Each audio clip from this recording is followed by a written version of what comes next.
everybody. Hello. Good evening. Hi. What's up? This week, we're very excited to be playing Session 0 of They Came from Beneath the Sea. We'll be making characters and playing the beginning scenes of our very own B-movie marathon. And be sure you stay to the end for a chance at a shockingly good prize. So, as usual, everyone gather in a little closer to the fire. It's very cold and dark out there, and I have another terrifying tale to tell you. I am Tyler Eldritch Echoes on the internet, and I will be your director tonight. Our Scream Queen and Kings are here also, and I'm going to let them introduce themselves. Tell us who you are, plug yourself, and tell us how pumped you are to play this. I'm freaking pumped.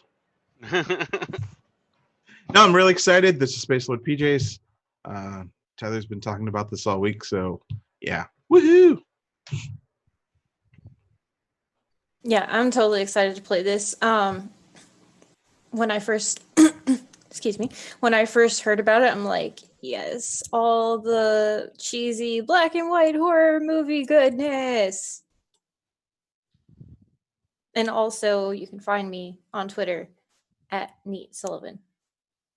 Boom.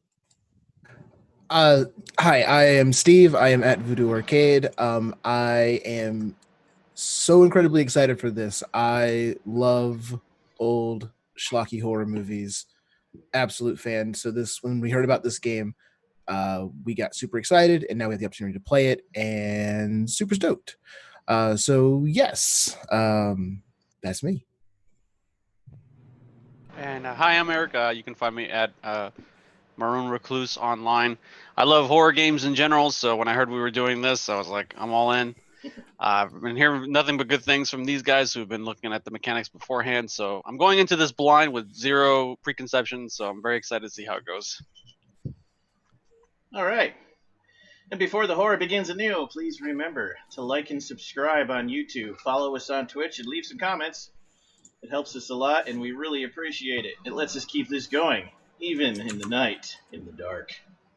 You can find us on Twitter, Instagram, Facebook, YouTube, and Twitch at Vorpal Tales, and our website, vorpaltales.com. Also, thank you to Sirenscape. Because epic games need epic sound, we use them for every show, every time, and they're the best. Sirenscape is our platform. The music itself tonight comes from a variety of public domain sources, and also from Monstrous Movie Music, who you can find at mmmrecordings.com. Check them out. It's cool if you're into this kind of music and style. And last but not least, thank you to my brother, who you can find on the internet as at N8MIDD. Nate Mid, for an endless list of custom Roll20 character sheets, including tonight's. He's the best at cheating. And now, fasten your seatbelts. It's going to be a bumpy night. So, first we'll talk about the game itself. This game was developed and conceived by Matthew Dawkins, the one and the only. He has, from his own website's blurb, he has been creating videos and tabletop RPGs for a decade, and has been writing RPGs for several years, spanning genres from fantasy to historical and horror to contemporary mystery, as well as being a frequent contributor to game lines such as Vampire the Masquerade. Matthew conceptualized and recently developed this game, They Came from Beneath the Sea, a sci-fi game set before the backdrop of 1950s B-movies. Published by Onyx Path Publishing, it reached 200% of its funding target on Kickstarter and was backed by over 900 individuals. He is a video game and content designer, having worked most recently for Paradox Interactive. He is also a skilled voice actor with a range of accents at his disposal. As a two-time Origin Awards winner, Matthew is happy to be leaving his mark on the gaming industry. If you want to find him, he is known as the Gentleman Gamer, and you can find lots of his videos on YouTube and look him up on all forms of social media. Onyx Path Publishing themselves, founded in 2012, is a Pennsylvania-based company dedicated to the development of exemplary immersive worlds. Working with a group of amazingly talented creators, they explore print, electronic, and other forms of media distribution to make fan-favorite products. Their staff are united in their common background with White Wolf Publishing, and they will continue to supplement those famous product settings with new releases, while adding to the industry with brand new concepts for gameplay like this one. With over 30 years of publishing experience from which to draw, they are industry professionals who love the art of the game and plan to continue making meaningful, innovative contributions in the years to come. They either directly make or through partnership and licensing agreements print a whole variety of RPGs, including Scarred Lands, Scion, They Came From series, Trinity Continuum, Cavaliers of Mars, Dystopia Rising Evolution, The Realms of Pugmire, where you get to play pugs, Legend Lore, and of course, through Paradox Interactive Licensing, The World and Chronicles of Darkness and Exalted. As far as personal experience, I know for Sean, Steve, and Eric, it's probably pretty new, but for me and Sarah, Onyx Path Publishing is near and dear to our hearts. They have made and published some of our favorite games with some of our most memorable characters. I'm gonna let Sarah talk about that for a second. No pressure, it's cool. So actually that was the first, no, it was like the second or third, I think, that you DM'd and I played. And it was the storytelling concept. I mean, all games have that, but Onyx really just takes the cake for that concept, and I freaking love it. So my absolute favorite and my absolute first was Changeling. I'm a sucker for fairies, and they actually throw in a lot of accurate lore and, creative license as well, but it was a lot of fun to play. And I'm a bit of a slow learner, so it took me a little bit, but that's not their fault. That's totally my end. Changeling was the first, and my character had the capability to switch from male to female, which was pretty neat, and it was normally associated with trauma and panic attacks. So I was able to kind of put my personal experiences into the character, because the character I played, I also designed to be on the spectrum like I am. So that was a really unique gameplay. So every time there was a sensory overload or something like that, the other half would pop out, and it was just really cool to do. I'm saying that multiple times, but anyway. So, and then we played Sabbat. Yeah, we played Sabbat. I played a gangrel named Nora, and she was the cutest thing. She was a murder ball that loved flowers and hippie dresses. So, she'd kill the enemies while having a flower crown and flouncing in the fields. And like a murderous Julie Andrews or something. I love that description. That was totally it. Oh my god, that's great. So, thank you for that, Eric. That was perfect. Murderous Julie Andrews, aka Nora. Also, because of the way that vampire is done, you can have vampires that change into wolves, and so she also had a deep connection with the werewolves, which the other vampires in our crew didn't know about, which was a little hush hush. And let's see, another vampire, well, after that was mage, I believe, and that was pretty... Yep. Mage. Yes, I played a character based off of the concept of Loki, and we switched from regular mage to technocracy, and as a plot point, my character was able to stay natural mage, but was forced to work for the technocracy like the other mages, and that was a pretty awesome gameplay. I'm not a big fan of like technological eras and I don't know, worlds, but that one was still a lot of fun because we had a lot of like Men in Black kind of incidents where you get the big black shiny vehicle and you have the car that you just flash anywhere and they're like, oh yes, please, right this way. After that, we played another vampire, was it Masquerade? That was Vampire the Masquerade 20th Anniversary Edition, and we played through the ages, starting in the Dark Ages. You had made it the Middle Ages, and then that will resume again, probably around the holidays. That was a lot You've of made fun. it to the Dracula era so far. Yeah. Oh yes, yes. That was pretty great. We ended up establishing our own cities and kind of creating the Sabbat and the crud, I'm blanking. You were guiding the Tzimisce in ways that were not canon anymore, but they are in our world. Yeah, that was fun. That character was Tzimisce, and she could manipulate flesh, and she could make the shadows do things. It was pretty great. And she was a connoisseur of art.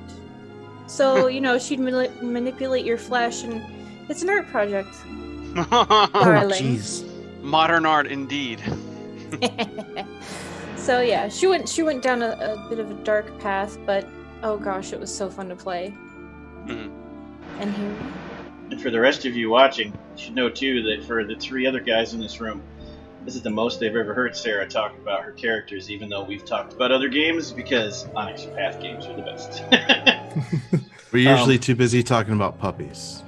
So Pugmire someday, Tyler, please. Someday. Yes, actually, we are going to get around to that, and Sean's going to DM that for us, because that's perfect for him. cats and dogs living together. Total man. High adventure. Me personally, I've been playing White Wolf games since the first one came out in, 1992. Saw it in the hobby shop and bought it, didn't even know what it was. And then all the way up until the reboot, and I've loved every single one of the reboots when they made it Chronicles of Darkness, which is when Onyx Path took over. And all the 20th anniversary supplements, and now I've branched out to all their other games. Trinity, as soon as the Aberrant book comes out, we're all over that. That's for sure. Superheroes are the best. So yeah, I guess we'll stop talking about endless other games and talk about this one. So, this is a game where, if you haven't figured out the theme yet, you play the main stars in a schlocky B-movie 50s horror sci-fi adventure tale. The GM, in this case me, plays the role of the director, you play the role of the main actors, and it plays out a lot like a movie, as we'll get into. I, as the director, will introduce mystery to you. Your characters will find adventure, and a communal story of daring deeds, bold feats, and heroic deaths will unfold. The stage is set at a nebulous point in the 1950s. A new Chuck Berry record swings into place on the jukebox turntable.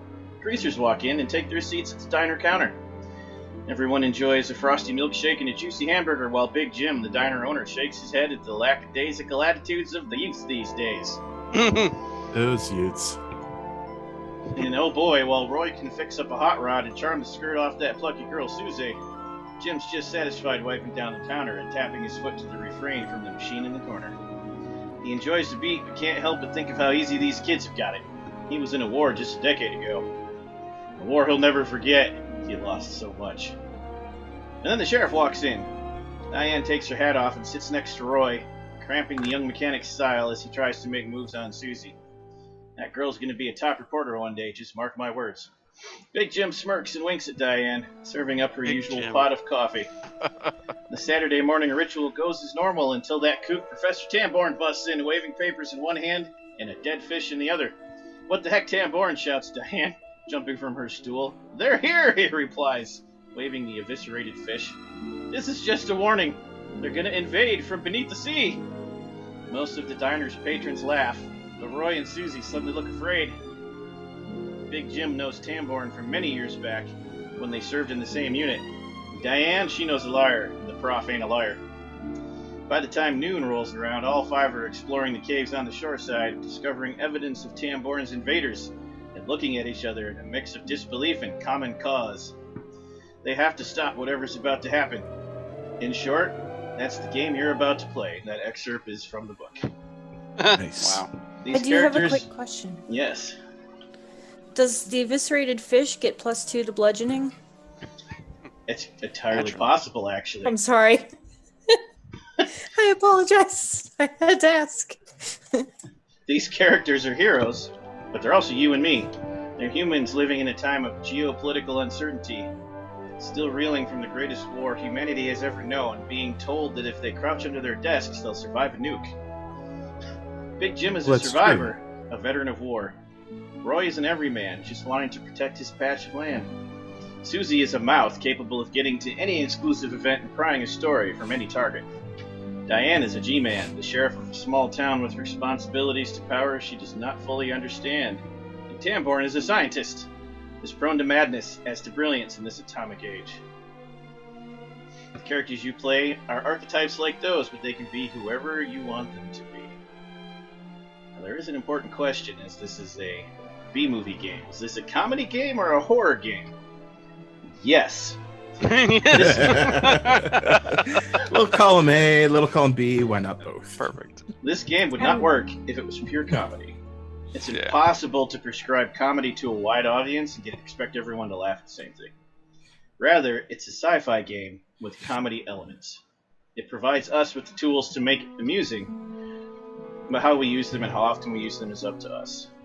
So, it's a balance of horror and farce. Our particular group, I'm going to play up the horror elements I usually do in my games, but with less gore. And then you guys will provide the humor, and I will, of course, make the villains ridiculous and overly dramatic. That's how we're going to run it. But the fisherman can still kill you, so, you know. Word about metagaming. In many RPGs, metagame is a dirty word. For anybody who doesn't know, metagame means using your real-life knowledge for your player when your player wouldn't have that knowledge. Usually that's frowned on. DMs hate it. Especially Sean. Just kidding. Sean's actually, of us, the one who would care the least. But it does typically derail games, slow things down, and make you cheat. It's like a cheat code. However, in this game, it's encouraged. You got to start thinking that your characters are actors, and you're controlling them because you're the writers of the story. Therefore, you have the perspective of the writer, even though your character doesn't, and you control them from the writer's perspective.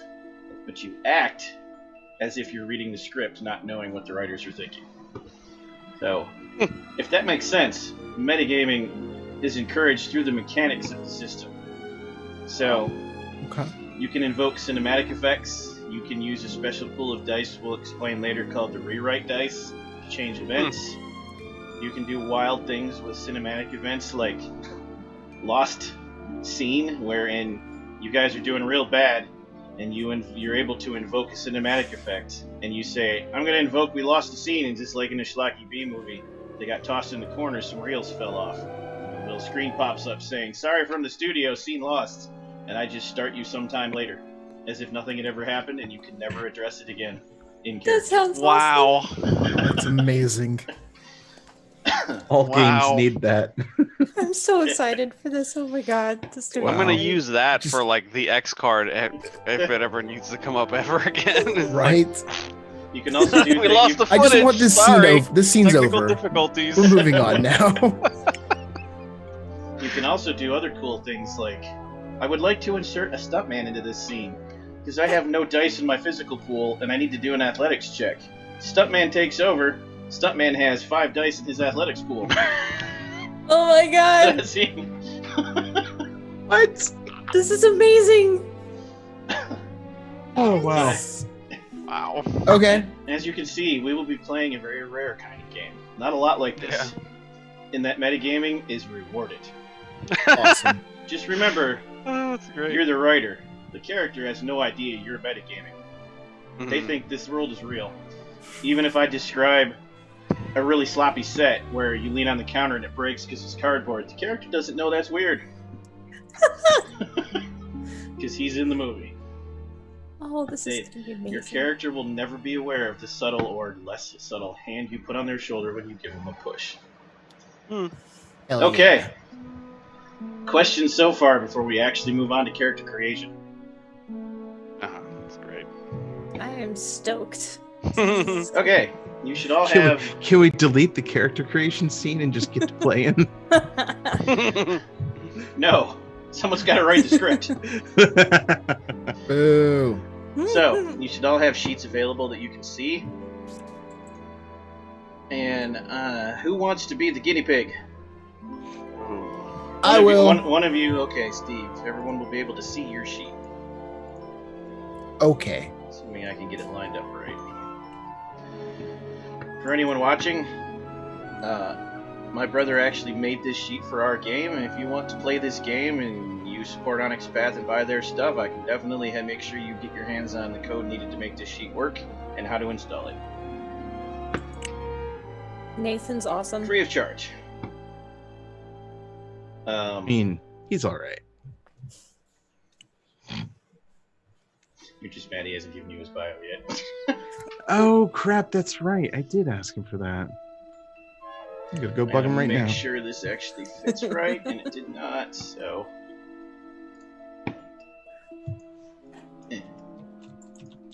Don't remember how I lined this up. Hold on. Very carefully. Oh. Right. It also helps if I turn the picture on. There we go. I'm smart. Oh, there it is. Is it centered, Steve? And if not, do I need to go left or right? Oh, let me actually make it big. That's pretty good, I think. Okay. Chat, let me know if you have trouble seeing the character sheet in the center frame. We good, do you think? I think Look, so. Okay. It looks good. So, for you guys, the players, up in the upper right-hand corner, you'll see a red D10. This is how you roll dice. So what you have to do... Apologies, still getting over really bad allergies. Almost everything in this game is going to be a dice pool, which of course we'll get into in a minute. So normally it's going to be an attribute plus something when you roll dice.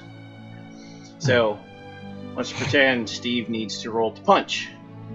He's going to roll might, so you click it like this, so it's highlighted and it's red. And then Steve's going to click close combat. You see that's also highlighted in red now. Hit the red die. It's going to ask for modifiers, which come up a lot. It's going to ask for the difficulty, which you're almost never going to change, but it may come up occasionally. You'll hit submit. It'll do that. It'll show you what you rolled, and it will show you how many successes you got, how many ones, and how many tens. Yeah. And then when you're done, unclick them so they're not red anymore, so you can check the next thing next time. That's your quick primer. That's cool, on how to man. do it. Yeah, Okay. pretty simple. Awesome. So we'll look at the sheet real quick for everybody else. Name, player, concept, archetype, which for Steve is the scientist, list of skills with ranks from 1 to 5, or 0 to 5, attributes from 1 to 5, your path, which is everything in this game. It determines how you get your cinematic powers and how you get your trademark statements and your quips and all your cool stuff. Your aspirations, which is how you gain experience, which we'll get to also. Connections, which are people you can lean on during the story for help. Trademarks, quips, and tropes, which are all connected to your path and give you power. And your favorite stunts, and there's a big list of stunts in the book. This is a convenient place to pick your favorites so you're not always looking at the book. At the bottom we have your wounds, which are just a flesh wound. That'll leave a scar. Last ditch effort. Don't forget me. And death scene. I love that so much. Oh my That's so god. good. And then you have your relationships. This is mostly referring to with each other, which again we'll get to. Any equipment that's necessary, how many dice are in the rewrite pool, and your experience as you accrue it. Okay. Pretty basic sheet for this game, which I also like. You don't need 5 pages to figure it out. Okay. So the first thing that happens during character creation is you need a concept. For the story path system of games, I'll back up a little bit. They're all a D10 system in the story path. You create a pool of dice, the higher the better. You roll the D10s, and you want to equal or exceed the target number as many times as possible. The more you exceed it by, the better you do. Sometimes there's a specific number of successes you need. Sometimes it's only one. Either way, you need to equal the minimum amount to succeed. And the higher you go above it, you get bonuses. There are 9 physical attributes divided into 3 categories. Force, which is intellect, might, and presence. Cunning, or finesse, which is cunning, dexterity, and manipulation. Resilience, which is resolve, stamina, and composure. Can you scroll down just a little bit to show that grouping? We good? Yep. That's Okay. First 3 are mental attributes, second 3 are physical, and the last 3 are social and charisma. So it's kind of like 2 sets of 3. You got mental, physical, social, but then you also have forcible traits, finesse traits, and resilience traits. So if you're going to attack, I'm probably going to have you roll force, but sometimes it might be finesse. If you're going to defend, you're going to roll resilience. And if you're trying to be clever, you're probably going to roll finesse until you have to brute force your way through it. Does that make sense? Yeah. And then you have your skills, also ranked in a dice pool. We will go through any of these that aren't immediately obvious when we get to them. And you create your dice pool by adding an attribute to a skill, and then also adding any bonuses from other parts. So all story path games have the skills and attributes as a core, and then they have kind of like a template, sometimes called a splat, where it adds the specific thing for that game, which in this case is the bottom part. All of this is your template for They Came From Beneath the Sea. All of this up here at the top is the core of the story path system. So, concept is the first thing you always create in any Chronicles, any story path system or Chronicles World of Darkness game, where you want to come up with a very simple way to define your character. You should be able to summarize it in a few words or a phrase. Examples might be badass monster hunter, reporter who gets in too deep, out of touch suburban housewife, or ex-military conspiracy theorist. Obviously, this depends on your game, and in this game, we're going to start out with one of the included intro stories, and we're going to arc out into an actual wider theme from there. But you're going to start out all as employees of a government facility, so this will help you with your concept. So, Eric is the everyman, would be an employee, engineer, HVAC, not the janitor, because that's dumb. But some kind of facility work at the facility. Sean's character is probably guard or security. Steve's character, well, that's really easy. He's a scientist doing something that's probably top secret. And Sarah's character, we have a lot of ways to go with that. We'll see what we come up with. You could be local authority from the nearby town. Could be you're there for a completely unrelated reason as an actual government agent, or it could be you work for the facility in some kind of shady manner. So, the first thing that popped into my head actually was something about like a double agent. That's Are you a Russian? possible, You're too. red? Are you a communist? Oh my god, you No. guys guessed. Oh So- no! Have you ever associated with? That brings up a very good point, so we'll jump into that too. Let's see where I put that. Hold on. The setting of was this it game, changed? the world of this game setting, if They Came From Beneath the Sea, is a Technicolor reimagining of the 1950s. It is not the real 1950s because it's a B movie. In the halls of power, serious-eyed men worry over the intrusion of spies into their bureaucracy. In the suburbs, wives kiss their children goodbye and go about their day, while young women take the bus into the city for typing and nursing classes. Every city still has a public pool, and every drive-in is full of teenagers, not actually there to watch whatever monster movie is on the screen that week. Why are they However- there then? However, in this world, the monsters Oh, are real. Sean. Ever since they arrived, monster movies have been even more popular, though now they're more like newsreels than The Creature from the Black Lagoon. The truth is, the media often portrays the 50s through rose-tinted lenses, and this game uses that rose-tinted framework. The central setting of 1950s America is one in which people still smile at each other as they walk by in the street, and men go out to mow the front lawn every Saturday morning, and everyone goes to church on Sunday. Race, class, and gender divides exist, but they change through the prism of the silver screen. It's likely many old, set in their way males at the lab dismiss the up-and-coming female scientists until the halfway point in the feature, where she proves them wrong, and her coworker has to admit, "I sure misjudged that lady," which is a line you hear a lot in 50 Schlock. Sometimes these revisions to history might feel uncomfortable, but you do them because that's how this game works. Doesn't mean we're ignoring the truth of the 50s. We all are aware. There were problems, and it was not idyllic. If this all feels a little Stepford Wives or Happy Days, you're getting the picture. There's airs of darkness in the former, and the fear of friends leaving for college or the army in the latter, but they're seen on the surface as ideal world scenarios. There's always another beer behind the counter. Nobody is afraid to hitchhike, and certainly nobody's afraid of aliens. So, They Came From Beneath the Sea's world is ours, but weirder. The camp is ratcheted up, and the communist witch hunts and racism is ratcheted down. But we still refer to them because they still exist. So, if you're playing a reporter, you'd probably report on the Red Scare a lot. Also, this game has several ways in which you can portray the story, and it gives several examples. The example we are using of all of those is Blockbuster. The book breaks it down into low-budget B-flick, blockbuster flop, or artsy French style B-movie. What? And it gives examples on how to run the game. So, Right. like, if you picked low-budget B-movie, I would deliver all the bad guys' lines as, "Boy, sure is sunny today," because the actors are cheap. And I would describe everything around you, the sets, as shoddy and falling apart all the time, and it would be great. Oh my god, that's If it was an artsy piece, right in the middle of the fight, we'd all stop and expound for 20 minutes on some weird piece of philosophy that has nothing to do with the alien. I really want to go watch The Devils now.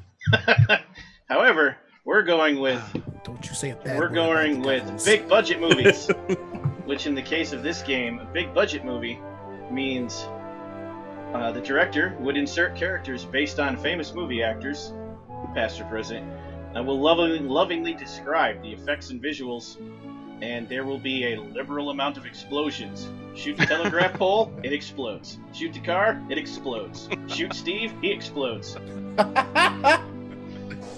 I'm all for this.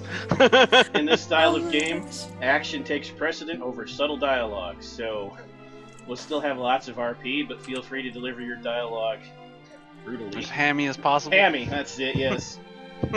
Also, incongruous styles edge in, such as the sheriff and the special agent suddenly having a karate fight, even though nobody knows karate. And the cheerleader, who's a costume vigilante at night, are all just that kind of 50s blockbuster style. Also, all the monsters are oversized, even when they don't need to be. Now, having known all of that, we can get back to concepts. So yes, it is fine to play Double Agent, only we wouldn't make it all weird and get into the weirdly serious, and we won't get into the politics of communism. It would be very trope. I'm perfectly fine with that. Moose and Squirrel Like a- kind of Double Agent. Yes. I was just about to say that, Rocky and Bullwinkle. Oh my gosh. Thank you. Thank you. That's literally perfect. So you want to work at the facility, but actually be a double agent. So for your concept, you would put just put double agent, or make it into a sentence if you want. What if, since we're doing cheesy horror flicks, they're a triple agent? I like that even better. Oh Yay. my god. Oh my god. And and at some point, you tell only me who you're actually working for, nobody else. So don't say it out loud. Agreed. All right, let's jump to Sean's. That was easy. Yeah. What's your concept? I want to be God, I just had it. But then ex-Navy enlisted man. Okay, so there's three ways that can work in this game. The survivor could be a survivor of another alien attack, and everyone thinks you're a crazy conspiracy paranoid nut. Mhm. Or you could be Oh, a you're real Randy veteran. Quaid from Independence Day. Right. Or you could be a real veteran of Korea or World War II. That will help No, determine your age. I definitely want my ship to have been attacked by a thing. Okay. Did you serve in Korea? Are you a young man? Uh, Wasn't a lot of Navy in Korea, so you can say no. no, I want to be like sort of older. Did you serve in the big one, WW2? Yeah, of course I did. Okay. So you were Navy in World War II. Yes. So then your concept would be something like, Were you part of the Philadelphia experiment? No, I want to be cool, I want to be Shaw from Jaws, except when he tells that story about the sharks. It's really It's aliens. It's aliens. It's, Yeah. it's fishmen. I like It's it. fishmen. Yeah. Fishmen are real. So condense that into a sentence and plug it into your concept line. I think it's the fishmen are real is my sentence. I think that works. Yes. All right, Eric.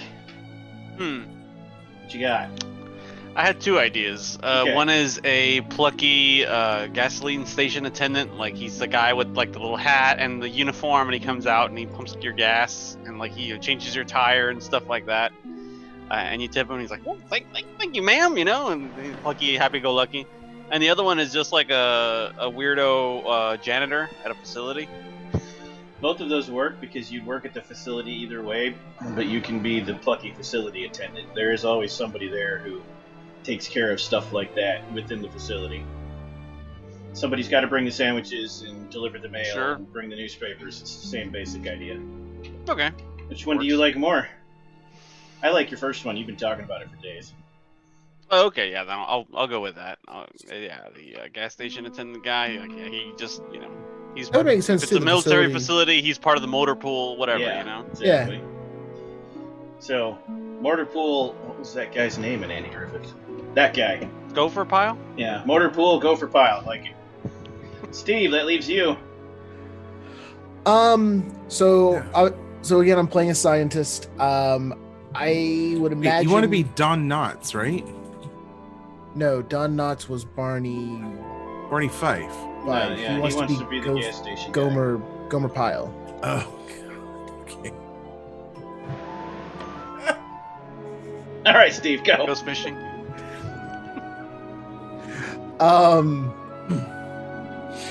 So I think I want to be the like the scientist in that movie is always like a jerk and prickly and doesn't trust anybody, and everyone's out to steal his findings and his experiment. So untrusting jerk man, I guess.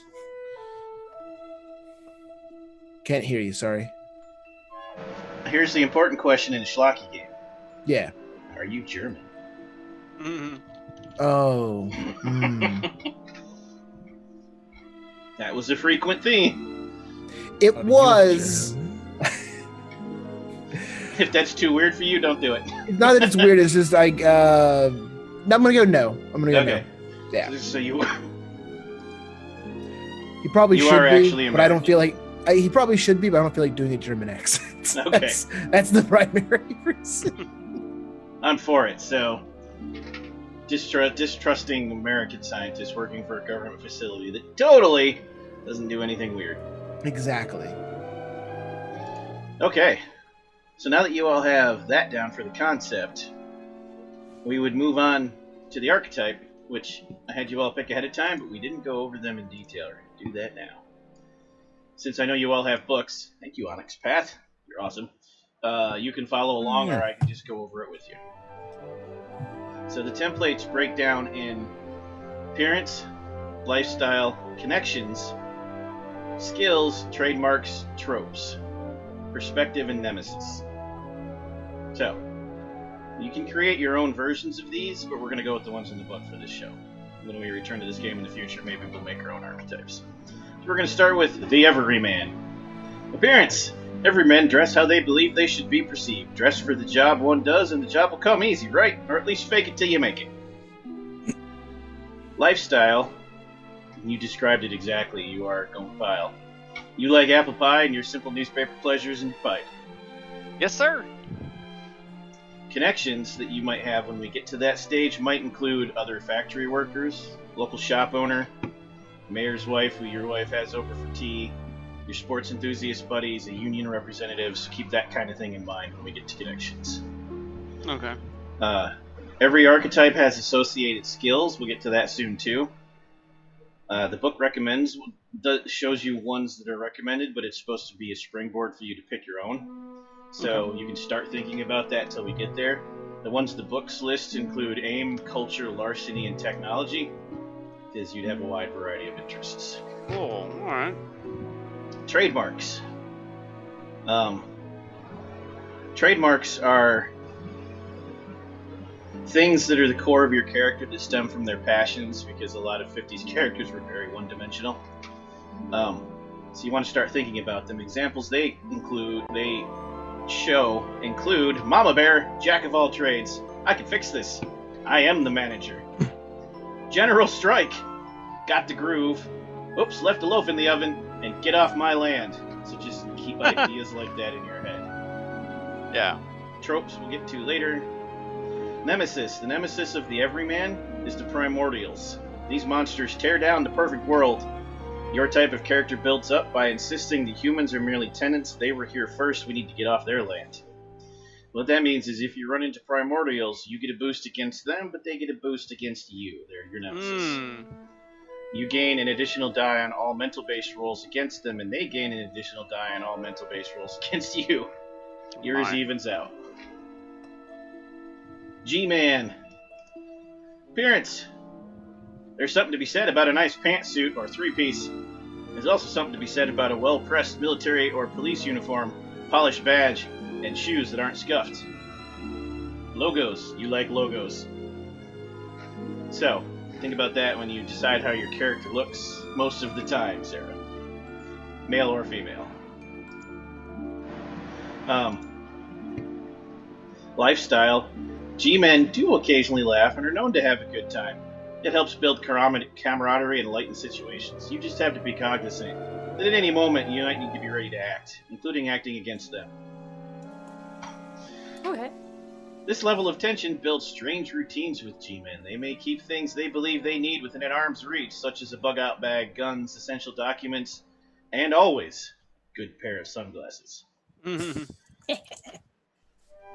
G-men also get themselves into rather precarious situations to advance their agenda.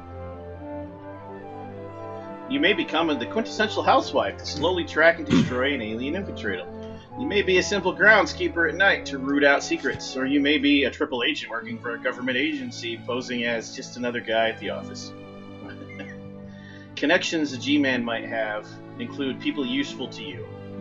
Could be local law enforcement, could be a secret agent, could be a shadowy cabal, could just be a coffee shop waiter who hears all the gossip in town. Thinks of those kinds of ideas. The skill examples they give for your 4 connected skills are aim, humanities, integrity, and pilot. Sample trademarks for the G-Man include, "This is totally my pay grade." "Ma'am, please step away from the alien." "License and registration, please." "It was a dark and stormy night." "Cut through the red tape." "Badge and gun." "Just a small town boy." And of course, nothing to see here. The I like nemesis, 2 of those so very much. the nemesis of the G-Man is the spy. This type of alien is the type that infiltrates humanity and slowly corrupts and rots and defeats us from within. When dealing with spy aliens, you get 1 additional die on all physical-based roll against them, and they get 1 additional die on all mental rolls against you. Okay. The mouth. We don't have one in this game, so we'll skip that. The scientist. Lifestyle. Oh wait, no. Appearance. Science is an unforgiving mistress, and it often takes special tools and clothing to do proper work. Sometimes you just need a radioactive suit or lead vest, all day long. Sometimes one needs to carry miles of tubing over your shoulders that you can never see the end of. Sometimes you're just covered in gargantuan squid blood. Don't ask, it happens. In the mundane world, you try to wear what's fashionable at the time, but the randomly exploded pen or chalk dust, what are you going to do? Pocket protectors, thick glasses, and the ever-present lab coat. Also, so much tweed. All the tweet. Lifestyle. Scientists are guided by their wonder and curiosity. They are those who become part of grand hobby organizations. Perhaps they join the weird lodges of town, the secret societies that debate esoteric mysteries. Maybe they're just really into leading the Girl Scout troop. Whatever the case may be, they enrich their lives through progress and experimentation and always being curious. Sample connections include former students, government researchers, grant approval processor, lab tech, materials provider. And the sample skills they have are culture, enigmas, medicine, and science. Sample trademarks: mental gymnast, the smartest person in the room, surgeon general, taste for danger, high blood pressure, force of nature, streams of jargon, and seeing beauty in horror. Nemesis of the scientists are the invaders. Scientists have the keys to the kingdom, proverbially, in most places of high science and government facilities. Because of this, you draw the ire of those monsters due to their easy access to world-shattering technology. This annoys you, because you just want to get on with your work. You gain 1 additional die on all social-based rolls against invaders, and they gain 1 additional die on all physical-based rolls against you.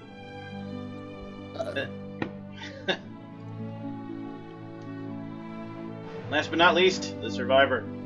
Appearance. Survivors often feel tired, and this obviously sours their expressions. You say, "I'm fine, why are you asking?" A lie. "I just couldn't sleep last night." "Damn it, why are you so worried about me?" They've been through a lot, and it takes a heavy toll on their physical form. Slumped shoulders, bags under the eyes, sloppy clothes. This clothing is always functional and effective in whatever you're doing. You don't care what it looks like. Sometimes, though, you try to cover up your malaise with flashy, bright clothes, tattoos, weird jewelry, lots of rings, stuff like that. Lifestyle, it's all over the place. Over the top, bon vivants to hermits living in a shack in the woods surrounded by 2 miles of tunnels and explosives. You never know. So really, you can kind of make that up. Sample connections include conspiracy theorist, group therapy leader, military veteran, self-defense trainer, and a local weapons dealer. Sample skills include athletics, close combat, integrity, and survival. Sample trademarks include Diamond Heart Emotions, I ain't afraid of no fish, Is that all you got? I'm beginning to think you don't like me. Up my sleeve, put a sock in it, and that is going to happen again. Put a sock in it. Your nemesis, of course, are destroyers. Destroyers are hell-bent on burning the earth and restructuring it for their new kind. You can't have that. Ain't no foreign invader taking your land from you. You gain 1 additional die on all physical-based rolls against destroyers, and they gain 1 additional die on all physical-based rolls against you. So, you've already picked, and now you have a better understanding of what that means. Next, in character creation, scroll down a little bit so we can see all these other things, is aspirations. You need to always have at all times a short-term, a long-term aspiration. Short-term aspirations are meant to be completed in 1 or 2 short, a few sessions or less. The faster the better. Short-term aspirations give you experience points. If everyone in the group completes their short-term aspiration in 1 session, you get more experience as a group. So aspirations should be worked on as a group so that you can all help each other do it. Long-term aspiration is something that should take a while to complete. A large part of the arc, the whole arc, it doesn't really matter. So, start with those. So, I'll give you some examples of those. This will be familiar for Sarah, but not the rest of you guys. Player aspirations, which is what these are your goals for the character, not necessarily the character's goals. Once you get a handle on that, they make a lot more sense. Okay. You may want your character to find the squid monster's lair, even though your character doesn't even know how to swim. Aspirations are story moments you want to see happen to your character. Achieving aspirations is the responsibility of the whole table, which is why you're rewarded as a group if everyone completes their short goals. Also, this helps me guide the story to make it fun for you because we do stuff you want to do. Aspiration should always push action, not restrict it. That means you should never say, I don't want to do a thing. You should always say, I do want to do a thing. So an example is, Steve doesn't want to get punched this session, so he thinks, I don't want to get into a fight. You just don't want to think of it that way. How do you make that an action item? Use your words for once. That's your short-term aspiration. Make it a thing you do, not a thing you wouldn't do. Yeah, short-term aspiration, again, complete in a single session. It might be a scene you want to see happen, an ability you want to use, a moment you would think would be cool.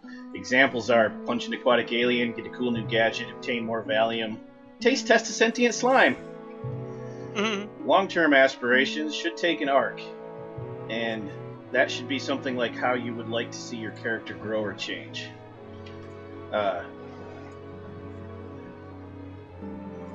Harder to come up with examples for that. Sure. Steve wants to be more tolerant of other people's opinions. That's a long-term aspiration he grows Was into. literally what I was going to go with. Like, just he wants to become more trusting or make actual friends. Perfect. So yes, talk to each other and then write down whatever you all agree on for your short term. For the long term, that's a personal choice, but short term, work with each other. Well, is there a page where on the book where we have like a list of examples? Not really. I can get some though. Like there's resources for that.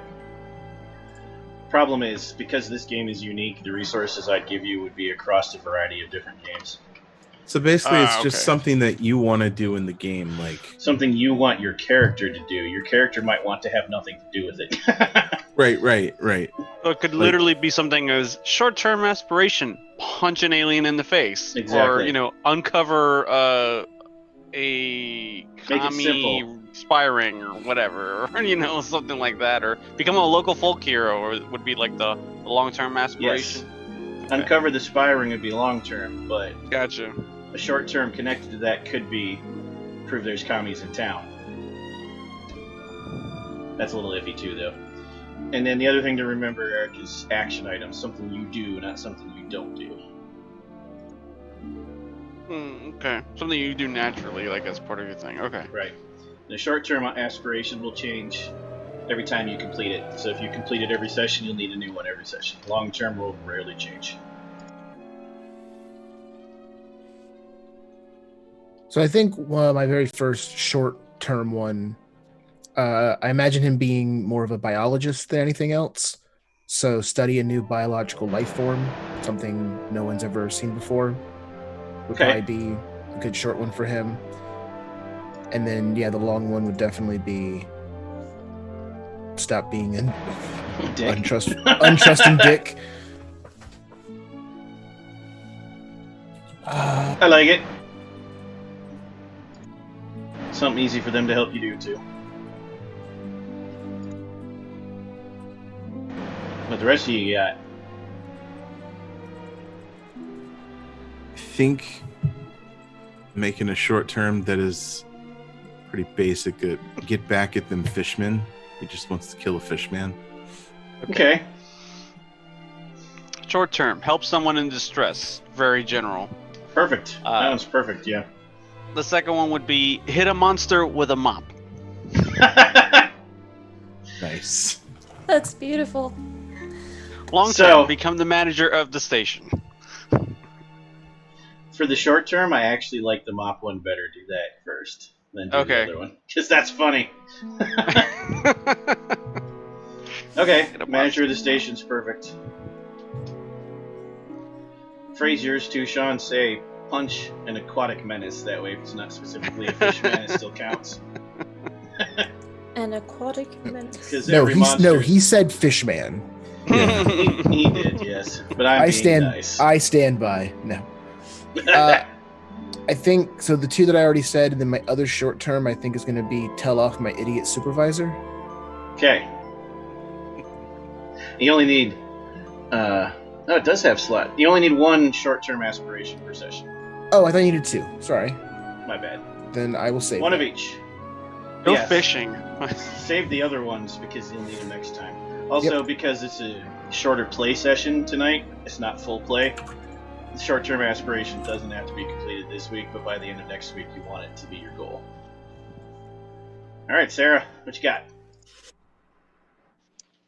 So my short term is what exactly, right? Tell my tragic orphanhood at least once. Okay. What was that? Tell my tragic orphanhood at least once. Wow. Make you listen. Nice. Yes. Okay, I like it. Can my second one be make time for Mrs. Delby's famous apple pie? You don't need a second one tonight. However, I encourage you to save that so that we can do it. Okay, cool. You can write down as many short terms as you want and just mark which one is this week, so that way you have a list if you want. That's fine. Okay, cool. What about long term, Sarah? Long term is to keep the official country I'm spying for a secret. Okay. Which, by the way, since your aspiration is to keep it a secret, I'm going to drop things that make them suspicious so you have to work at it. So you're aware how that'll work. I am so okay with that. Okay. After aspiration comes the long part. Paths. Paths represent a series of decisions you have made or experiences you've had over the course of your life. They are ways you define yourself. Connected to those decisions are people. Coworkers, friends, followers, family, and resources, lab space, research archives that you can access. In this game, each character has 3 paths. Archetype, origin, ambition. Archetype's done, so now we need origin and ambition. How's archetype is our archetype? That's right. Correct. Each path is significant to your character and reflects a major commitment of your time. It can be a single word or a short phrase that summarizes the nature of your experiences. Each path consists of the following elements. A short description of the path, e.g. a full-out path with all 3 elements would be an everyman, archetype, who was raised as a military brat, past, and has a secret desire to be abducted by aliens, ambition. The hell of a secret desire. And then each part of your path has 4 skills associated with it. Which 4 skills are up to you, but you should be prepared to justify to me non-obvious choices. So, Okay, so these are different from the skills we get for our archetype. that was actually the first path of your 3 paths. So yes, you want them to be 4 different skills for each part of your path. It'll be 12 skills by the time you're done. Almost all of them. Now, the way this works is for each set of 4, you get 3 dots to spread among those 4 any way you want. This is attributes? No, skills. Oh, sorry. Attributes actually come later. It's out of order to most games Oh. where you start with that, yeah. Okay, interesting. So, Skills we'll again. start there with the skills, in case we need to talk over any of them. So for So- my survivalist, I get close combat, integrity, survival, and athletics. I should already mark 4 points in each of those. What you want to do is, next to each of those, put AR, or whatever abbreviation you want for archetype, in that blank space. Oh, I see. And that way you know those 4 are archetype. And then, yes, you can spend 3 points among all 4. You can put 1 point in 3 of them. You can put all 3 points in one of them. It's up to you. So start with that. And if you have questions about what the skills mean, ask me, and I will go over them with you. Now, So we get. Sorry, go ahead. apologies. So for skills on your archetype, it Yep. says recommended skills include. Does that mean that technically you can take a different skill for your archetype? Yep. But if you pick one that's super weird, I'm going to make you justify it to me with why. What's the skill that most encompasses like being like maybe lying or secretive about things? Is that larceny? Or So, That is Larceny is normally actually like burglary. burglary and stuff Stuff. like that? Yeah, Sneaking like around. roughing people up. Yeah. in this game. Let's see which one covers that. It's actually a good question. Larceny is more specific to actual breaking, entering, and stuff. Okay, that makes sense. Persuasion in this game kind of covers all of the social things. Persuasion. Okay. Yeah, because it's in this game it's defined as the art of getting others to do what you want or bringing them to your point of view, no matter how you do it. it could be convincing speaking, bribery, physical intimidation, fast talking. It covers all of them. It covers all of them? Okay. Yeah. Then I'd like to switch out culture for my recommended skills for persuasion. Okay. So that because I'm simultaneously like trying to get people to leave me alone or understand how smart I am or secure funding for my research. Right, things that like makes that. sense. You got to get those Okay. grants. Right. Enigmas. Enigmas, I'll read that to you. Okay. Possession of this skill represents your command of logic and your capacity to analyze and solve anything from a riddle and a puzzle to a complex mathematical process. Naturally disciplined and discerning mind. Okay. It's a scientific thing, yeah. So also, all of these start at 0. 1 dot in a thing means that you're casual. 2 dots means you're student level.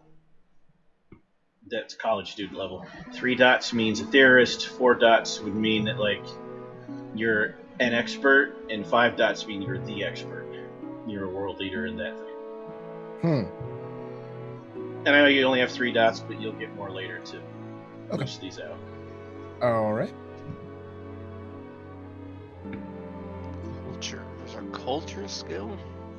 Yeah, culture is. I'll read you that one too, because that one's unique to this game. It represents your knowledge of human, artistic, literary, religious, and other shared social touchstones. Things you get like as an art major or pop culture, religious study, stuff like that. Alright. I honestly don't know yet how often that'll come up, but I'm sure it will at some point. So you said that for skills you get 4 picks for your archetype or 3? I missed that. You get 4. You have to mark 4 as archetype in the sidebar, and you get 3 points to spend on all 4, any combination. So you can't put points in all 4 of them. Start. Oh, okay. Got it. So you pick 4, but you only put points into 3. Or lots of points in 1 or 2. Right. I only really recall hearing 3 for my archetype: humanities, integrity, and pilot. Okay, give me 1 second. I actually just realized. Oops. Make sure everyone can watch Steve mark his dots. Okay. Which Steve 3 did you dots. hear? Humanities, integrity, and pilot. And you're Also- the so for you, aim or larceny would be my recommendations. It says aim, but it doesn't have to be. I was already leaning towards aim, Okay. so that works out really well. Okay.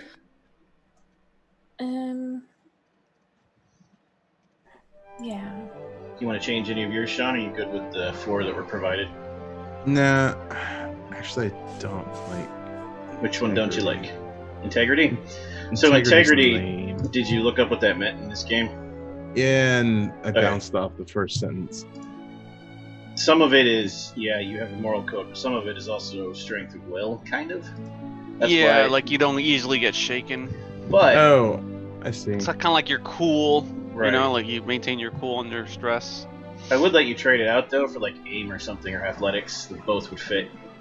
I already had. No, I'll keep integrity. All right. Okay. I kind of like that one. I don't hate it as much.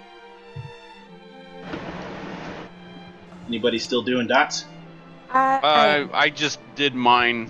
Okay. I put 1 dot in athletics, 1 in close combat, and 1 in larceny. I Okay. think larceny Dots. and aim are 2 that are in part of the suggested skills. Yeah, larceny, aim, culture, and technology. Or dots. Yeah. What'd you say, Sarah? I'm kind of trying to figure out, because all of these are really great for the concept of a spy. Like a Yeah. spy would be well-rounded, so it's like, how do I narrow down all these beautiful things? I thought I saw a jack of all trades thing. I don't know if it was a. That is a trope. trademark, yes. It's a trademark. Okay.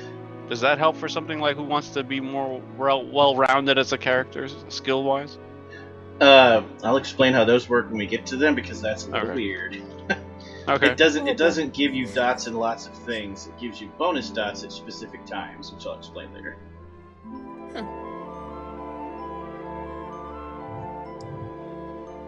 Yeah, so I went ahead and put 1 dot in AIM, 1 dot in humanities, because I'm a spy. I have to know different cultures. And I'm trying to decide between integrity or pilot. Like, that's a rough one. Integrity will... No. I was going to say integrity will come up more early, but it's pretty even, actually. It's going to be boats. Going to be boats and trucks. Maybe not tonight, but very soon, as soon as next week. And integrity was like strength of will? Yep. Also, yeah. Oh, It talks about a moral code, but it's more of the moral code is how you have a strength of will. The basis for it, your foundation. well, fudge. How many Oh, skill points do you so get hard. at the beginning? Just the 3 points? Nope. You're going to get 3 sets of 4 with 3 points each, and then you're going to get more to spend how you want, and then there'll be a little something else too as we go. You end up with 15 total Oh. on your skills by the time you're done. Oh, okay. Oh. Then maybe I'll just wait until... But Yeah. they'll get spread out a lot though, which you'll see. So this is just the initial. Okay. Yeah. So you're going to get 3 sets of 4 for your path. Each set of 4 gets 3 dots, and then at the end you'll get 6 dots to put anywhere you want. Basically, is how it works. Okay.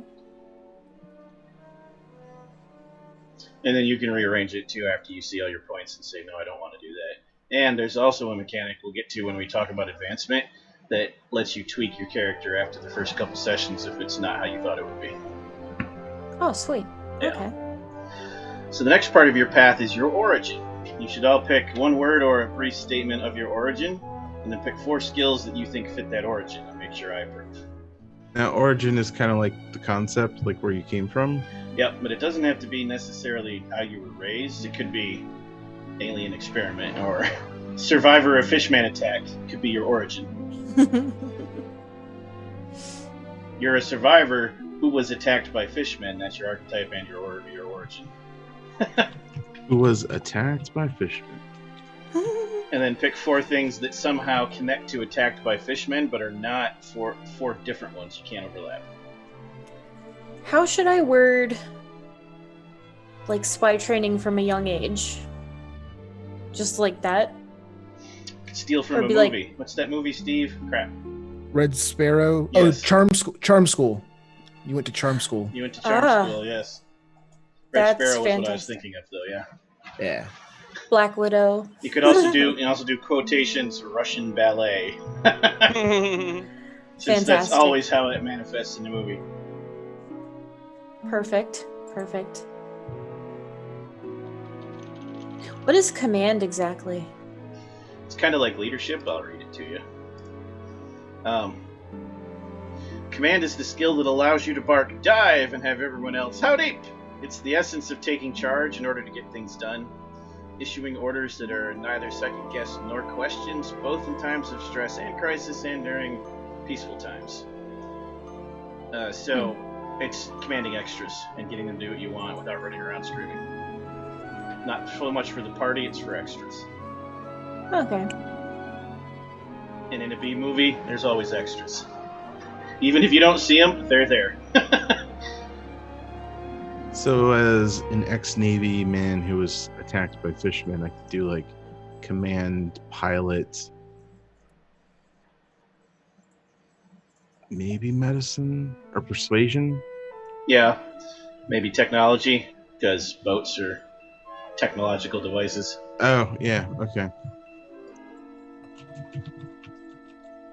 Do you do the same thing where you have 3 dots to put into The next all 4, 4 yep, of these? correct. Okay. Same rules. All right, so just to confirm with you before I put these in, my origin is going to be betrayed by partner. Okay, Basically, back in grad school, I had a research partner who convinced me to do something bad and then turned me into the board to get the good internship, which ultimately led to the dream job. And now I'm stuck at this dumb facility doing research on stuff no one's ever going to find out. okay, I like it.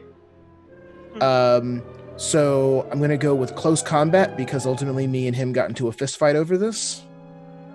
And then larceny, because he got me to do something bad, like break into like a records room and steal something I shouldn't have, and that's what they turned me in for. Culture and technology, just as that's kind of like what I learned in school, like, you know. Perfect.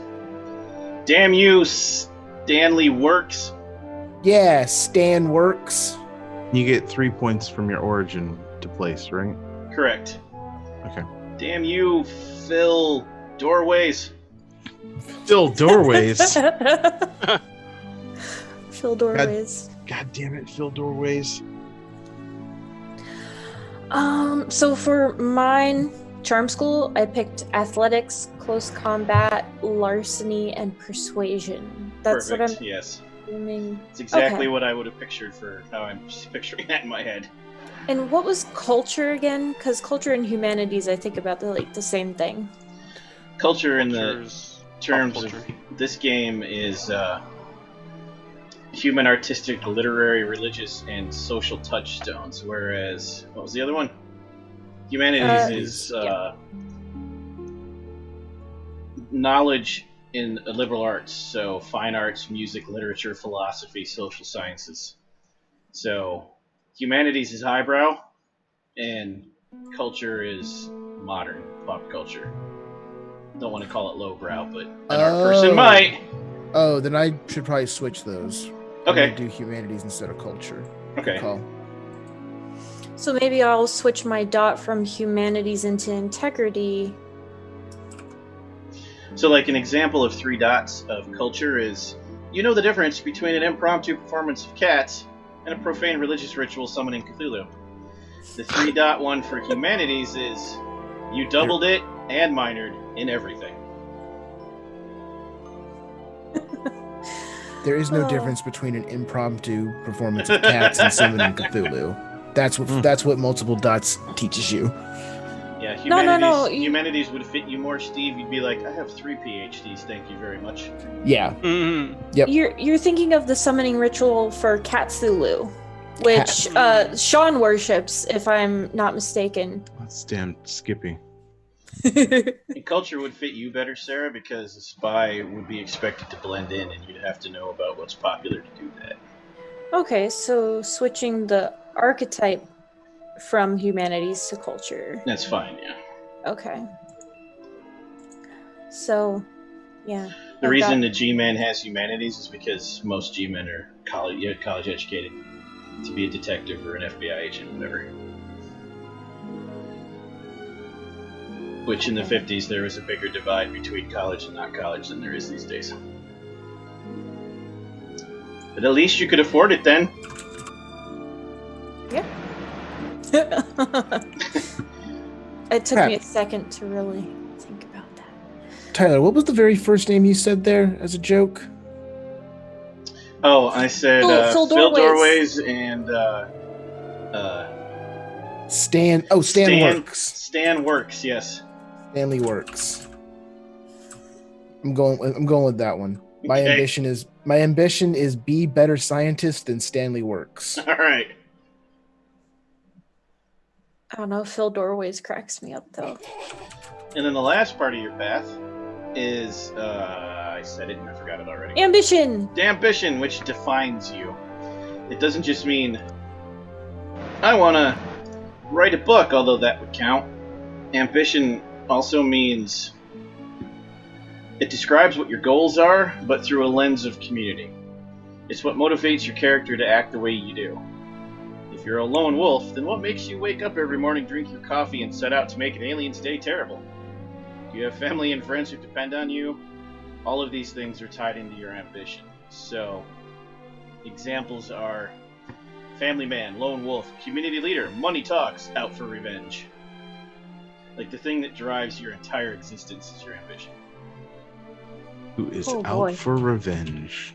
Be a better scientist than Stanley Works. That's completely valid, yes. And then you'd pick 4 more skills that enable you to do those things.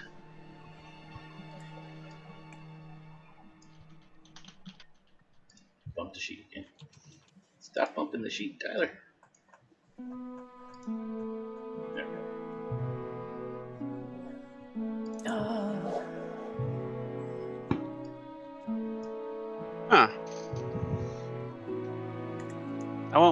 outdoors enthusiast as part of the origin. Oh, okay. So you grew up fishing and hunting and stuff. Got it. Exactly. And I put as for ambition, catch the Big Dipper at Rock Lake. So your entire existence revolves around fishing. Your lines are going to be the best. I have to incredible. catch the Big Dipper at Rock Lake. I have to be the one to do it. He keeps getting away, darn it! Drives your entire life. I like it. I think I'm gonna go with pride of country, like make my country makes I'm sense. spying for proud. Triple Agent would have to have a loyalty to something, yeah. Okay, it leaves you, Steve. Yeah, so I have 2 for my ambition: empathy and survival. Empathy so that I can correctly read people and get what I need to thus do what I need to in science. Survival in case, I need to go out into the world and do field studies or things like that. But I'm not sure which Of other the ones ones to you've take. got left, integrity. It takes the strength of will to be the best at something. Okay. Yeah. And it's kind of a toss-up between culture and command, probably. Okay. Culture helps you know everyone. Command means everyone's working for you someday. You better be able to manage them. That's my thoughts. I like that. Nope, those are the wrong letters. So by this point, you should have 4 sets of skills, a total of 12, with 3 dots for each set of 4 spent.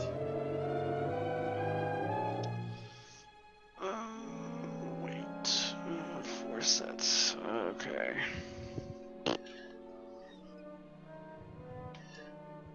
Steve hasn't finished assigning all his dots, but I'm going to drop what he's doing in Discord for Eric or whoever else to see an example of how it should look. Steve just needs to spend more dots there. That's how it should look. 3 sets of 4. And each of the sets can have 3 dots spent among those 4. 4 dots. So, by the time you're done, you should have spent 9 dots across 12 skills. Okay.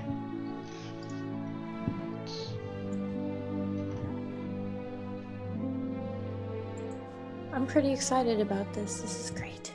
I know I've said that like a million times, but it's totally true. I went ahead and picked empathy for, knowing, understanding people.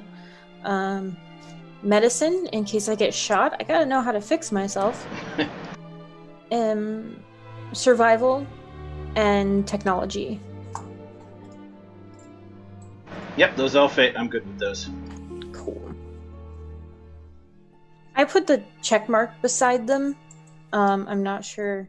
I just for my own record, I guess. Yeah. So, yeah, if you look at the picture in Discord, you see that's what Steve's doing too. He's got a little abbreviation for which it ties to in the box. Because it'll matter as you level up.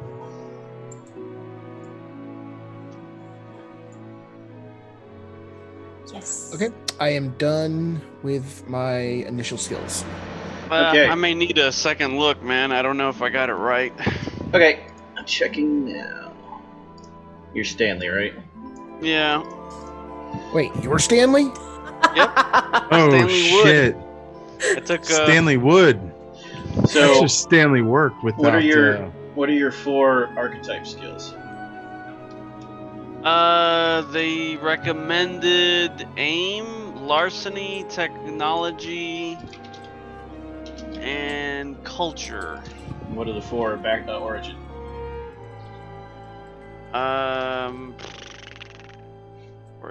Origin. Wrote this down somewhere. Got tropes, trademarks. I did not get origin skills. I couldn't find that. Yeah, they don't have examples. Origin and ambition, you have to pick. Oh, you were talking about, okay, yeah, on the sheet I wrote down for origin is the outdoor enthusiast. And Right. And you need think- 4 skills that apply to that. Okay.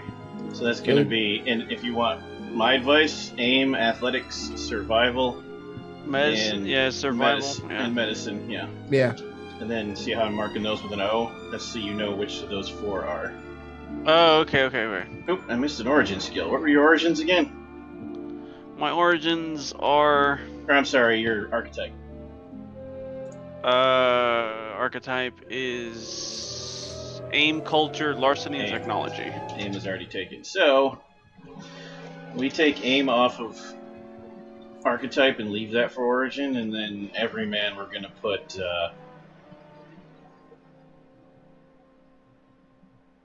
We'll put persuasion because every man has to be able to talk to his neighbors. Okay. And then you also need your ambition needs 4 also. Your ambition is to catch the best fish ever. Most of those are Survival? covered, so we're gonna have to get weird. Okay. We're gonna do pilot. Let's get weird with it. Let's get weird, he said. Because I imagine pilot probably also covers like boating and Yeah, things. boating. He's That gotta makes run sense. the boat. Yep. Integrity, because fishing requires so much patience. And he's the every American man, full of integrity. Yes. And we're gonna do enigmas because there's a lot of time to do the crossword on the boat. Oh, enigmas for like figuring out like puzzles. Puzzles, I thought it was right. for. I thought it was like the occult No. skill in this game. Like Nope. weird stuff. Like you know about it. And then empathy or humanities, probably. I figure empathy because I don't see him as college educated or anything Empathy, like that. because you were able to tell which of the tall tales are lies. Empathy is a good Oh, use. okay. It's like insight in other games. Oh, okay. So now you should have 4 points spent between anything with an AR total. You should have 4 4 spent points. total, or 3, sorry, my bad. 3 points 3. spent between anything with AR. 3 Alright. points spent between the O's, and 3 points spent between the ANs. Okay. Got it. All right. Integrity. 1.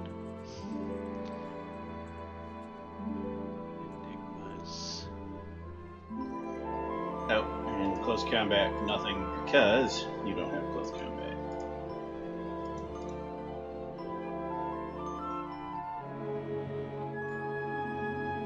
No, you spent too many on the AMs. It's only 3 total on the AMs. That's 4 you spent. Oh, okay. So I'll take 1 off of empathy then. Yeah. So I have 1 dot in each. And then you can still spend 1 more O, and then you can spend all 3 of your ARs.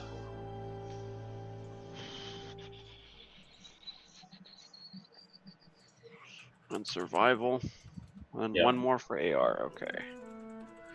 No, 3 Culture. ARs, because you haven't done any yet.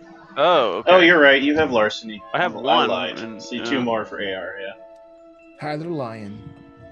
Mm, Been lying to us this whole session. Everything you said was a lie. Actually, I'm gonna take off that point in integrity and put it in piloting. Fishing boat. Yeah. It's a big part of the character, so.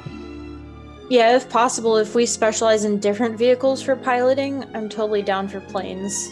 So Mhm. pilot, I read, it doesn't matter what it is. You're just good at doing vehicles and stuff. You'll just take turns Which- who's in the driver's seat, right? Which makes complete sense for a 50s movie. If you can drive a car, you can fly a plane, you can operate a train. It's just like flying a plane, right? This is a helicopter. Oh gosh. Well, 1 in persuasion. I'll put the last one. You said I had 2 left at AR? I think I'll come back and check in 1 second. Alright, I'll put the last one in larceny. then. I AR, didn't you have- have got 2 in larceny, and you've got 1 in persuasion, so yeah, you're good. Okay. Feel I free think to that's take it, right? 2, For 3, 4, 5, 6, M's 7, and 8, O's? 9. You're good. Yep. Okay. And now you have all of you, not just Eric, have 6 more points to spend any way you want on any skill. Oh, decisions. Cool. 6 more. 6 points. more. Okay. I don't know. They all sound so amazing.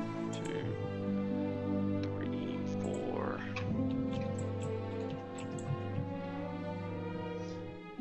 And after that, we're actually past the long part. It's all downhill from there. Or is it all uphill? Like, exciting. The roller coaster goes like this. Exactly. Yeah, it does exactly. Like It's all loops from here. it's all loops. Oh,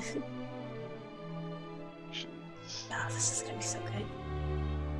Where? So what do we have next? Like connections and then trademarks, right? attributes, trademarks, connections, quips, all the side stuff, but that goes pretty quick. Okay. Once I explain how they work. And then we'll break, and then we'll do a little bit of the intro story until there's a good pause scene. I do we get purposely more didn't dots? put any points in culture so he could just be like, gee golly, is that newfangled rock and roll? I'm for it. Wow. Actually, Tyler, if you could give mine a look and see where you think it needs filled in, that would be great, because I kind of lost track of the dots. Eric, you are good. Sarah, you have 3 more points to put anywhere you want. Okay, let's see. Probably At that one point, more I'd in- probably start putting, yeah. I would do aim, which you did. Do larceny because it fits you perfectly. Probably persuasion, talkie, but it's up to you. the talkie bits. I'm Right. fine with the talkie bits. And now you're Also, good. yay! I realized another great quip. You so are, aside- by the way, allowed to make up your own quips in addition to the ones you can draw, but we'll get into that later. Oh, I have quips, trademark lines. Yeah, this is classified information.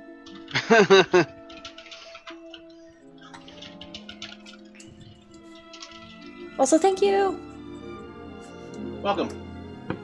Let me glance at yours too, Sean, just for completion. Oh my goodness, is that really your name? I like it. Yeah, that's what I said the other. Wait, no, Oh, you're not that done was yet. my. Okay, I'm sorry. No, Okay. that was my character from yeah, wrong character. Crap. I gotta think. It's okay. This name fits this game. Oh Jack god! Jackson, everybody. Wow! JJ. I almost did the exact same joke. Frank Beautiful. Franklin.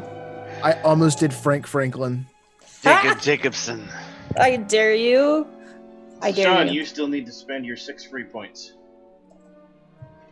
Oh, where do I get 6 3 points from? You just get them, and they go anywhere you want in your skills. Oh, for real? Yeah, that's You the didn't last, mention that. Snap! That's the last point of the skills. Part of the skills. Okay, so I got 6. Yep. And then you can double check yourself when you're done. If you've spent 15 points, you've probably done it right.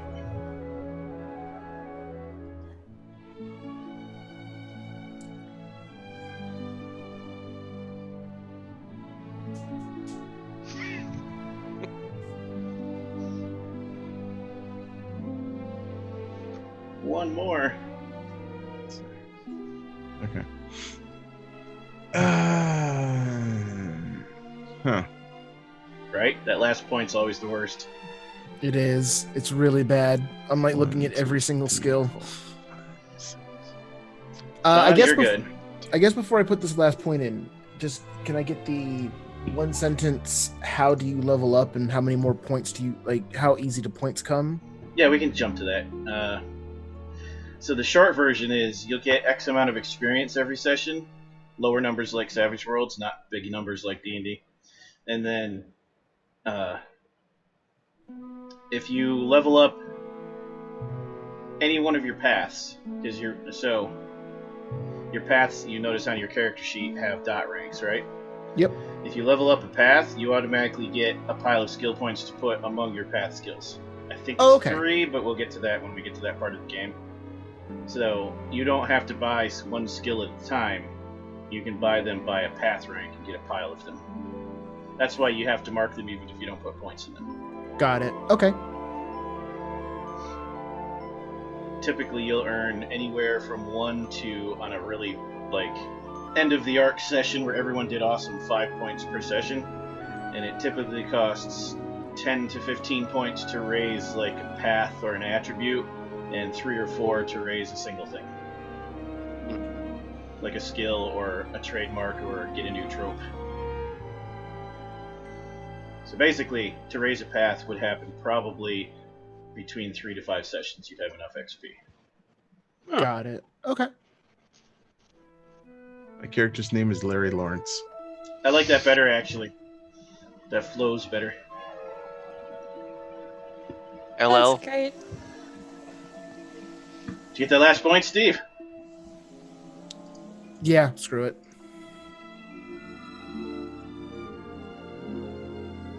Okay. Attributes. Attributes represent how adept you are at things. That's the quick way to say it. Hmm. As you Okay. can see, they're divided among 3 arenas: physical, mental, and social, each rated 1 to 5. First things first, everybody has 1. Fill that out. Nobody has less than 1 dot, because if you get to 0 dots in that thing, you're disabled. Any one of them, and you can't act properly. Like, you can't move, you can't think, whatever. Okay. So 1's free. And then you need to rank the arenas in which you are most adept. It's up to you to decide the order, but make it fit your archetype. So you want to mark them as primary, secondary, and tertiary. This is we don't have a spot for that on the sheet, so you'll have to remember that or mark it somewhere else. But basically, is force primary, finesse secondary, and resilience tertiary, or any order of. Hmm. Oh, they don't go top down. They go left to right. They're rows, not columns.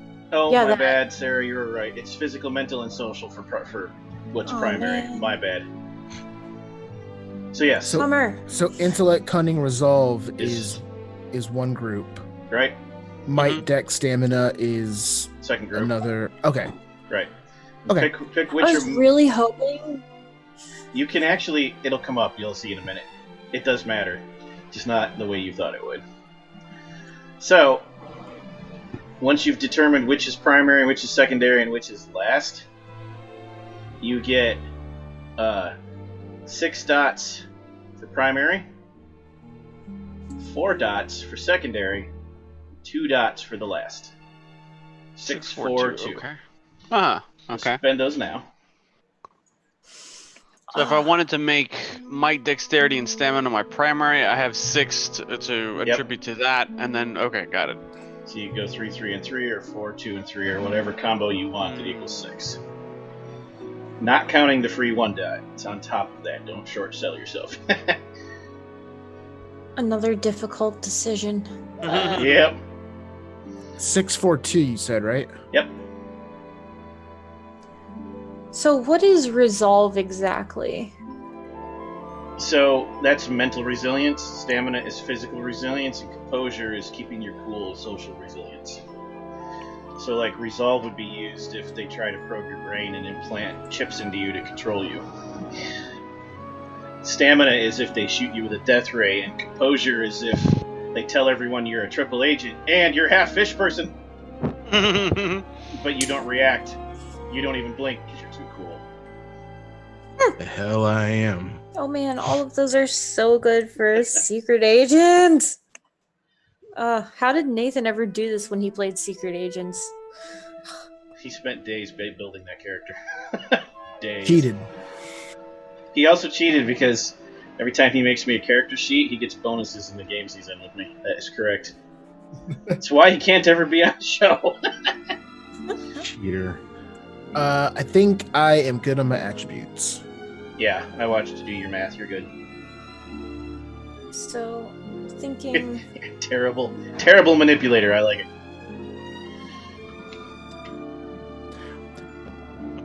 Because like that was kind of my thought too. Like originally, I was kind of thinking he would be sort of a lying scientist guy, but the more I was thinking, the more maybe he's stuck at this specific facility because after what happened to him at college, he's trying to do it the honest way since Right. he got screwed over doing something wrong.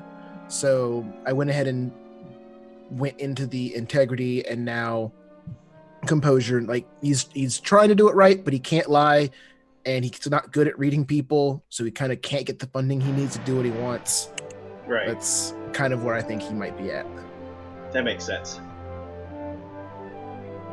Can you tell me about presents? You get them at Christmas.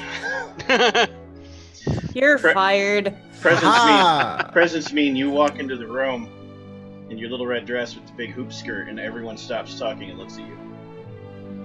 Manipulation is, yeah, Dan is totally cheating on Kelly with season 2. And composure is everyone's staring at me, but I'm not going to sweat because I'm too cool to sweat.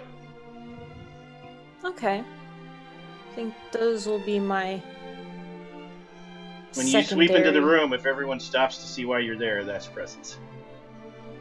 I'm a spy. That's not necessarily good. Not a Right. good thing to have. That's James Bond, yes, but not your kind of spy. James Bond has 5 in presence. Yeah. Okay, so I think I've got that. Sean, you got your spent? Yeah. Okay. Eric, you good? I think so, yeah. Okay. No rush there. I'm just checking in with everyone. Oh yeah.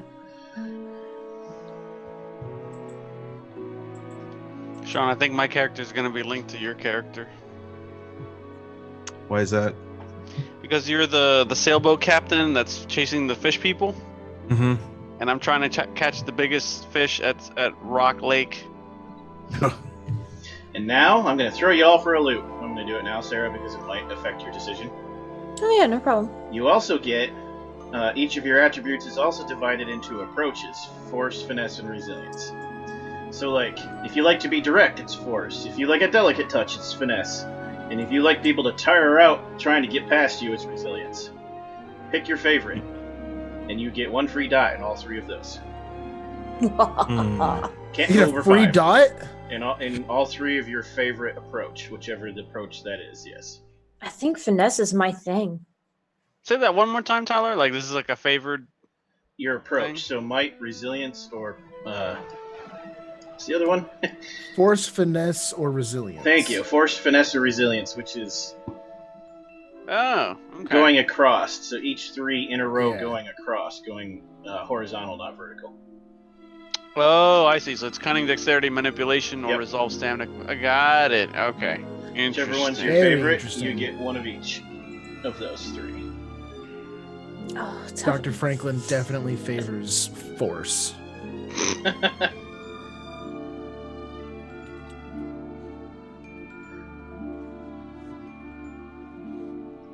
If, however, you can't go over 5. If, however, you already had one at 5 somehow, and the free dot would have taken you over 5, you can then spend the extra dot on one of the other 2. So it's 1, 1, and 1, or 1, 2, and 0, however it works out for you. Okay. But it has to be 1, Oh. 1, and 1 unless you're going over 5. Jesus, I have 4 resolve, 4 stamina, and 4 composure. That's awesome. I officially that I that can extra wait here for dot, that damn fish for days. Like, you ain't moving. That extra dot officially put me at 5 intellect. And wow. last but not least, 1 dot in any attribute of your choice. Oh shit. Okay. Yeah. Superhero attributes in this game, that's for Wow. sure. Most of your dice pools will come from Wowies. your attributes. I'll go might. Hmm. If you could give mine a once over, I'd appreciate it. Yep. So, which was your primary? Primary was intellect, cunning, and resolve.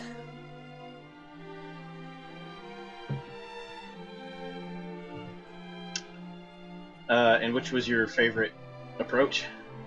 Finesse. So you're missing 1 dot from your tertiary. You should have had 2 dots in your tertiary before you added your finesse bonus.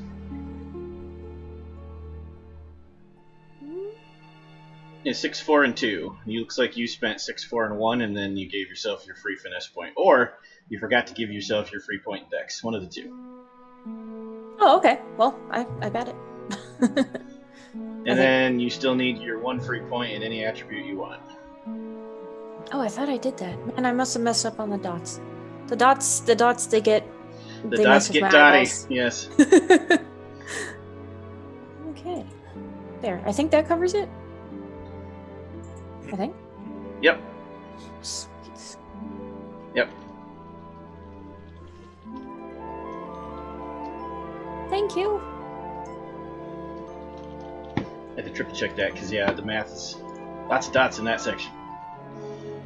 Yeah, sometimes, so when there's a repeating sequence, sometimes my eyes get lost and I have to go back and recount. It's just this weird thing my brain does. Same here. Okay. Y'all got your dots added all the way to the end? Mm-hmm. I'm trying to figure out my very last one. Okay. You got all yours, Sean, including the free last point? Yeah. Okay.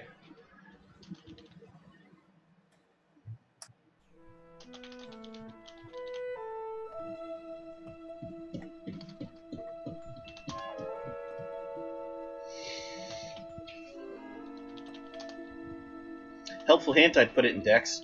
I was literally- It's a really I was- bad one to nerf. I was literally about to do that. Yeah. Okay. Next are trademarks. Trademarks define your signature moves. They are specialized actions or ways of doing things that are attached to a skill or attribute. Whenever you use a skill or attribute in a way that references the trademark, you get the following benefits. 2 extra dice on the roll, and if the roll succeeds, the opportunity for directorial control over the scene. You can choose to exert directorial control at any point during the scene from the point you unlock it, but it goes away once the scene ends and you lose it. Some trademarks are negative, but as long as you act in line with the trademark, you get the positive bonus. You can only invoke each of your trademarks once per story. Typically a story means the whole arc. Oops. For us, I'm gonna divide the story into sections. There'll be 3 sections and then everything will refresh so we can experience all this stuff a lot. I'll tell you when the section is ended, you'll get bonus XP. You'll know. So, you're gonna begin the game with 4 trademarks. 1 for your origin, 1 for your ambition, and 2 for your archetype. Link them to whatever skill or attribute seems important, but it can only be 1 skill or attribute for each trademark. So I'm just putting the skill in. I'm not like having to write out what the trademark is. Oh, absolutely, you got to write the trademark. The way at the bottom of the sheet where it says trademarks, you'll hit the plus sign and fill it out. They actually have sample trademarks for the archetypes, which we can use as launching pads for origin and ambition. So how many do you get for origin? 1 origin, 1 ambition, 2 archetype, 4 total. Okay. So we'll start back with Sean, and I'll list the survivors' sample trademarks. Built like a brick outhouse. Can't say the S word in the B movie. Diamond hard emotions. I ain't afraid of no fish. Is that all you got? I'm beginning to think you don't like me. Up my sleeve, put a sock in it, and that ain't gonna happen again. Alright. I'm gonna have to read these. I read them earlier, but I've already forgotten. These are so fun. For Steve, the sample ones are... Oops. Yeah, I see them on page 37. You got the book, Eric? Or do you want me to read you yours? I'm looking at the wrong one, I think. I'm looking at Outdoor Enthusiasts trademarks. Am I looking at the wrong one, or? Actually, you still need one of those, but I'm going over everyone's archetype trademarks. Oh, the archetype. Got it. Right. Okay. But yes, you should still look at the Outdoor Enthusiast since it's there and it has examples. Okay. Do you have the book, Sarah, or do you want me to read you yours? I'd appreciate if you went through them. Okay, yours are... Oh yeah, I got This is totally my pay grade. Ma'am, please step away from the alien. License and registration, please. It was a dark and stormy night. Cut through the red tape. Badge and gun. Just a small town boy, and move along, nothing to see here. Please disperse.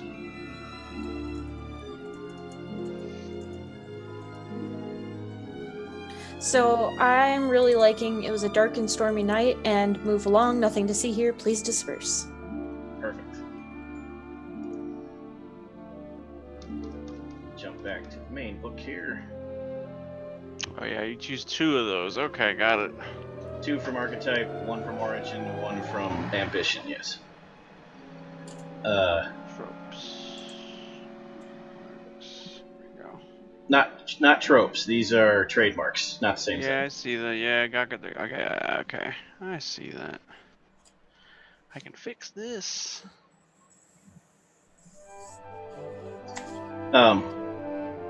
For your origin and ambition, you'll kind of have to make up your trademark. Just, cheesy everyman or 50s type of B movie trademark that fits your origin and ambition. Mm-hmm. So you can toss it by me so that I can say it fits, or most of you will be able to figure it out. If anyone has any examples, I would appreciate hearing them because I'm kind of like trying to think here. Jack of all trades. What's your origin again? Charm School, aka Russian Ballet. Hmm.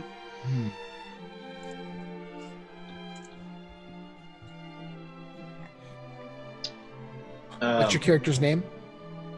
Alex Last name? Koshkin. Male or female? No one Yes. knows. That's fine with Actually- me. What about Kushkin? Alex Kushman. Koshkin. Actually, yeah, that's a good one. And then you could tie it to one of your like persuasion for your origin. I'll think on that one. I feel like there's something there, but I need to tailor it a little more. Okay. But thank you. That does help a lot. Was that the ambition or the origin? That was origin. Okay. Ambition is pride of country. A good example of an ambition. What is your Darn it. ambition? I don't remember. Oh, revenge on the fish people. Right. I would twist around I ain't afraid of no fish to be like, die fish man die. What was Go for that the under? gills. Go for the for gills. the That's gills! perfect. Oh, that's so perfect. What was that under? Scroll down to Wait. trademarks and hit the plus sign and fill it in. No, Go what for was the like gills. what skill is that attached to? You or have does to it not pick. matter? Skill Okay. or an attribute, and you have to pick. Oh, that's For all of brilliant. them. The gills. I love that Go so for the much. gills is 50 points, yes. Steve wins the night. Ah. Courage. Ambition. Wait. That was ambition? Yeah, it was ambition. Okay. Yep.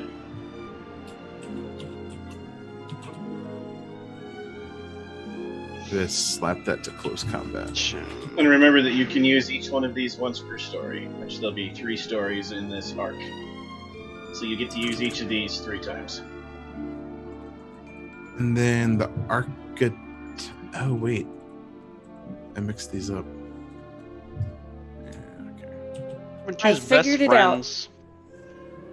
Makes sense for him. Okay, what you got? Koshkin, Alex Koshkin. You've never heard of me, but. And then yeah, okay. whatever that. suits. And that is persuasion. I approve. So now you just need one for your ambition. Let's see. Sean, help me out. Captain America tropes. I could do this all day. Yeah, yeah. That's America's ass. You could do that too. That's random Eastern Bloc country's ass.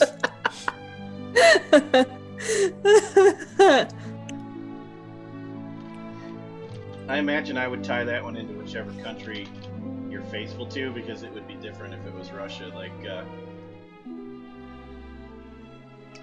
for the, is it fatherland or motherland? It's motherland. For the motherland, or comrades must band together, or something. For the people. That sounds like a lawyer commercial. That's literally Morgan and Morgan. Oh my god, I hope they don't sue us for using that phrase. Please don't. It was unintentional. Oh my god. Oh, for the greater good. Yes. The greats are good. The greats are good.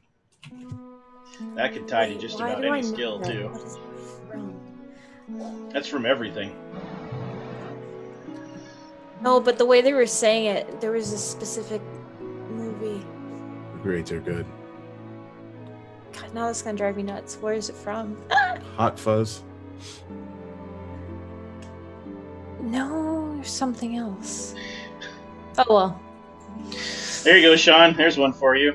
Pop up out of the Neat. garbage. Hell yeah!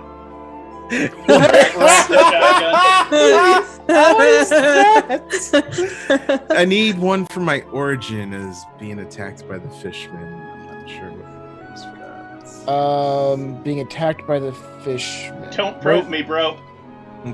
God. Don't probe me. There's a bro. lot about alien experimentation in this game. Or when probing, don't forget the lube. Scan for implants. I beg your pardon. Oh man, for the greater good. Eye twitch. Integrity is for the greater good. Yes. And we're supposed to come up with traits to go with the trademarks for archetype, or do they come built in? You can pick. Okay. Steve, yours are good. I like them. Okay. And are these skills or also attributes? One or the other. Doesn't matter which. Oh, it could be But not both. attributes? Yeah. Oh, I didn't know that. God. Okay, I damn. think I'm good now. So we're done with trademarks. I already have my tropes picked out. I think. You get 3, right? I'll tell you as soon as everyone gets done. Okay, I think I'm done. I picked Resolve for It Was a Dark and Stormy Night, and Cunning for Move Along, Nothing to See Here, Please Disperse. Okay. You got all 4 of yours, Sean? Yeah. Okay. Next step is relationships. As the book says, you probably aren't making this character in a vacuum, and if you are, you should come up for air. Anyway, you're likely to have other people at the table with you also making characters. Here's where you interact with them. For each other character in the story, you're going to write down an attitude with an intensity rating. Should be a spot for that on the sheet. Put these under connections. Just add them as additional connections. Okay. This can either be a positive or negative attitude, but it defines how your characters interact with each other. This is how your character feels about the other characters. Don't worry, they don't have to feel the same way about you. That happens in real life, so why deny it in a game? Interesting. So, you will apply a level 1 intensity to one player, a level 2 to another, and a level 3 to the third. And then it has rules for bigger groups, but for you guys, it doesn't matter. Okay, what is is 1 the strongest intensity, or is 3 Weakest. the strongest? 3 is Well, okay. strongest. Okay.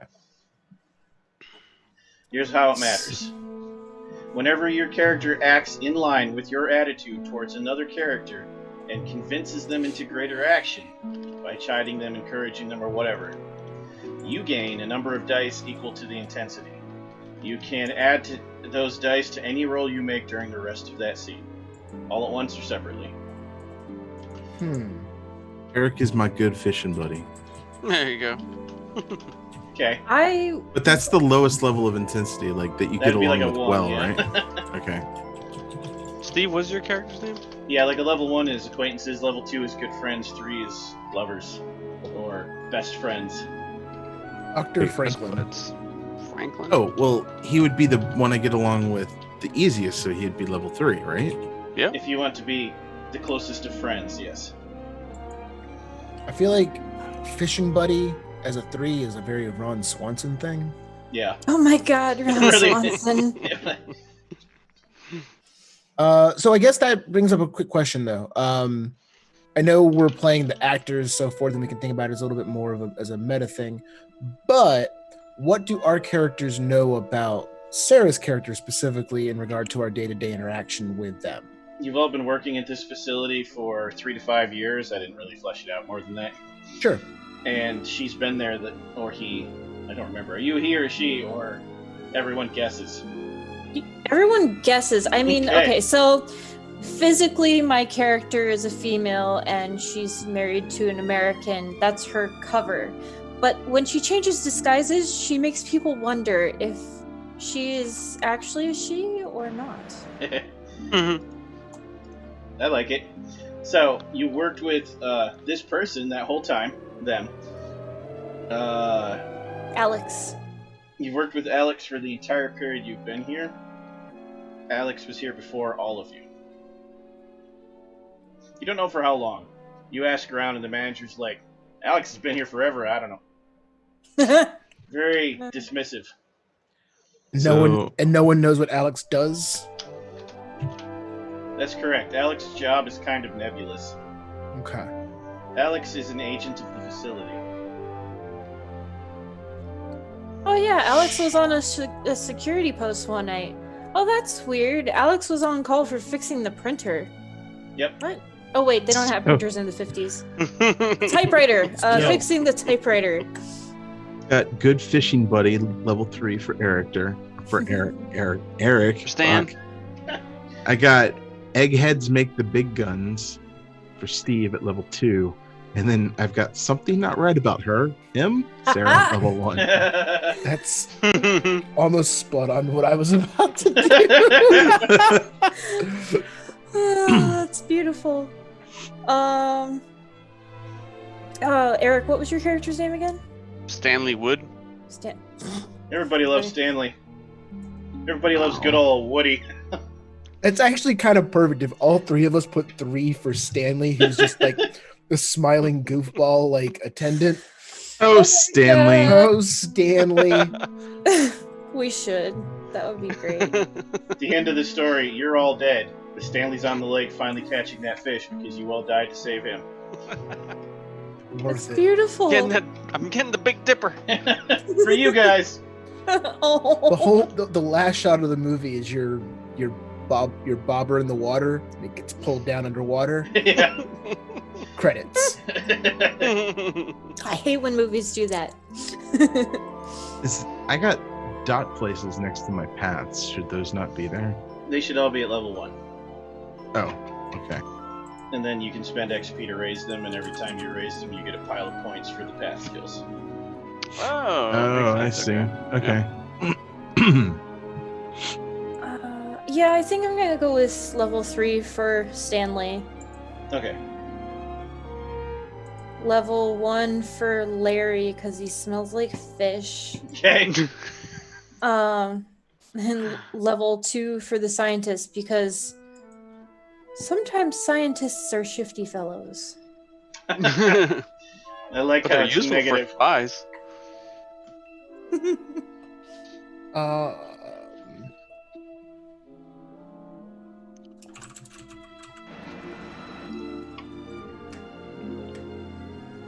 Yeah, I think that completes that for me. Yep. Let Steve flesh his out. Flesh. Delicious flesh. Wait, what?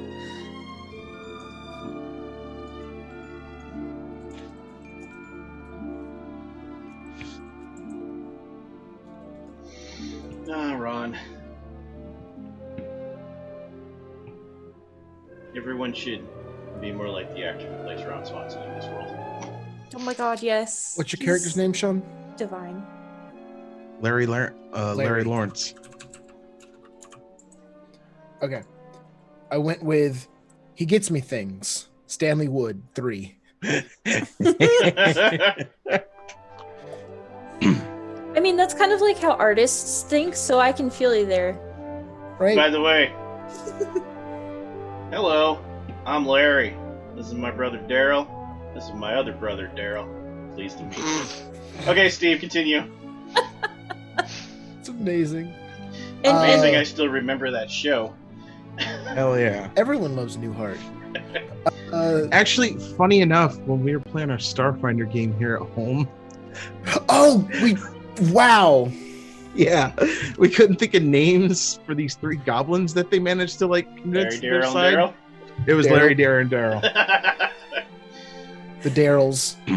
Or the Dougs. Did we go with Doug eventually? We It went changed- Doug's. It It was changed Doug's. for like Rules. 3 sessions. It was Okay. Larry, Doug, and Doug. They always seem to be where I need them. Alex, too. Okay. And he just stands there all day talking about Lord knows what. Larry, 1. Hey, fuck y'all. I'm gonna save your life. All right. Final touches. At this stage, we're almost done. Now you need to pick 2 tropes off your archetype list and a single additional trope off any other archetype list. You can pick all 3 Oh. off your own list, but why would you do that? That's boring. Alright. I can do what now? Who, where? Because I don't have to turn the page. You need to pick 2 tropes off your archetype list and 1 trope off any archetype list, yours or otherwise. 2 tropes. If you have, I'll Interesting. help you out, Sarah. But for the rest of you guys, that begins on the same page the archetypes begin, which is 21. And then, so Steve, yours is I got him. Yeah, page 36. 38. All right. Okay, Sarah. hold on. No. We all need to read these so that the audience understands like where we're coming from, because I really want. These are amazing. Like, don't. I am gotta making read, you. like. I am making you read out the ones you pick. Okay. Oh my God, these are so good. Oh, Steve, were you Frank Franklin or were you something else Franklin? I was going to be Frank Franklin, but I'm not. No, I'm now. Doug Franklin. Yes, Do it. sure. Douglas we go with Franklin. that. You're Douglas Franklin. Yeah, but I only ever go as Dr. Franklin. Like, that's all I ever tell people my name is. So Okay. Hi, I'm Sarah- Dr. Franklin. You can call me Dr. Franklin. I'm going to go through your tropes so you can pick them. Then I'm going to have them list the ones they picked or any other favorites. So you need to pick 2 from your own list. Here's the list. Shadow conspiracy. You aren't paranoid if you're right. Your shadows have skeletons and your conspiracy is deeply ingrained. You can inflict a level 2 complication, which means you increase the difficulty by 2, on someone else's action. If they fail to beat it, they're embroiled in one of your conspiracies. Oh my god. Disappearing act. You've been trained how to lose a tail even in the most unlikely of circumstances. You can disappear into a crowd of as small as 10 people, and somehow no one can find you. That's above my pay grade. Working for the government taught you how to tell people no. You can declare that's above my pay grade to deny someone attempting to force you into doing something you don't want to do and they just fail. Redacted. You have a healthy stock of correction fluid and black markers. You've learned how to prevent paper trails before they even become a concept in some poor tax adjuster's mind. Anyone attempting to investigate you or your friends must overcome a level 2 complication or get false info. I've got a file on that. You do, and it has all sorts of really useful information. Declare retroactively that you've investigated a specific situation before it comes up. Gain +1 enhancement, which is an extra die, to relevant rolls, just like if you gained a clue. Sunglasses. It's all about the look. +1 enhancement when interrogating someone. Night vision goggles. Everyone in your office has a pair of these. They come in handy in the dark, otherwise they're just kind of bulky and weird. Roll 1 extra die to take actions in the dark. An inside job. It's been you this whole time. In a scene in which your character is not present, you can declare that your character is actually there, masquerading as an extra. Stop it! Stop it! Stop it right now! You Oh my need to God, pick that one. That's that's so perfect. amazing. That is amazing. Hand-to-hand training.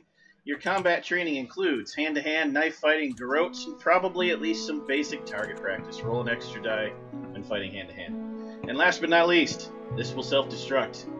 You've got a really cool gadget that is absolutely suited to this specific job. And to boot, after you use it, it blows up, but you have no control over that. Oh my god, they're so hard to pick between all. This is the greatest game that's ever been invented. Okay, like, not even exaggerating, this is the most fun I've ever had in character creation. Normally I dread this part, but this is so fucking hilarious. Oh my god, like, Oh my God! how am I supposed to decide between these? I want every one of my tropes. That's the problem. Oh no. Are you So the sure I way- can't pick all 3 from mine? Tropes work much like your trademarks. You can use each of them once per story and enact the bonus. Oh man. I'm just gonna start by crossing off the ones I least want, because I wrote them all down as you were telling me. So I've managed to pick mine of all. Let's hear them So dramatically. I can't. They're just so awesome. Okay. So special cash. The 3 that I picked are special cash. You do pick 3, right? You pick Yes. 3. You pick 3. Oh, you pick 3? 2 from You your picked own. 2. You pick 2 from your own and 1 from any other, including yours. Oh, okay. Got it. These are all from my own because the rest of you guys suck. Lame. Special cash. You are always prepared for whatever may come. No matter where you are, you can declare that your character has a cache of weapons or gear nearby that happens to have the exact item she needs it in or needs in it. Okay. Been here before. This place looks familiar, and you're sure you know how to get around. Once per game session, you can declare that your character has been in a place before. and can come up with a plausible story as to how. Gain +1 enhancement to all actions taken while there. And then the last one is, shake it off. You grew up in a world where the hits keep coming even when you can't take them anymore. You've learned how to shrug when you take a hit and keep on going. Roll 1 extra die to shrug it off after damage is declared on you. Okay. There's with my bare hands, you work best with your bare hands, preferring to get down and dirty rather than use some flimsy tool. Roll 1 extra die to take any action in which you can attempt to using just your bare hands with no tools or weapons. Sean reminded me, by the way, I was wrong. It's not once a story for a trope unless it says it is. It is what it says it is. If it doesn't specify, you can use it. You just always get it. All right. So like the gadget for Sarah is just the one gadget, but the bonus die to fighting would be always. Okay, that makes a little more sense. Yeah. There's secret bunker. You have bunkers and safe houses all over. No matter where you are, you have a safe space to fall back in time of need. Yep. You cannot be followed there. Shit, I think I want that one.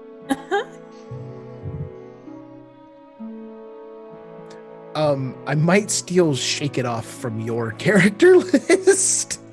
Okay, I'll let that one go, and then... no, I'm not sure yet. I'm still going through some of you guys' because these are amazing. Well, it doesn't matter if he picks it, Sean. You can still pick it. I know. Sorry? I was just... No, I see. So from my list, here's what I'm taking. I am taking Weird Science. You aren't even sure what it does. Roll 1 extra die on actions when you are using an alien device. Even when you lack any familiarity with it. Wow. And I'm taking... I just need a small sample. The biological agent can be reverse engineered to provide an antidote, cure, poison, or anything you want it to do. All you need is a small sample. That's amazing. Okay, Eric, what's yours? I picked 2 from mine, Blissful Ignorance and Tools of the Trade. Blissful Ignorance, it's easy to ignore what you don't want to know about, and that helps you remain inured to horrific truths. Roll 1 extra die when resisting mental or social influences. I also picked Tools of the Trade, which says you always have the right tool on hand. You need a lockpick, you got it. Need a specific wrench, you got it. Need a very specific set of interlocking gears to get the machine back up and running, you happen to have that too. Few barriers can stop your character because of this. And the one that I picked last was actually from the Survivalist under Last Man Standing. You're used to watching your friends take hits, but you keep going.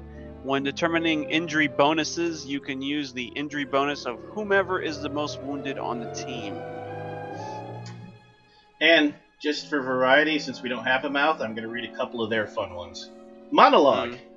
You give a monologue, and people love you for it. Or maybe they hate you. Doesn't matter. You move everyone's social rating up or down 1 step after the monologue, once per session. Keep your hands off me. You're used to people trying to get their hands on you. Police don't want you around, fans who do want you around, or exes who don't understand no. Roll 1 extra die for defensive actions. Catchphrase. You have a catchphrase people recognize. Your catchphrase replaces a quip and is never shuffled back into the deck after you use it. It's always available. Tonight at 11. Yes.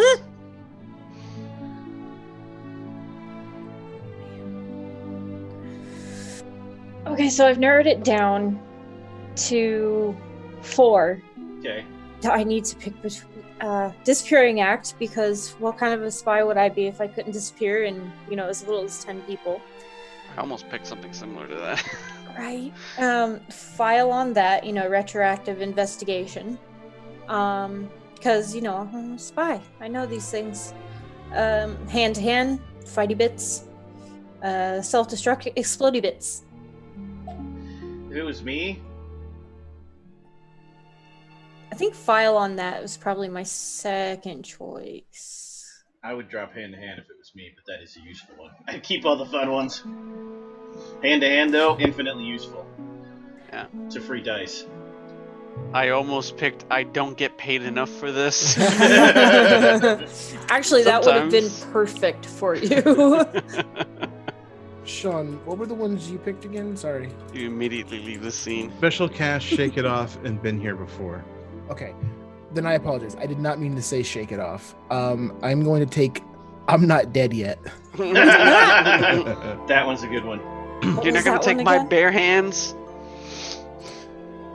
Read that one to him, Steve. I'm not dead yet.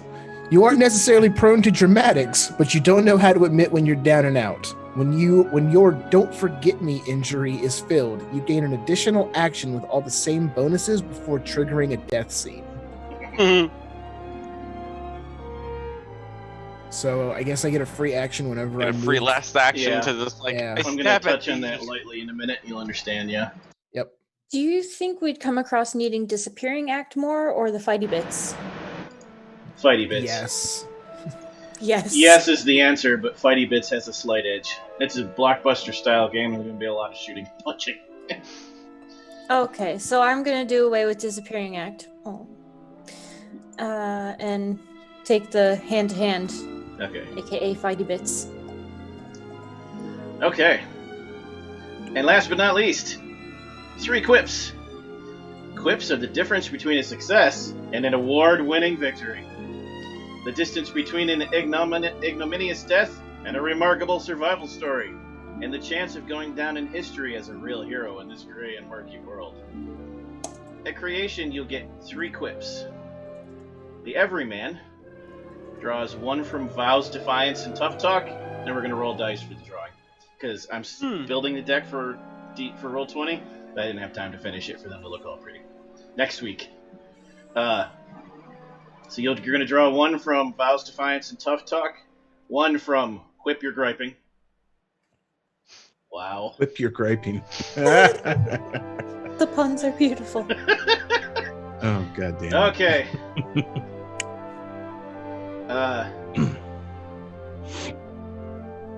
And then a 3rd quip from any deck. The G-Man is going to draw 1 from, and before you pull that switch, and 1 from Vows, Defiance, and Tough Talk in any deck.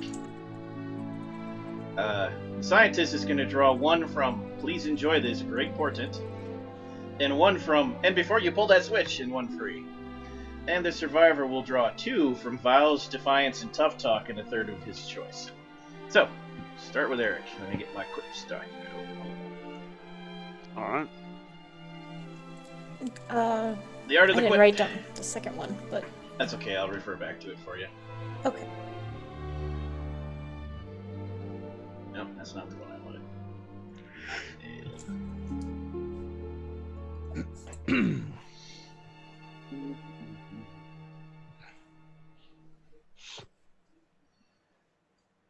For anyone who's following along, these begin on 248. Alright, Eric, so you get. Remember what I told you? If not, I'm jumping back. Vows. Defiance and I Tough wrote down. Talk. Yeah. Alright, so Vows, Defiance, and Tough Talk, and then I get 1 from Quip Your Griping. roll a d20.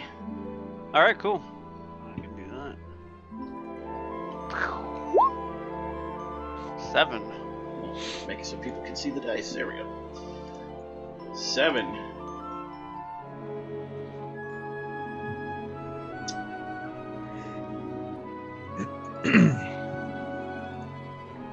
One, two, three, 4, 5, 6, 7. It's time we put the eye in survival. Perfect. That's perfect for my guy. We'll come back to how these work after we pick them from the lists. What's the next one for you? The next list? It's Quip Your Vows, Griping, wasn't Defiance, it? Tough Talks, and Quip Your Griping. Yeah. Roll another d20. 16. Oh my god, the first one in the list broke me. I'm sorry. I like drinking water all right, but fighting in it is something entirely different. Oh, nice. And then 1 from a list of your choice. To use the full list. Vows, Defiance, and Tough Talk. Please enjoy this great portent. Whip Your Griping. Why So Glib? And before you pull that switch, and last but not least, the Flirtation. Wow. Have you been monster fighting long? So which list do Great. you want? We'll roll a d20. We could just do it randomly. How many tables are there? 1, 2, 3, 4. 6. So yeah, roll a 5, 6. d6. So roll a d6 and then roll a d20. Yep. 5, Okay. and it's on number 10. Time to cut some apron strings. What?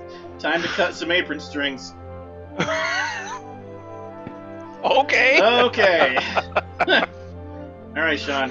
That's the Do one you- where everybody looks at each other like, what did he say? I don't know. Exactly. Roll Oh, d20. gosh. Roll d20. D20 rolled. What'd you get? I don't know. That's a good question. 5. 5. Okay, got all my windows covered. There's more than one way to skin a cephalopod. Just get this through your little hive mind. Oh. Oh. Okay, roll a d20 again after you write that out. I think I have a better one, Tyler. Okay. Another d20 you said? Yep. Never did care for seafood. 5. Oh. Roll it again, you don't want the same one twice. All right, let me wait a minute. Yep.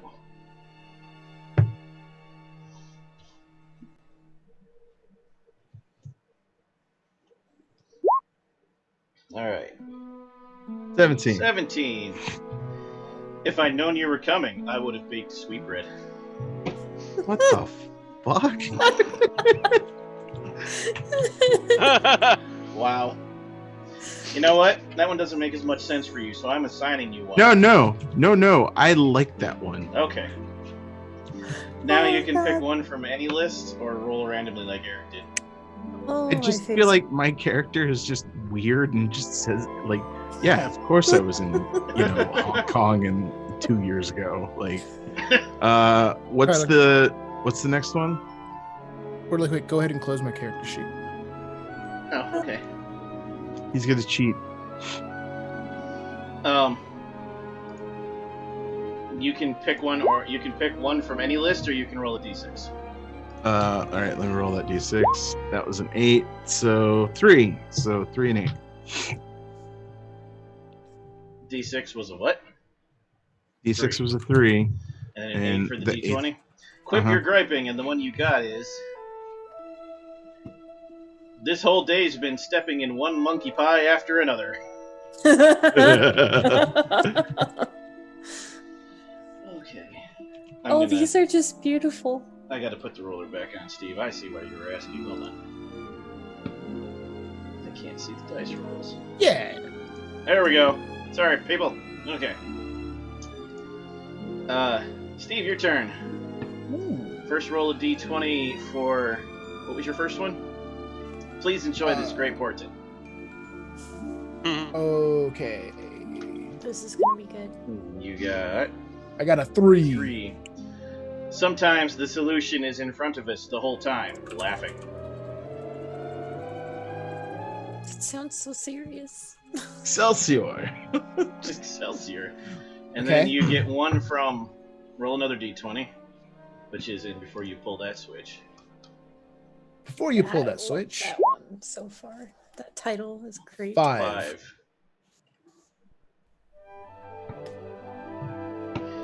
Sorry to throw a hairnet on your evil plans. Good.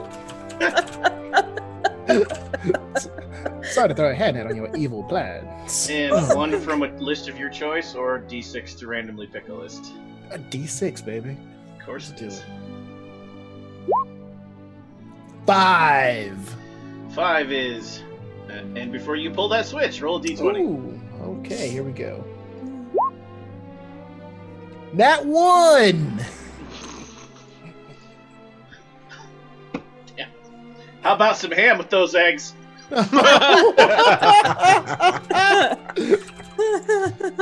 Nice.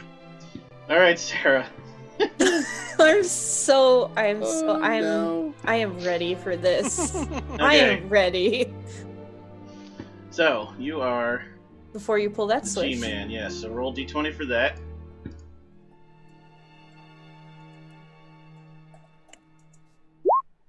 19. You just don't have the tentacles I need. Of course I would get that Oh my god. All right, and then one for the next one, which is That's the one I couldn't remember. yeah. G-Man. Vows, Defiance, and Tough Talk. That makes sense. Was your first one from the flirtation? No, No. that was from and before you pulled that switch. All right. I can't wait to tell my husband about this. This is... Oh, okay. No, I'm okay. I'm okay. Okay. So. Okay. 16.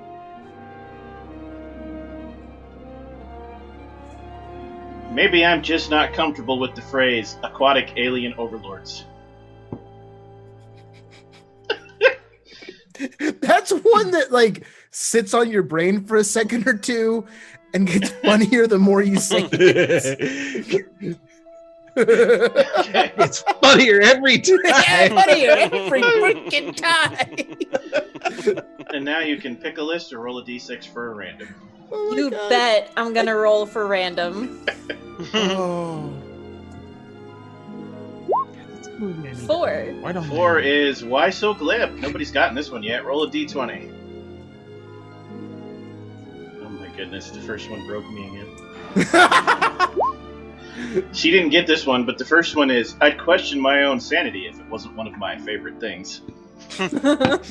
So, the one you got, Sarah, is I just find it hard to communicate with anything that's dangling. Oh my god! Oh my god! Done. We're done. We're over. Roll the tape. I'm dying. Oh fuck. Okay.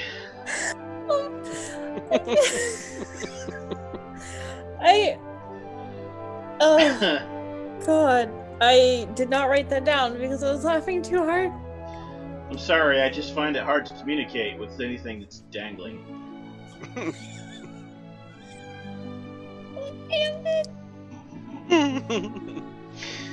Ugh.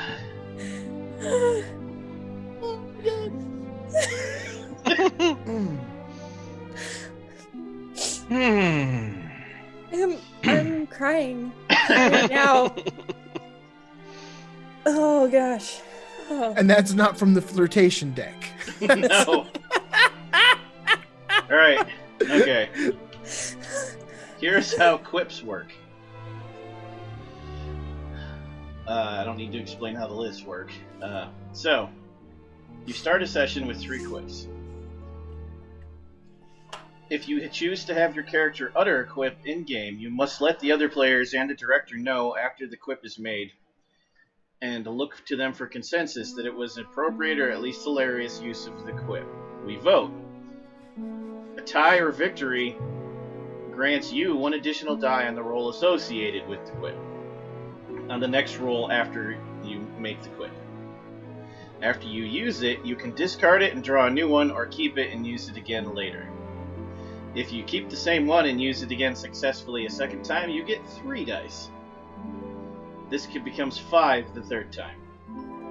Let me. Okay, so if you use the line and it's either a tie or success, you can use it right away to get an You extra get 1 die, dice. or you can bank it and then use it again later to get 3. 3 die. And then if you use it a third time, you get 4 die. And if you use it a 4th and 5th time, you get 5 die. In Wow. the same session. Every And that's- session, Wow. every session, your dice reset, and we draw new quips every week. And that's, are people voting each time? Yep. Group vote to decide if you delivered super hilariously. Okay. Award winners. When a character belts out a quip, you roll the dice. And if you roll at least 3 successes on that following roll, the quip is considered award-winning.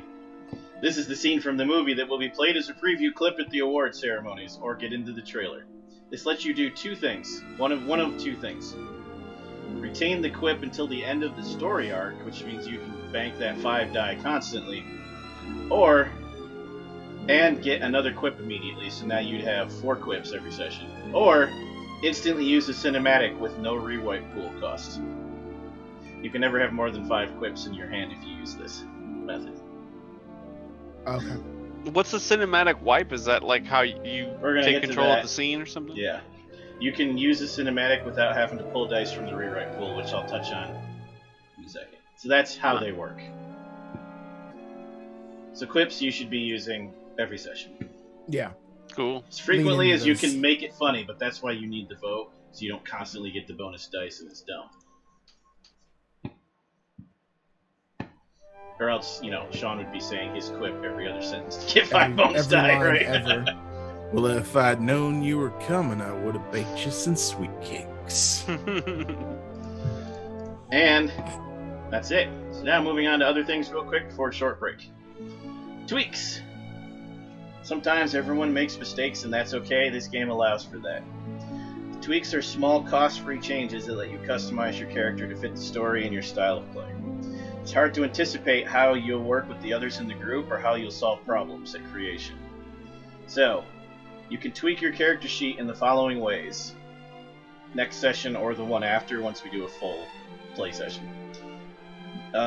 You can shift 1 dot from an attribute to another attribute, or 1 dot from one skill to another skill. You have to announce this before we begin at the start of the session, and change it on your sheet. During that session, you should try to roleplay using the skill or attribute you're trying to increase, saying, "This is why I'm getting better at this thing." Whatever. And then I have to allow the change, of course. And that's it. Okay. Also, a new short-term aspiration every session that you've used up your last one. You don't have to abandon the last one, but you can even if you didn't make the last one work. You can also abandon an ambition path for a new one. This happens at the end of a session. If you choose to abandon your ambition path and pick a whole new ambition, you retain the rating in the previous one, but you can never raise it any farther.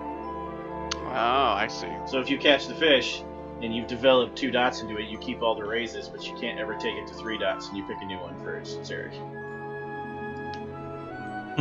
You lose any connections you had through your old ambition and pick up new ones at the same rating. Skills and trademarks don't change, just the ambition.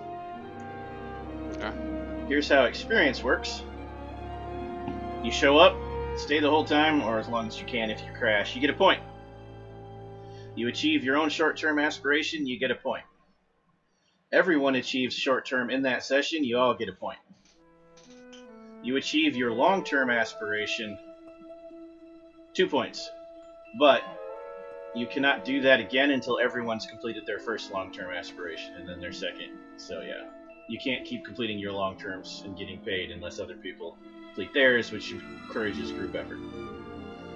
You spend... That's cool. I like that. Yeah. You spend half the writer's pool in a single scene, you get a point. That's everyone in the group. There's a reason for that. You'll find out later. You reach a story milestone, that's a point. I'll tell you if you did. And you complete the group story successfully, 3 points. There's a chart in the book, so you don't have to memorize this. Raising a dot in an attribute costs 10 points. Changing your favorite approach takes 10 points, which we'll touch on later. Adding 1 dot into an existing path or gaining a new path is 15 points. Adding a new archetype trope is 3 points. Add an out-of-archetype trope is 5 points. Add 1 dot to a new or existing skill is 5 points. And adding a trademark to a skill or attribute is 5 points. Interesting. Okay. And now the thing that people have been asking about. Cinematic powers and stunts. So, we're creating the approximate events of a movie, even though the characters don't know they're in the movie. You do. So, there's several things to be covered here. Encounters and how they break down. Stunts, which are powers you can buy by scoring extra successes on your rolls. cinematics, which let you manipulate the framework of the story, and quips, of course, which we already went over. Encounters mean close encounters with alien beings.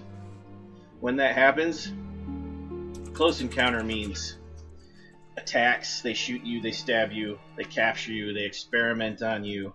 You break into their ship, but you're knocked out and wake up with a bionic arm. Those are all encounters. It can be a mental encounter, which is like mind control. It could be social encounters, which is like they mess with your life directly. Or they could be physical. When that happens, you transform. I might give you psychological effects, like in all my games, where you get a little mad and go a little crazy. Could be a physical effect, where Sean was taken by the fish people and experimented on and came back with green eyes. Or grows gills eventually. And it could be temporary or it could be permanent.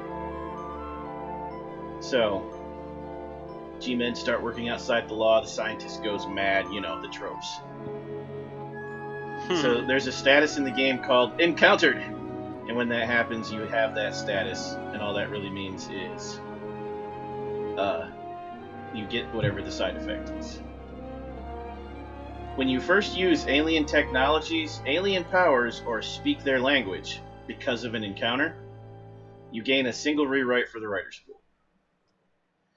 If you start role-playing like the alien in question, you get a second rewrite pool. Dice for the pool.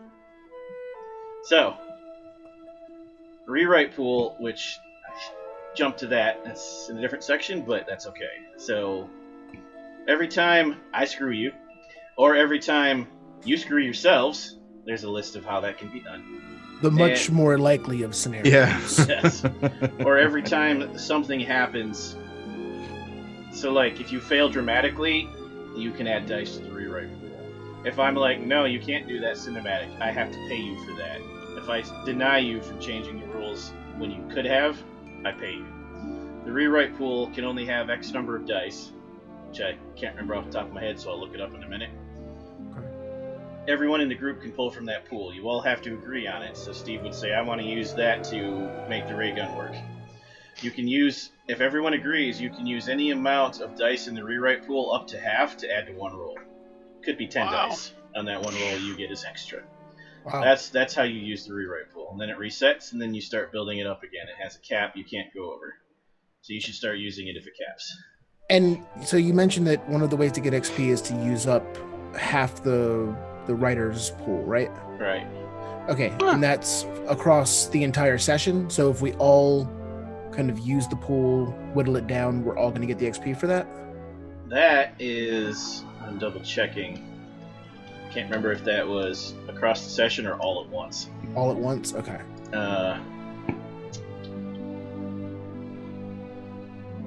Half the writer's pool in a single scene. In a single scene. Okay. Yeah. Okay. So it could be all of you in that one scene, right? Right.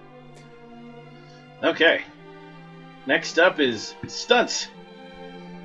A researcher runs down the hall, her hands fumbling over the device taken from the professor's laboratory. She's a competent scientist, but the pieces of wire and crystals attached to the device make it seem more like it came out of Jules Verne than MIT. As the creature from the depths stalks her, she tries one last time to get the device to function. She can barely hold back her smile as she hears the machine power on and turns to face her pursuer.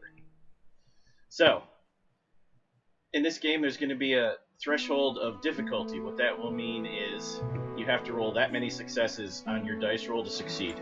Typically the difficulty is 1, complications increase it. So all those things we talked about earlier where you could add a complication 2 to the bad guy makes their difficulty 3 for that action. I can also increase it or lower it based on circumstance.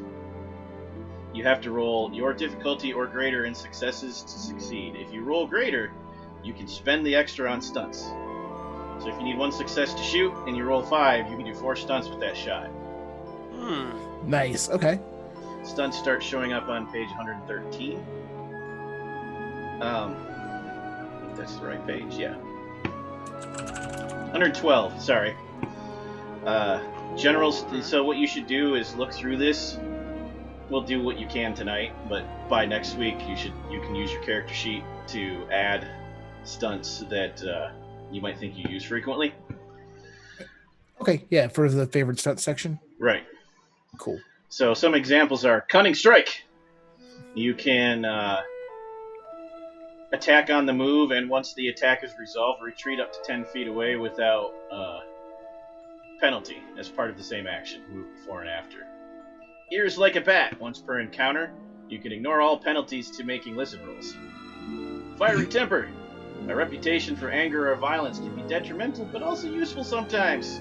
You're not intimidated by any fear-based effects that came from confrontation in this scene and gain +1 die on presence rolls when interacting with other humans. Cool. Flashy stunts. There's more, but I'm only giving a couple examples. Yeah. Flashy stunts require 2 of your additional successes. Animal Whisperer. When attempting to communicate or manipulate alien animals without intelligence, you gain +2 to your dice pool. Like an Ox. You have an unnaturally strong constitution. Whenever you pass a stamina roll due to alien attack, you may force the alien to miss their next turn through sheer disbelief. Right in the sweet spot. Amazing. When a character makes a successful attack at a target, they can call out to their allies to attempt to hit the same place. By making a successful cunning roll, they can grant their allies the ability to do +1 damage to their target for the remainder of the encounter. And then, of course, top tier, Daring. 3 additional successes needed for anyone. Assertive Genes. Strong genes can mean more than possessing your father's eyes and your mother's nose. For some, they're able to resist being recombined against their will. You're able to shorten the recovery time from alien effects by half. Another example is Flesh Wound. You can, when succeeding on a stamina roll, negate up to 2 more damage than the number of successes rolled, and reduce what had at first seemed like a grievous injury to merely a flesh wound. And a third example is Infused with Science. Through exposure to the arcane and super scientific, the character's body sometimes interacts differently with the strange powers it encounters. Once per encounter with an alien, the character can choose to apply a different effect to their character than that power would normally affect you with. If you don't pick that, Steve, I'll be disappointed. I'll be disappointed in me as well. And then the book breaks them down into stunts that apply to each archetype, so you should be picking from your archetype. Oh, cool. That's Very really helpful. Those Yeah. begin on page 116.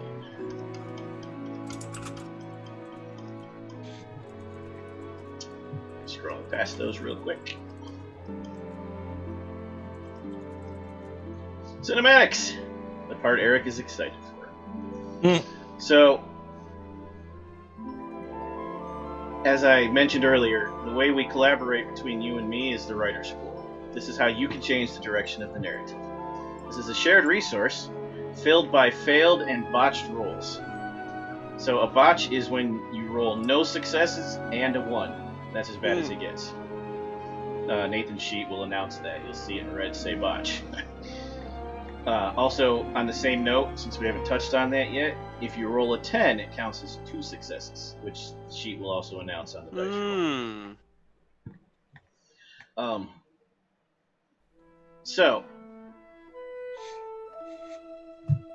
there's a selection of sample cinematics in the book, which we'll mostly use, and as we get more used to the system, we'll try writing our own, because that's fun. So, essentially,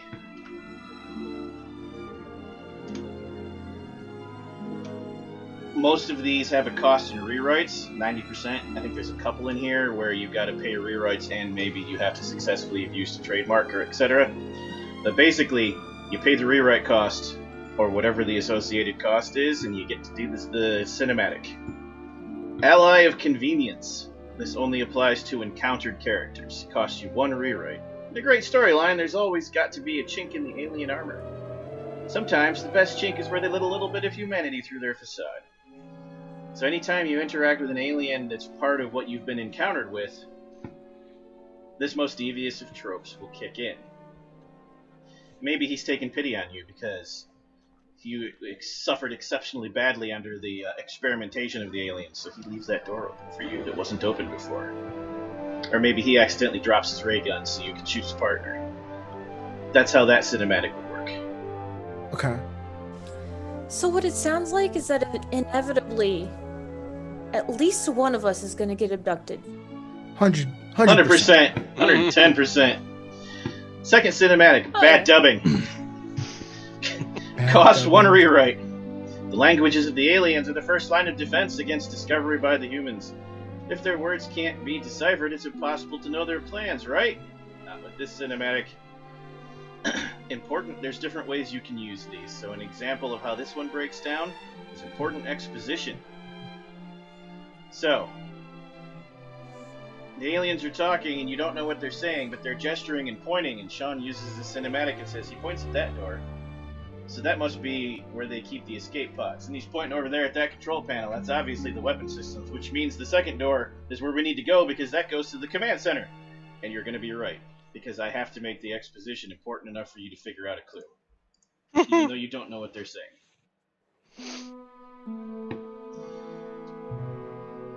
Bad dub. Next one, called the Understudy. 2 rewrites. You can replace your character with an understudy for the duration of that scene. The understudy has their own training and skills, making them capable in different ways from the actor. Sometimes that shows, and sometimes you want that. You can use this at any point during the scene, from which point the understudy portrays you until the scene ends. You can rearrange the character's skills as you see fit within the same number of points. You cannot rearrange the skills within a Hitting given me scene. right now. What? You just rearrange your skills for a scene Yes, using a different actor. correct. That's amazing. But they're an understudy, which means they can't have the spotlight. So,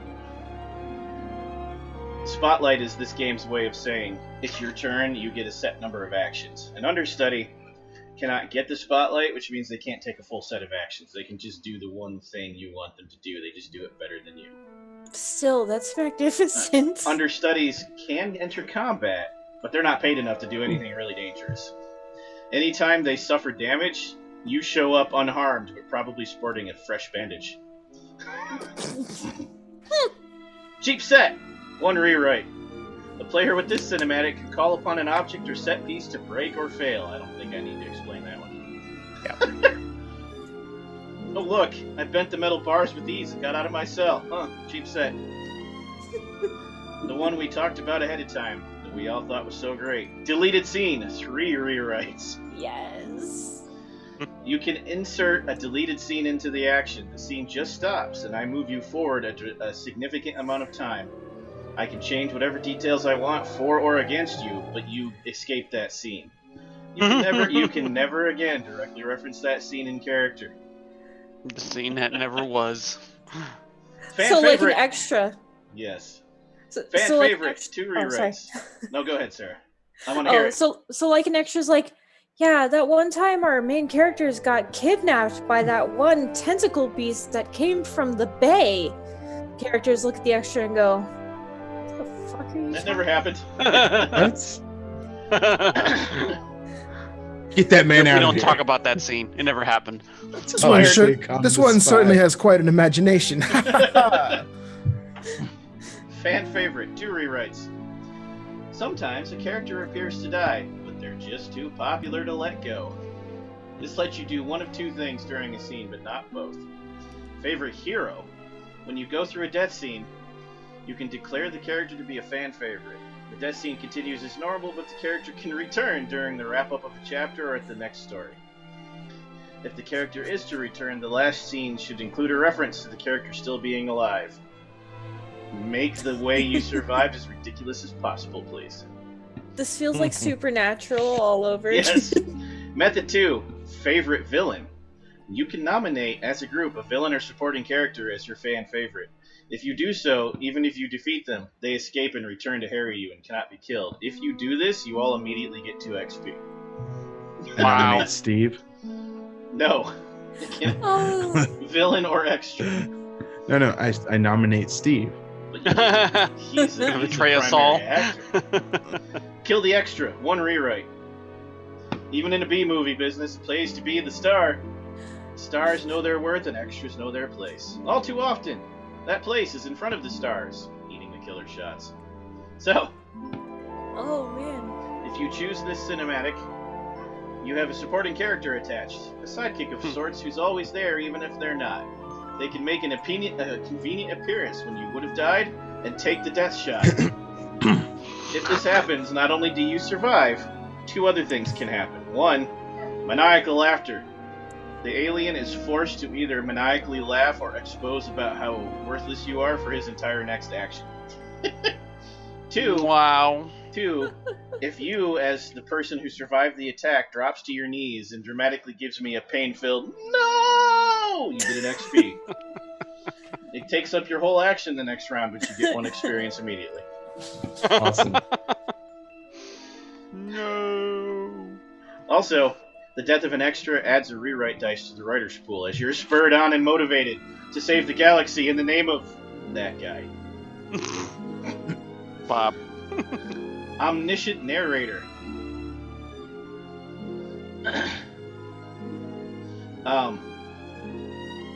This one costs 2 rewrites. This grants you the ability to narrate exactly what's going on in the scene, whether that entails an antagonist's secret plot to betray the group, oncoming disaster, or whatever else it might be. This is a more powerful version of directorial control. And then the last couple are rear screen projection, which makes it impossible to get hurt or damaged in the chase scene. Scene missing, which is a more powerful version of cutscene. Summon the Stuntman, which lets you add physical things you could not normally have done. And Take Two, which forces us to completely redo that scene from beginning to end. And last but not least, 'Twas Beauty did something to the beasts, which forces a romance between a player and one of the aliens. It's hot. Yes. That's it. You completed character creation, so we can take a short break and then actually play some. Nice. So for everybody, freaking excited. So for everyone who's watching, we'll be gone for about 10-ish minutes. We'll come back at 10:30, and we'll play for a bit. Let's see how badly we can break this game. Nice.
And we're back. We're going to play for a little while. Yay. It's going to be pretty awesome. If All right. it's as fun as character creation was, yeah. Absolutely. So, everybody ready? Hell yeah. Let's do this. Oh, yeah. We might be ready. Sirenscape needs to be ready too, or it's not going to be good enough. Legasp.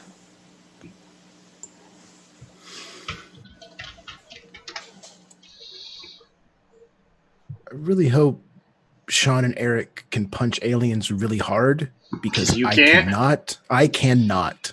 Can you shoot them really good? I think I between can't. the both of us I would be punch okay. better than I shoot, and I can't punch. All right. Here we go.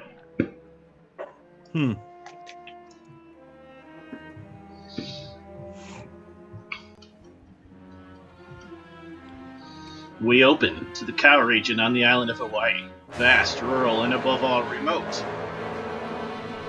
No one would ever suspect.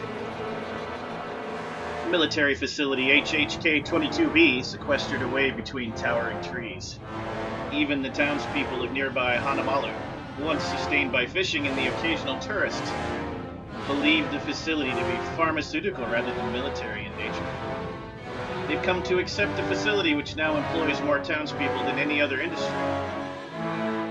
Even if they consider the American colonial usurpers and outsiders. Hawaii is a young island and home to several active volcanoes. As the camera pans out, we pass over Mighty Mao and hear the rumble of molten fire in its belly. The earth shakes and a flock of birds rises shrieking from the island canopy. Finally, the camera comes to a stop over the natural bay near Hanamalu, and we zoom in on the ocean, and the darkness rises from its depths. The music hit is perfect. All right. Hanamalu is a small town off the beaten tourist path. The nearby volcano, Mao, while nowhere near as large as Kilauea, it used to draw a respectable share of the tourist trade. But the facility worked hard and in secret to exclude Hanamalu and Mao from tourist brochures, lest any jungle excursions stumble upon them. The town picked up revenue supporting the facility, though, so their bottom line wasn't hurt much. The facility also has built-in drive-in cinema as a public commodity, which won support from the mayor. The facility and the town are only a short distance apart, while a small bus shuttling workers to and fro every 4 hours.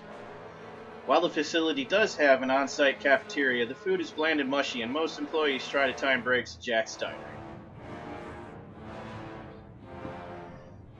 As we begin, all of you are going about morning business, which for the 4 of you begins with breakfast at Jack's Diner. After a refreshing jog along the bay, you gotta keep in shape, like true Americans. So each of you can describe your character and introduce yourselves, even though you all know each other. Starting with Sean, then Eric, then Steve, then Sarah, as we go around the table and the camera zooms in on each of you. I am retired Senior Chief Larry Lawrence from the U.S. Navy. Served in the Big One and the Pacific Theater. Kind of no nonsense. I've seen fish people. And then describe yourself eating breakfast and what that would look like, and how you're dressed, and if you're twitchy, whatever you want. He probably wears a Hawaiian shirt and just like some like military type pants. The buttons are usually like, what, Sarah? Is it like the shirt you're wearing right now? Yes, but with the collar. Nice. But usually like the buttons don't match, so there's like always one off. He's got like a big bushy beard. He's probably like a little bit balding.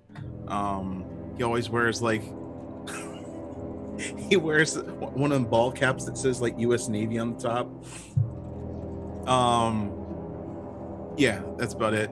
It's your ship cap, USS Enterprise. Yes, that's it. Yeah, there you go. What's your breakfast of choice? Lots of meats, lots of eggs, and then there's usually like a stack of pancakes or something like that. Are you like Ron Swanson? I just want to be clear, waiter. When I say all your meat, I don't mean I want a lot of bacon. I mean I want all of the bacon All and the eggs bacon. you have in the restaurant. It's not quite to that degree, but it's basically like a lot of bacon, a lot of sausage, a lot of heart attack, a lot of eggs, and a lot of syrupy pancakes. Perfect. Eric. Stanley Wood's like this grade A Boy Scout, tall, wiry, he looks kind of skinny and like, he at first glance he doesn't look like much. But his story is that he was once best friends with this guy called Willie Amos. They were both Boy Scouts, and they liked to go fishing together. So, but one time he overslept or forgot or whatever, and he didn't go, and he got to Willie's house too late. And when he went to go catch up to him at the lake to catch the Big Dipper, he wasn't there anymore. So the whole town searched the place and they tried to find him, and he was gone. They never found him again. So that's why Stanley has this overwhelming obsession to go catch the Big Dipper at Rock Lake, like no matter what.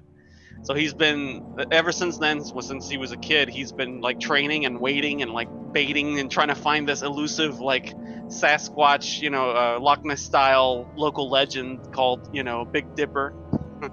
And he's heard of Larry Lawrence's stories about fishmen, and he kind of like put two and two together, and he eventually sought him out. Like, hey, do you know anything about that?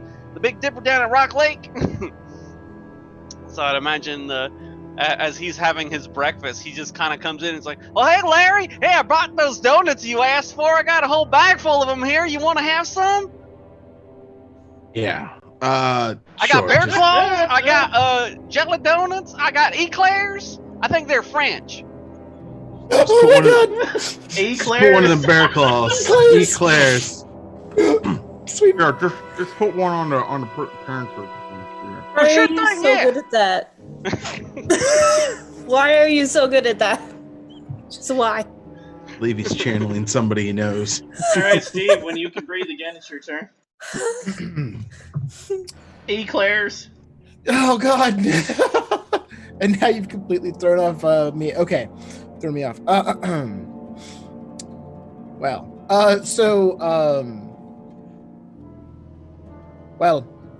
I know you've called me in here today to make sure that I can present myself as correctly as possible. I'm Dr. Franklin. You can refer to me as Dr. Franklin. I'm one of the leading scientists here at the facility, biologist by trade, stuck here doing low-tier research. For breakfast, I'll have one half of grapefruit, 2 slices of wheat toast, please. Dr. Franklin is pretty average build, maybe slightly below average, not too great at anything physical, like a little uncoordinated, but by no means like a complete klutz.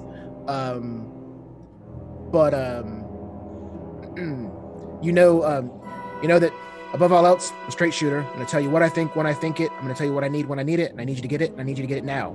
If I need something, I need it. If I don't need it, I don't need you to do something. I don't need you to do something.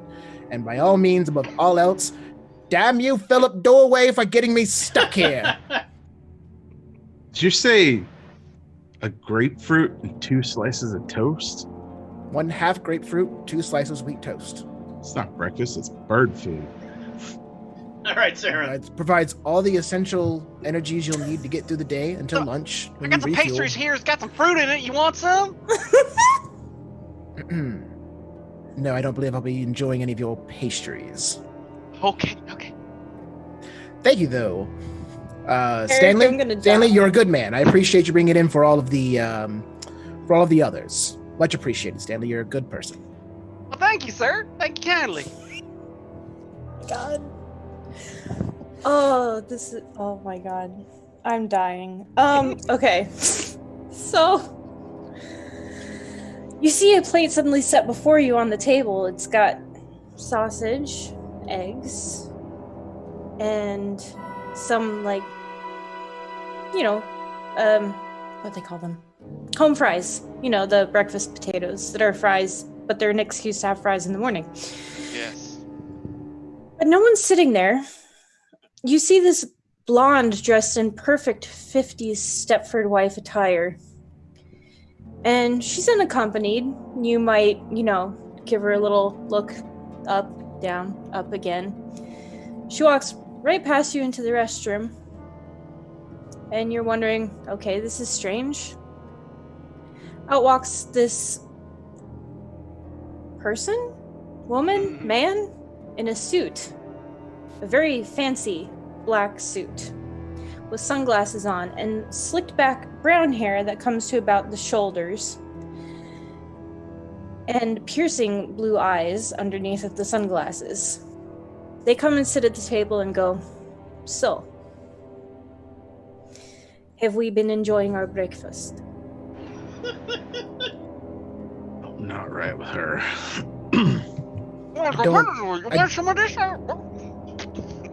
No, I cannot have to afford the fat on my body. He goes and he starts picking through like the bacon and eggs and sausage and stuff that Larry put together.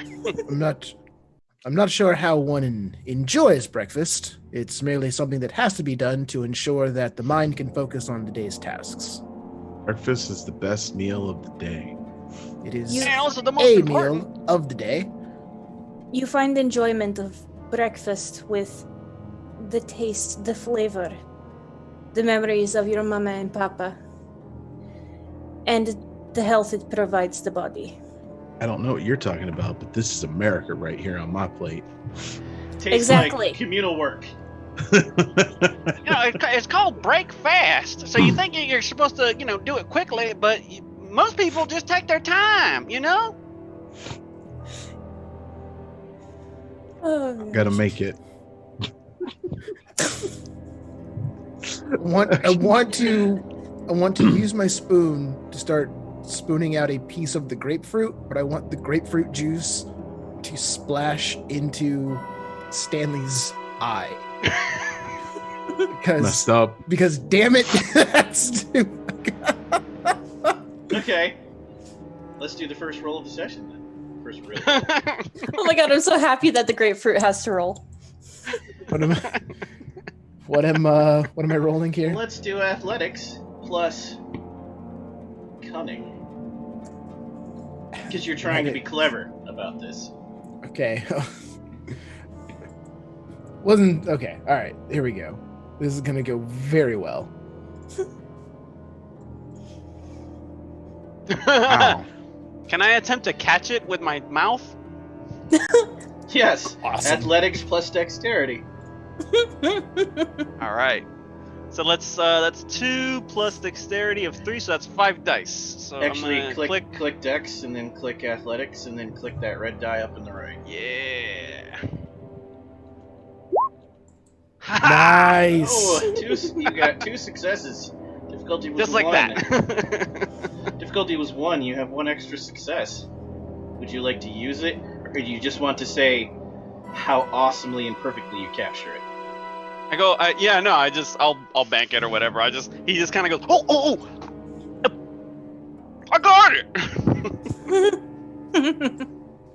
Just look down at the grapefruit and at him. That makes you It's feel pretty really good. It makes you really good, Stanley. Not only did you do something really cool and catch it, that your best friend over there is hooking you up and giving you free food. This really makes you feel good about yourself. The next physical roll you have to make has +1 die. Nice. Oh my god, that's great. Stanley, you're the best. Oh, thank you, sir. Thank you so much. You finish your meal, and then it's time to get on down to work. To the station, I was going to say. Get on down to work. As you stand up to pay your bill and close up for the day, 2 things. 1, starting with Sean, and then Eric, and Steve, and Sarah again, because that's the order you are on my screen. Give me cunning rolls, just straight cunning. Difficulty of 1.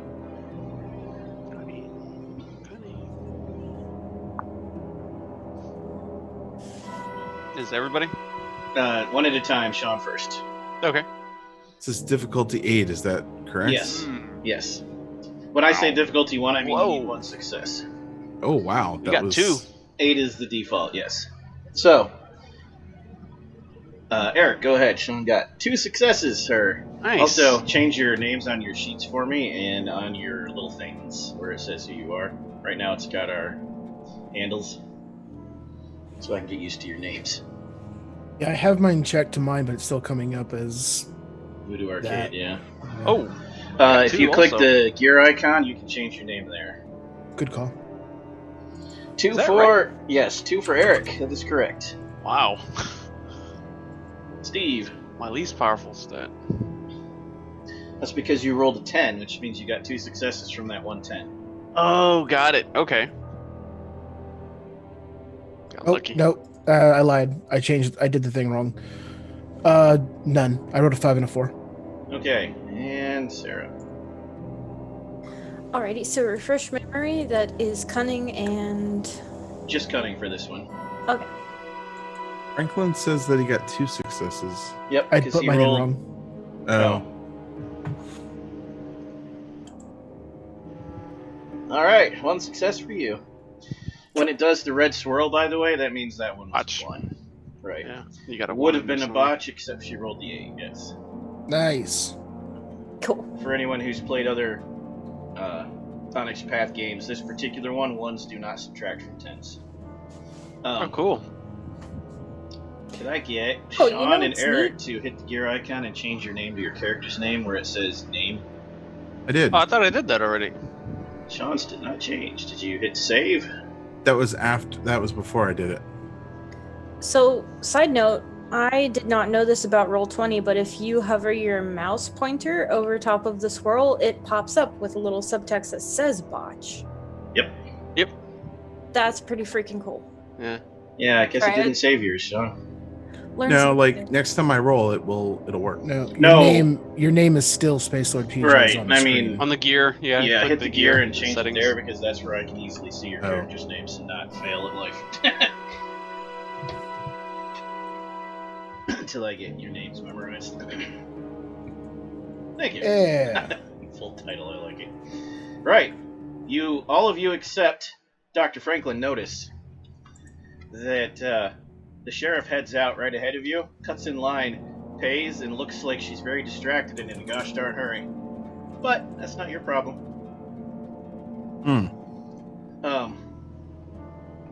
You walk up as a group and you all uncomfortably look at each other. Yep, I was waiting for the wave. And you all slow blink, and I need, starting with Senior Chief Larry, to please roll Persuasion plus Presence. So if I click them both, Yep. Make sure you unclick whatever cunning from before first. It will roll whatever is highlighted red. Whoa! Nice! What the Nice! what? Fucking A. Successes! Wow. Stanley. Damn. It's Stanley, I need you to do the same thing. presence and persuasion, not my best stats. Okay. That was beautiful, Sean. Nice. Oh. Yeah, no Failure. successes. But not a botch. This is kind of awkwardly like, Dr. Franklin. Hey. whoa, Four successes. damn. And Ooh. last but not least, Alex.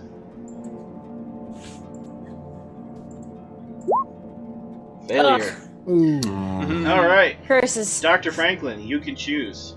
Does Alex pay for breakfast or does Stanley? Everyone's. Oh. And then roleplay talking them into it.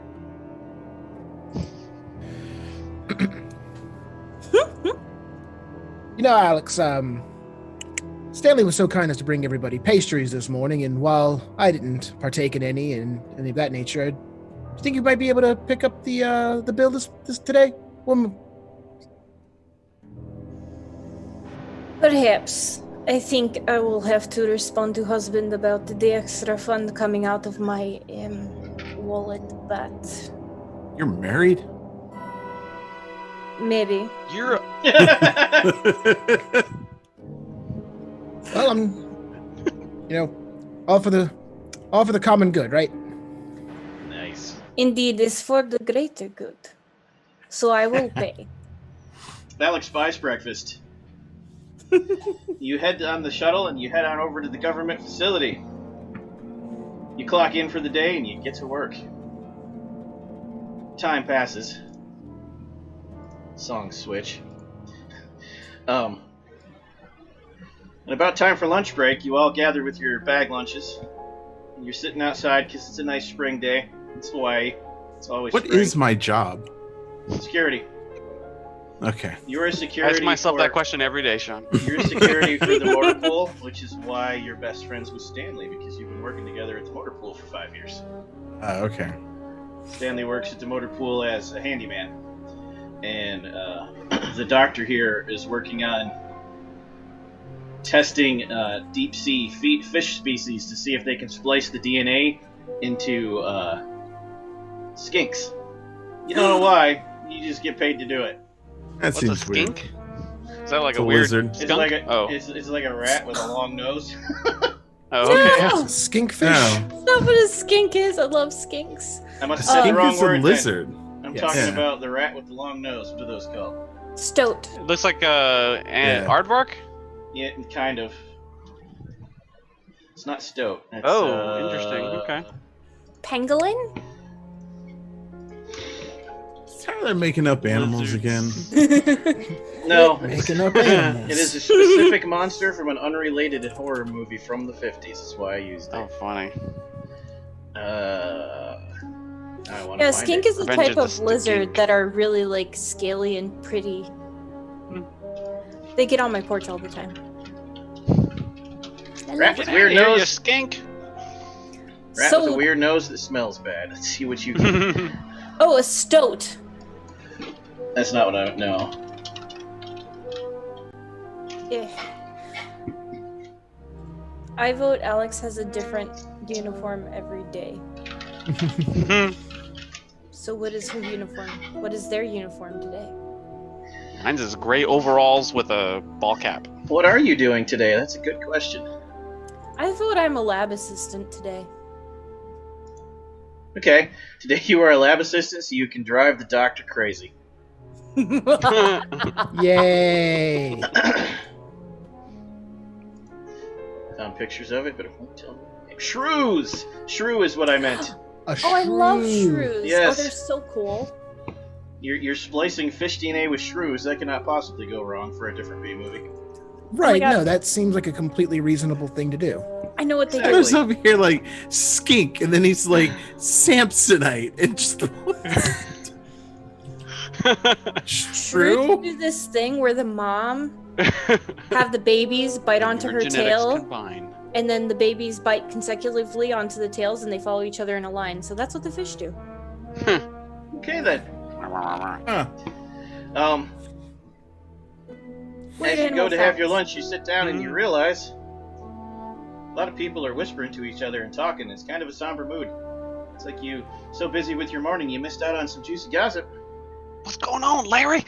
Hey, and do you want a piece of my peanut butter and jelly sandwich?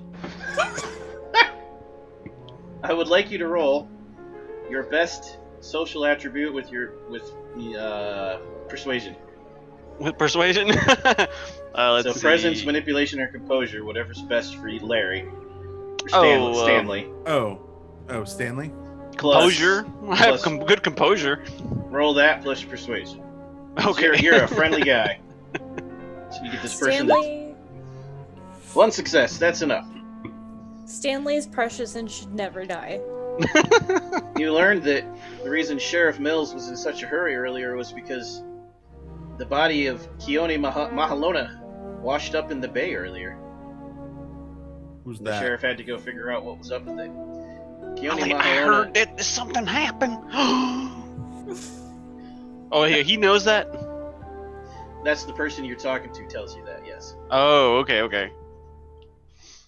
You don't say something happened to Mahaloha? I smell trouble.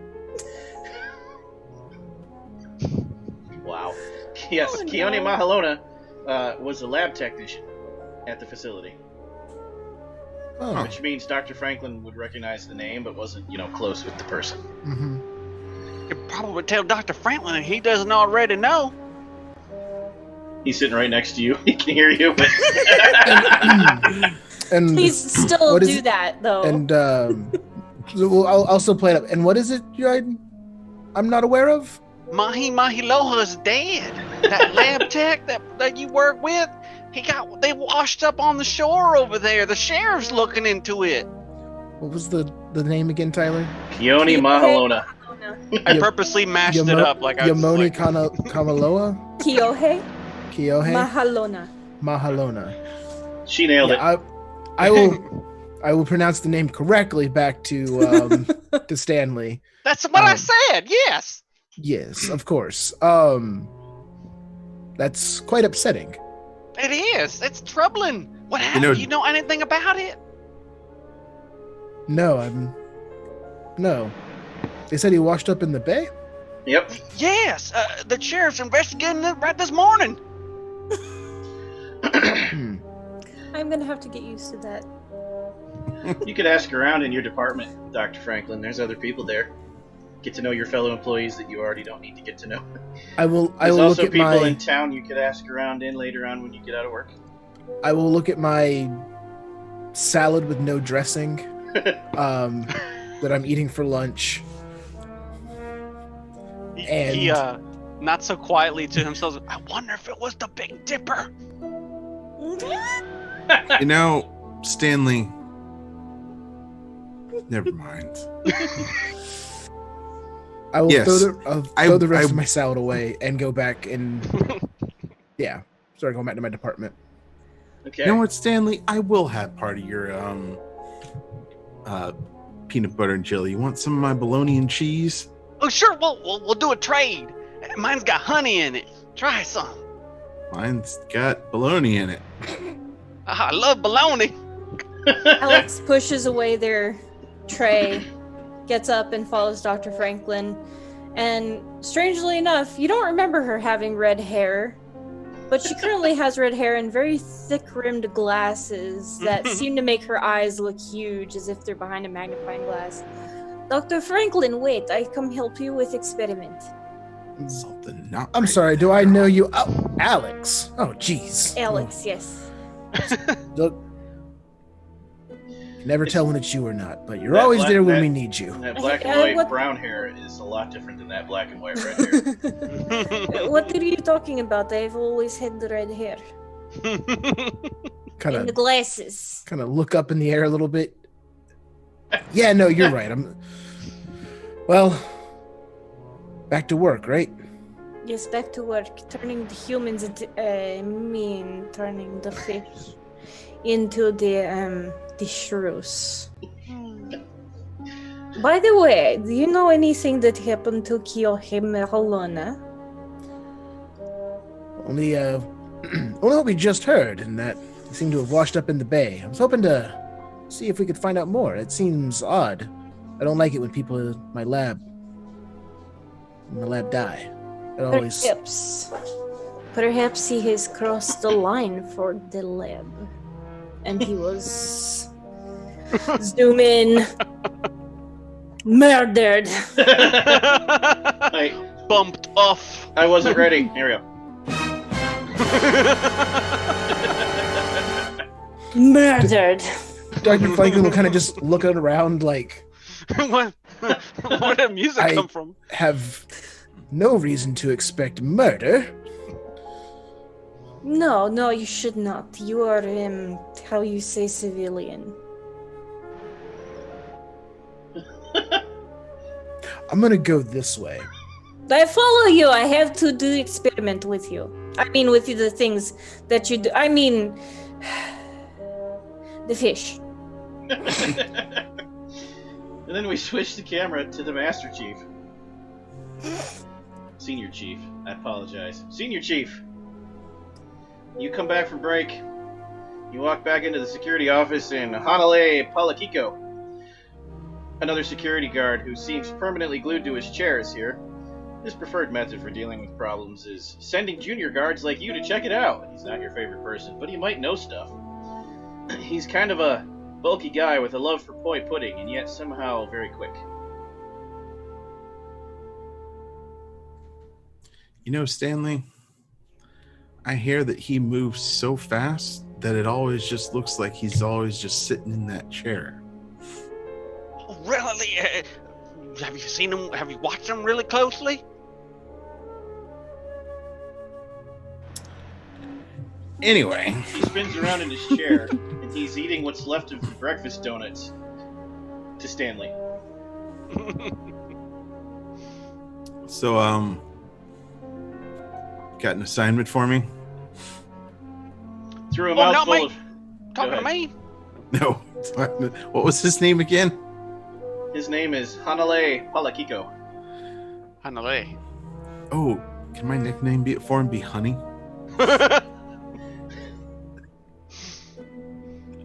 Because he's like my How wife. high And is he your always gives me. persuasion? Where is that on? It's a 1.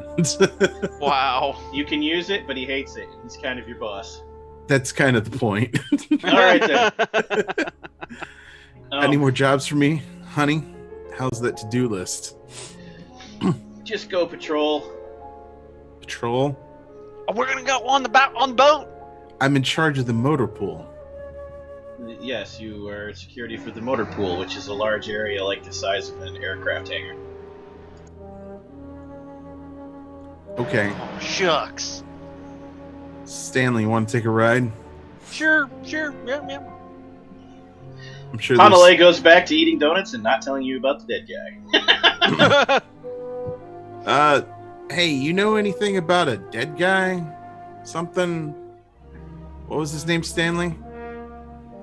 Mahi Amaloka. You mean Hanale? Yeah, he said it That's wrong. what I said.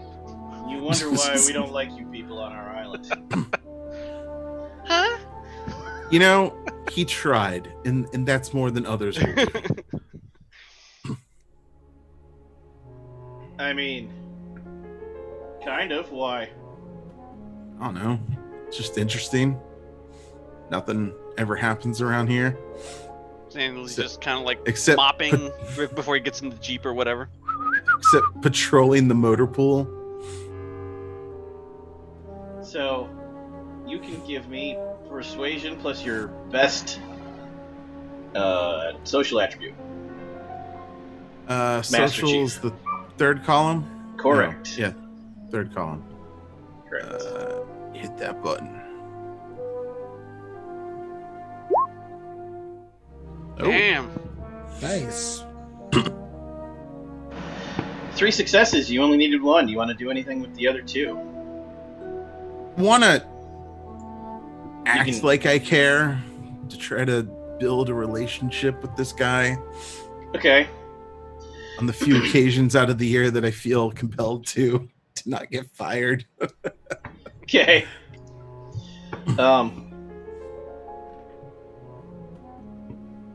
He will tell you. Let's see what I can give you that's a little more than you'd have gotten otherwise.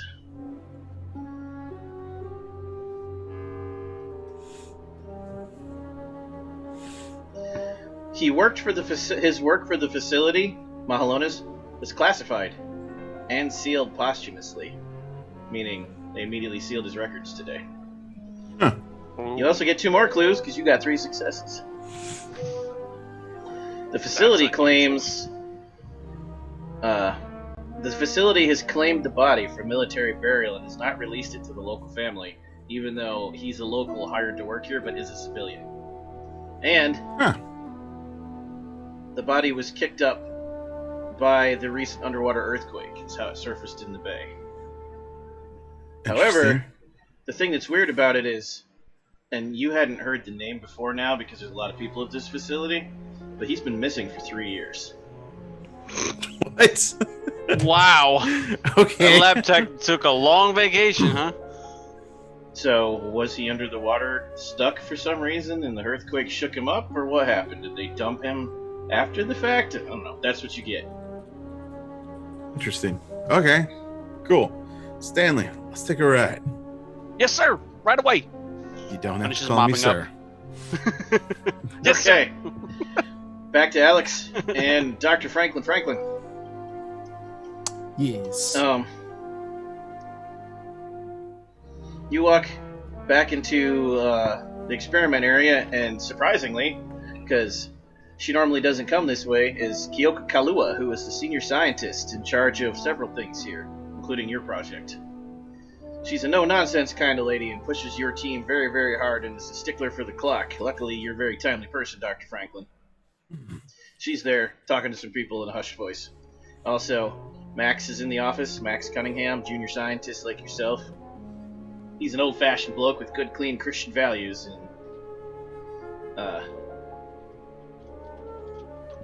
was peerless in the field of genetic modification. So she's talking in hushed tones, you said? To Max, yes. I will walk up to them. And what are we talking about over here now? Secrets? Oh, Dr. No secrets in a Franklin. lab. Dr. Franklin, I see you're on time as usual. Slight smile. Yes. And I see that you're here, as per unusual. I am. How are your experiments? Oh, hello, Alex. How are your experiments coming? Coming along perfectly fine, adequate, hitting all of my milestones and benchmarks. Excellent. Why don't we go over some charts? She's clearly trying to lead you away from the topic. What do you do about that? Well, the charts will be there at any time. Don't worry about that. Charts go where they're supposed to go, filed away appropriately in all the correct places. Why don't you go ahead and tell me about what you were speaking of? Again, Yeah. here in the lab, we have no secrets. We try to discover secrets, uncover them, so to say. Give me your choice of the following: persuasion plus intellect or empathy plus cunning. Persuasion plus Intellect. Intellect? Yep. or Empathy plus cunning. oh yeah, do the intellect one.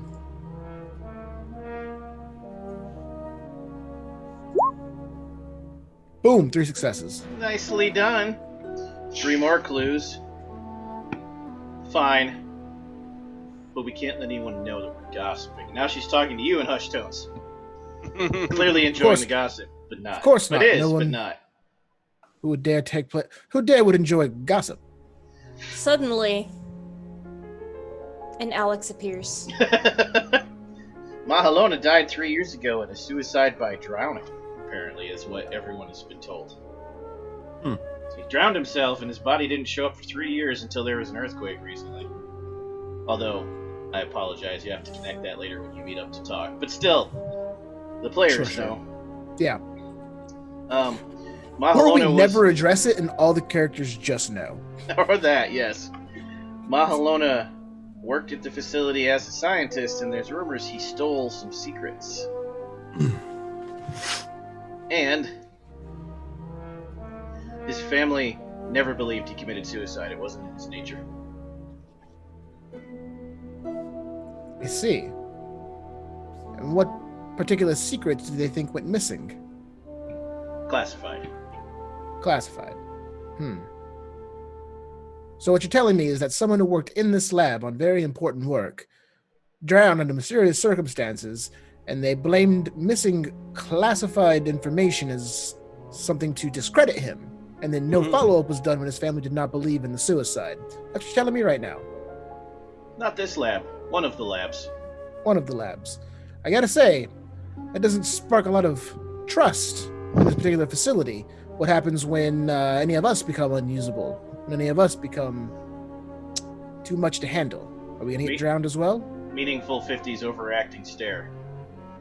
Do your job and you won't find out. You know, Alex is blatantly taking notes. I love it. yeah.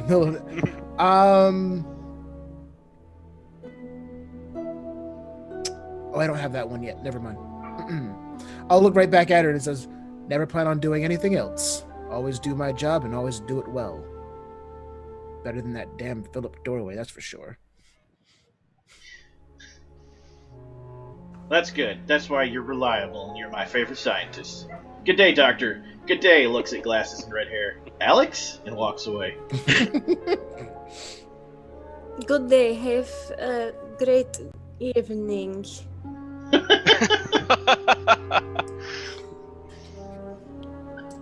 The rest of your shift passes in a very boring, routine fashion. We driving? Is there any way? I don't know if it throws things off, but like, I kind of want to drive to the morgue. It's like piqued my interest. So,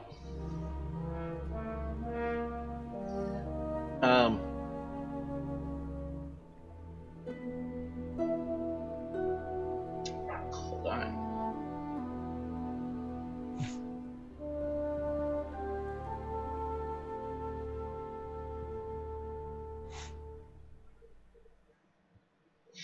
While Okay, yes, I can make that happen in a second. Okay.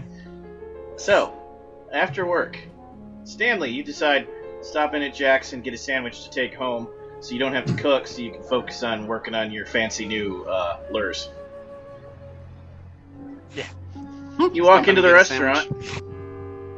and you see a large group of townspeople here. It's busier than normal. It looks very much like Rose can barely keep up with all the orders. Oh. And, You doing okay, Rose? You need a hand?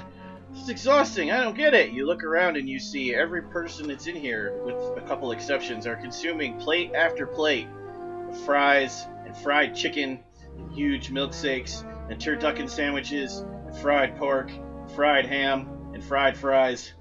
Just like licking Don't the forget plates clean. spam Fried spam, licking the plates clean. and pineapple. Fried pineapple. Goodness This is gracious, delightful. Rose! What's the occasion? What's going on in here? It's like a feast. I know. I don't get it. But hey, we're making money hand over fist. You need some help with those plates over there? I can carry them for you. She accepts your free help. Let me get that for you. Here's some more fried chicken for you, and some more. Did you order the milkshake with the thing with the strawberry on top? Is that you over there? Stanley Behind the counter? works for free for the diner for 2 hours. Hey, that's how I get my Sounds about sandwiches. Dr. Franklin, yes, you just head home to whatever your simple meal is and your simple bed is, because you're Dr. Franklin. right. Neat and orderly. I have one small baked piece of chicken with some sort of, I don't know, something else with it, and I'm allowed one glass of alcohol. One glass, yes, for your One- nerves. Because damn you! Because damn you, Philip, go away. As you're walking past, you see Die in lights. hell. You see lights flickering in your neighbor's windows, and you're like, ah, yes, television, such a convenient modern. Wait. The lights are flickering in every window. Everyone is watching television. Every single person in your apartment building. Even old man Ahe, who always refused to buy a television because he won't indulge in dang-fangled modernism and it's how they track you, is carrying one up the stairs with the help of his daughter Lilinoe. Also, since when are Ahe and Lilinoe back on speaking terms? Huh. Hmm. Go Can I- roll me integrity plus cunning.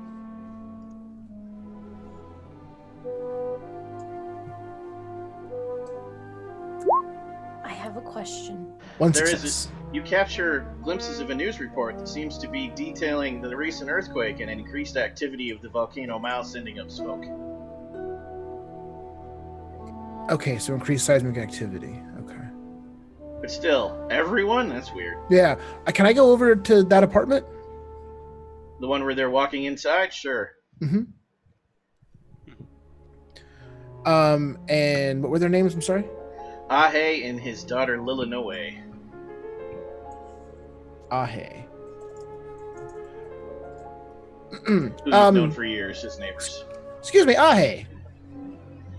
They both jump a little, Hi. and they Sorry. turn their heads very slowly and look at you with unblinking stares. Oh, hello, Dr. Franklin. Oh god. Good evening. How are you? Oh, quite well, thank you. I had myself quite an enjoyable dinner and after dinner drink, and was just winding down, reading myself a good book, when I couldn't help but notice you were carrying in a new television set. Ah, yes, to watch the shows with my daughter.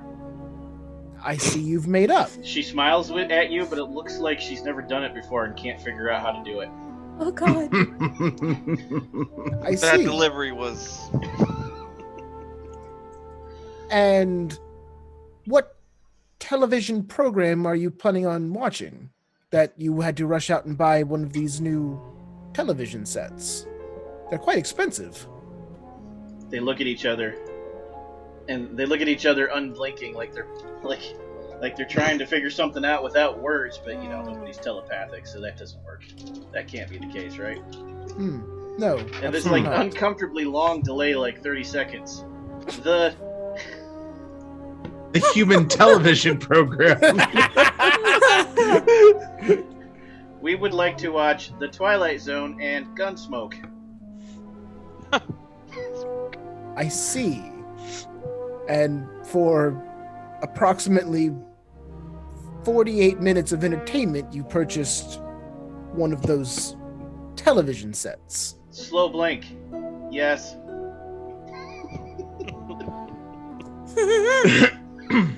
Mr. Ahe, I'm sorry. Just once again, you've spoken many times about television being unruly and not welcome in your house. And while I am very pleased that you've made up with your daughter here, this seems like quite a leap to be made. Gunsmoke is a Have great you- show, man. Could I I am could sorry. I could I but offer our you fried perhaps chicken might burn. We must get inside. your fried chicken? I could offer you a book instead. You could still return. I'm sure the return policy on that television is still valid. I have many volumes here that I could lend you. More than Do not happy. let the chicken burn. Have a nice evening. Slam. Have a nice evening. Fried chicken, man. Fried That chicken was and weird. Gunsmoke. Now we move on to Alex, who's going home to have dinner with the family. And on the way, you passed the harbor. And you took the trolley back to the diner, and then you switched disguises and took your car that you could take all the way to the base. But you don't do that.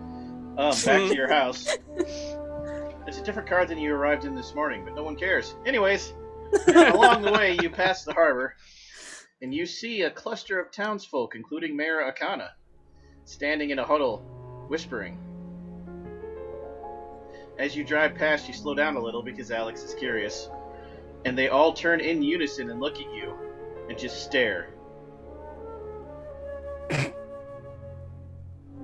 And then immediately go back to the huddle. Do you stop or do you keep going? I would stop in a very hidden location if possible, like behind a building. I'd switch out the wig I'm wearing for an islander, type hairstyle, and tuck a little frangipani flower in my ear. The flowers they make lays with. And I'd change clothing to something a little more nondescript, just maybe like a plain brown dress, and very sneakily sneak to the sneakiness of that group and sneak into the group. Oh, you're gonna blend in? I'm gonna attempt it. You merge with the group. For a second, nothing changes. As a unit, they all turn and look at you and look away. And then as a unit, they all turn and look back and blink. And the mayor slowly raises her arm and says, in a very halting, watery-sounding voice, "Get him, her, get them." No, it's okay. I'm heading home. You don't have to get me. I get myself. And I get myself in the car and I go drive home. Are you running? Yes. Out of the corner of your eye, you see the mayor lean over and pick up a jug that looks like it's full of ocean water, except it's moving. You escape in your car, though. And I don't mean sloshing, I mean gross, like worms. Oh no. Oh boy. Parasites. Last but not least, we jump to the Master Chief. Station chief. Senior chief. Senior chief. The Master Chief. Just change it to Master Chief, Sean. No, that's messed up. Chief of Chiefs? You are walking past the transport takes you back to Jack's Diner. That's where it picks most people up because most of the employees have breakfast there, and then you walk home because it's only a few blocks for you. It's a small town. Okay. As you're passing the diner, you see Jack Delaney, who you recognize, run past, like, fuck. Hey, And you're like, huh. And you yell after him, hey, no Jack. reaction. And then you look back and you see a cluster of townsfolk chasing after him. And before you have time to react, because you're confused and literally scratching your head dramatically, the townsfolk catch him, pick him up in the air while he's kicking and screaming, and carry him into the diner and slam the door. What the hell? That's weird. Am I in the diner? Is Not that the anymore. diner that I'm This is helping hours out later. at? Oh. This is hours later because, you know, he did other things for hours. Off camera.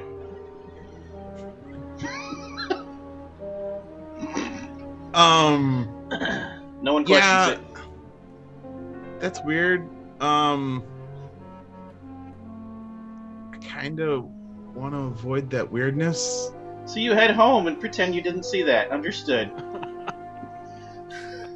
I mean, Mobs. Ah! The fuck? no. I look in the window. Are there windows? Can I look in a window? Can I try to see what's going on? You do walk up to try to look in the window, but then an overpowering smell assaults your nose and an arm grabs you. And it's not a smell of evil fish monsters, it's the smell of a homeless person. Oh. And you turn around to see the familiar face of Rambling Jane, that's what you call her. You sure it's Rambling not Jane. Dan? And the hobo. Rambling. This is You don't want to go in there, boss. this is Jane He would Doe, be like Dan Doe's 80s. daughter. Dan Doe's okay. I love it. So, Rambling Jane lives in the alley behind the diner, right? With her shopping cart and all the stereotypes of that. Right. And she drags you into the alley and out of sight and says, "Don't look in the window. They're here. Can't you see? We're all part of the experiment." And she claws at her head and starts pulling her hair out. "Can't Oh, talk wow. now. They're listening. They always listen." And she starts digging in her earlobes and runs away. Who? "Come back after dark. After dark." And she's gone. And it, Bring your friends. it's mostly dark. Bring your friends. Is there a what are they fucking called? They don't exist. Phone booth. Yes, there are phone booths. Is there one nearby? Of course there is, because there needs to be. Do I need my do I know my close coworkers, friends? You do happen to conveniently have all their numbers in the little black book you always carry. I would like to make a trio of phone calls Okay, and play that out, calling Alex first. Who has by now made it home and is finished dinner with the family and is doing dishes. With the look on her face like this. Totally.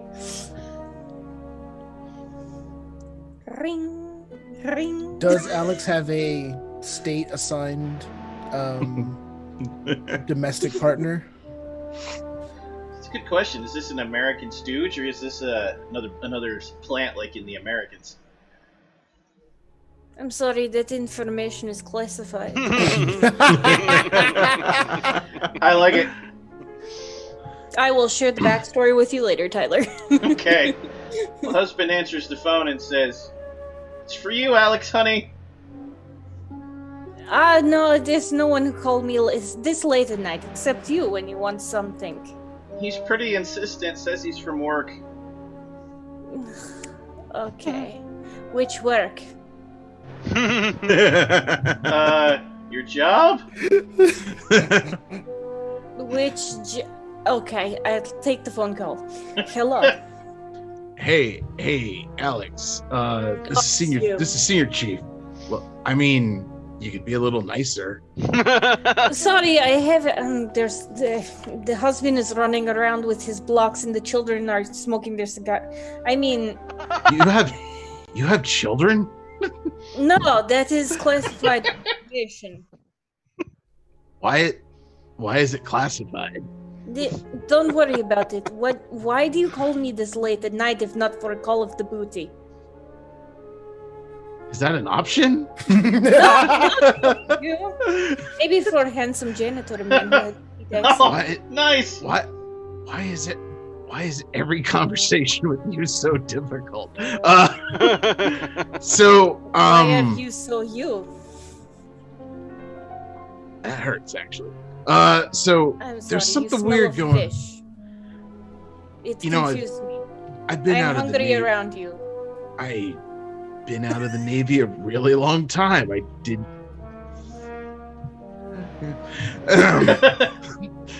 Anyway, there's something weird going on down at the grill. I think you should come. I think you should come check What it are out. we grilling? I will bring all my implements. No, the diner. Oh, okay. The diner. What You is know where happening we at eat the breakfast? There's like 3 diners in town, but you automatically know which one. No, it's not where I eat breakfast. It's where my cousin Alexi eats breakfast. And why is every conversation with you just so weird? Anyway, so yeah, no, you know where I eat breakfast. Let's put it that way. And we meet and we go to work. Yeah, you should get down here. Something weird's going down. What is down? Why is not something going up? I mean, pick your. Something's weird. just get down here. What? Wait, what? Do I bring? Do I bring gun? Do I bring knife? Yes. Okay, I bring gun, knife. I bring the combination of both. The gun Sure. shoots knives. Right. Final Fantasy 7 won't be or 8 won't be invented for another 40 years, but sure. Yeah. Just come down. There's something weird. Something strange. Okay, which disguise do I wear? Not that Whatever I makes- have disguises. Whatever you feel comfortable in. I feel most comfortable naked, but I think that is not appropriate for social situation. Again, all right, I gotta call the others. All right, just get down Okay, here. I see you there. I will be wearing something inconspicuous. Sure, Not naked. sure. Okay. I just hang up on her. God, she's weird. That's Something Vananya. not right with her. Him. And then you Her? call Stanley. Stanley, you're in your shop. You have a phone in your shop because you spend most of your life in your shop. The wall, you know how a conspiracy theorist has wall-to-wall pictures entwined across maps? Yours is wall-to-wall lures and reels and bobbers and fishing lines in one giant map of the lake covered in like 500 threads. Yep. Beautiful. Winding the wire now, and I hear their phone ring. And Drop as the everything. camera pans to you, it pans past the wall and it doesn't stop. You're supposed to catch it out of the corner of your eye. It's like 6 kinds of gas-powered harpoon guns. Oh my god, this hurts. It's so hilarious. And some dynamite. And some dynamite, yeah. When they're really hard to catch. I pick up the phone. Oh my God, Stanley. Stanley, what's Yeah, making? okay. How may I help you? Hey, Wood. This is Stanley. I know. Okay. Anyway, so there's something weird going on down at the diner where we eat breakfast. I don't know if you know that is the place that we eat breakfast, and we do it every morning, and that's confusing for you. But Look, sure, I was just there a couple hours ago. Rose was completely swamped. I tell you, it's like a convention in there or something. what? Yeah, all these people in there eating and drinking milkshakes and stuff. It's really weird.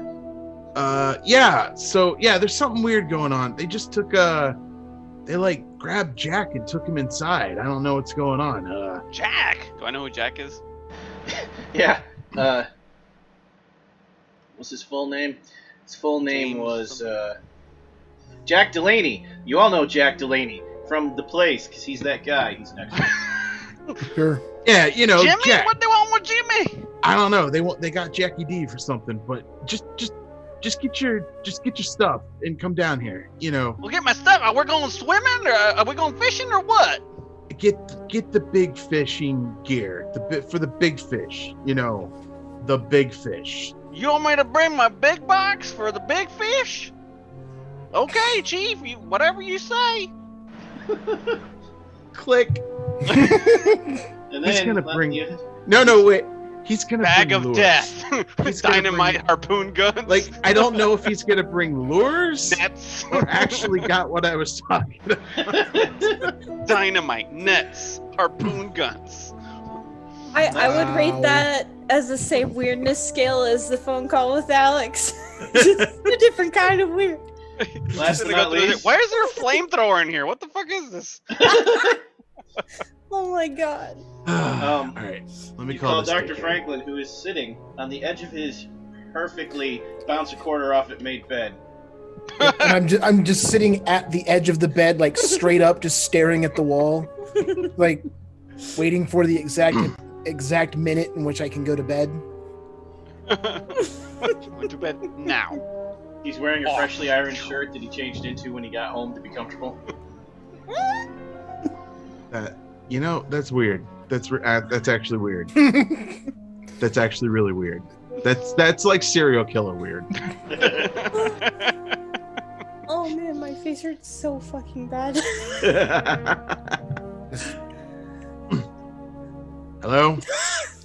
Oh, and when letting the phone ring. Oh, and when just be saying, and then when the phone rings, just ring. So wait exactly 5 rings before I Yep. pick up the phone. I was literally about to say that. Oh, One. for another ring. 2, 3, 4. Dr. Franklin speaking. Oh, Franklin. Hey, it's Please it's identify. Larry. Larry. Yeah, Yes. you know, from work. We're friends, actually, supposedly. I am familiar with you. Senior Chief Larry Lawrence, thank you for calling this evening, although it is rather late. How can I help you this evening? Yeah, observant. Anyway, I need you to get down to the diner where we eat breakfast and you have bird food. You know, there's something weird. Just something weird's going on. Like, Look at the they grab- clock. See what time it is. Larry, I'm not sure if you're aware of this, but it's several hours early for breakfast. yeah, it's never too early for breakfast. But anyway, yeah, it's not. Objectively, it is. It is no time for breakfast. Breakfast should be eaten between the hours of 6 a.m. and 7:30. Why don't I have normal friends? God damn it. Look, all right, just come down to the diner. Something's weird. A bunch of them grabbed Jack and took him in, and there was this crazy hobo that was like, they're in your ears. I don't know. Something's weird's going on. So, you know, You said something weird's happening. right, like they grabbed Jack and they're inside right now. And I will look around my own apartment just to and lean in close. You have like 4 windows, and you can hear a different movie through each one. They're all movies. And I look in and I'm like, there's actually been a lot of very weird occurrences at the apartment complex this evening. yeah, no shit. Oh, okay. Something very strange has been happening. I'm glad you reached out to me and contacted me. I'll be at the diner immediately. Damn, that was so easy. Okay, yeah, all right, see ya. Time passes, and you all arrive at the diner, and now it's conveniently dark. You wait I wanna, around like- for... Go ahead. I want to like be in an alley, maybe across from the diner or aside to the diner. Like, Okay, don't want to be near the diner per se, but just like flag them down and like call them over. but not the alley. As where they're- you find Crazy Jane, correct? Different one.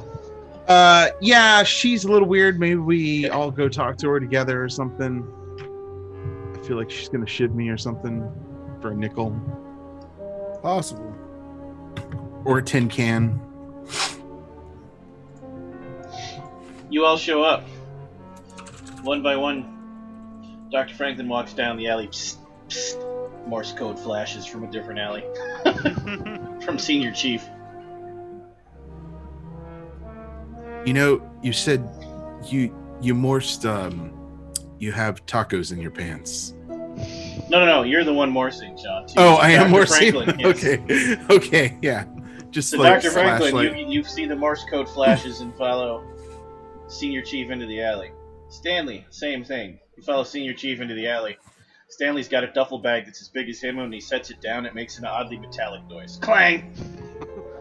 Whew, And then that you was all stand that was there. a tough ride on my Again, bicycle. still not sure if it's the big lures or actual like weaponry.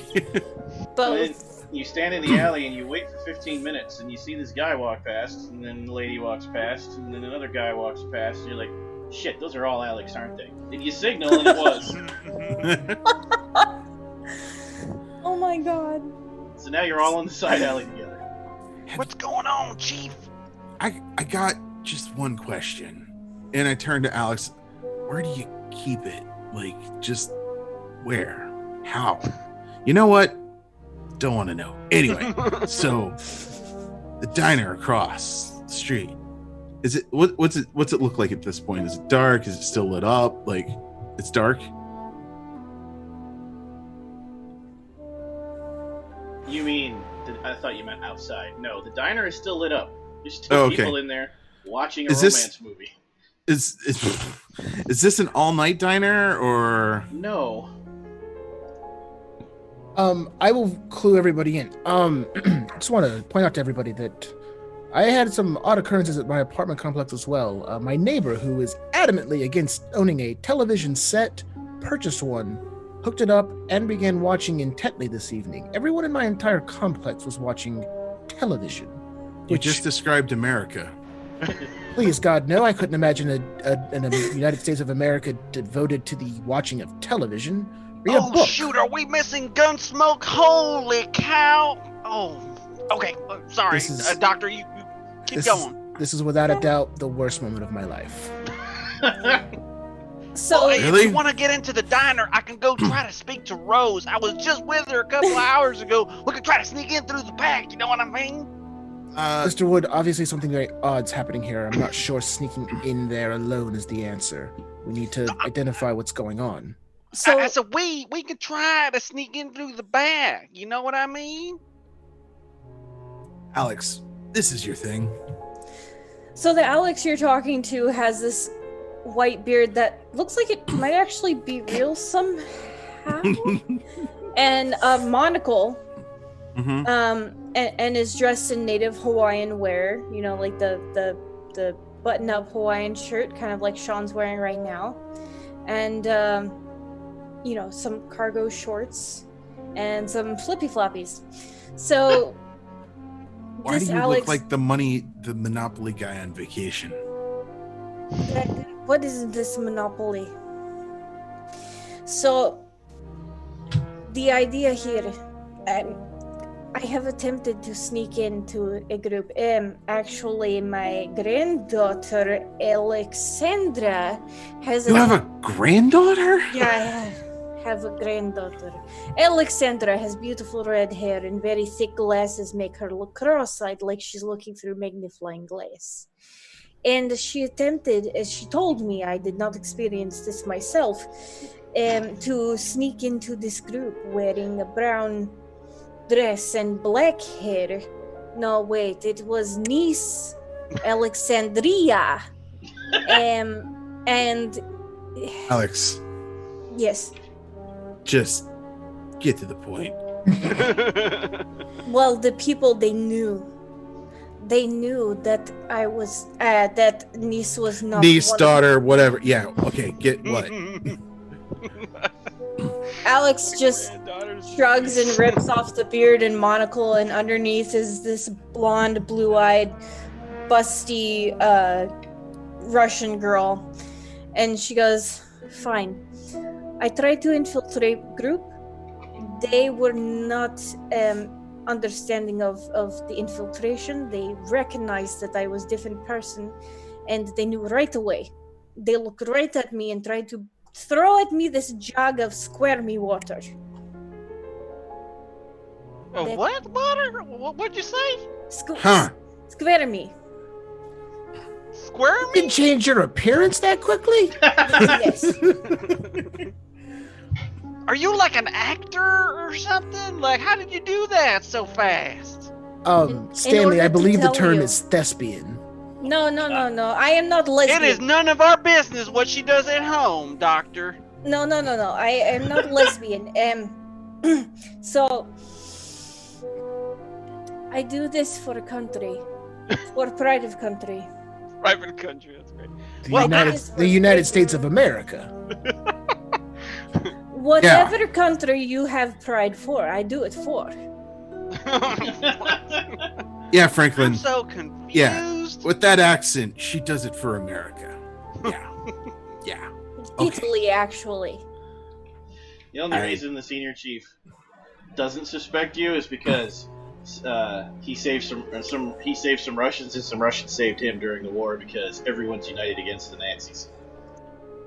Nazis. They taste good with breakfast. So, the diner lays before you. What do you say? Guys, are we gonna sneak in through the back and see if we Well- can talk to Rose? I could talk to her. I would Well- not talk to any. I have a crazy idea. Oh God. Okay. Sorry. Would you? No, please. There was Larry. Jane. I ran into Jane. She said come back after dark. So I don't know if we're supposed to find her out back. It's been 30 minutes. She hasn't shown up. Huh. That sucks. All right. Is this Jane the hologram? What? What the Jane. fuck's a hologram? Jane the hologram. Oh, a hologram is typically something that is considered. Franklin, to now's be not the time. Presented.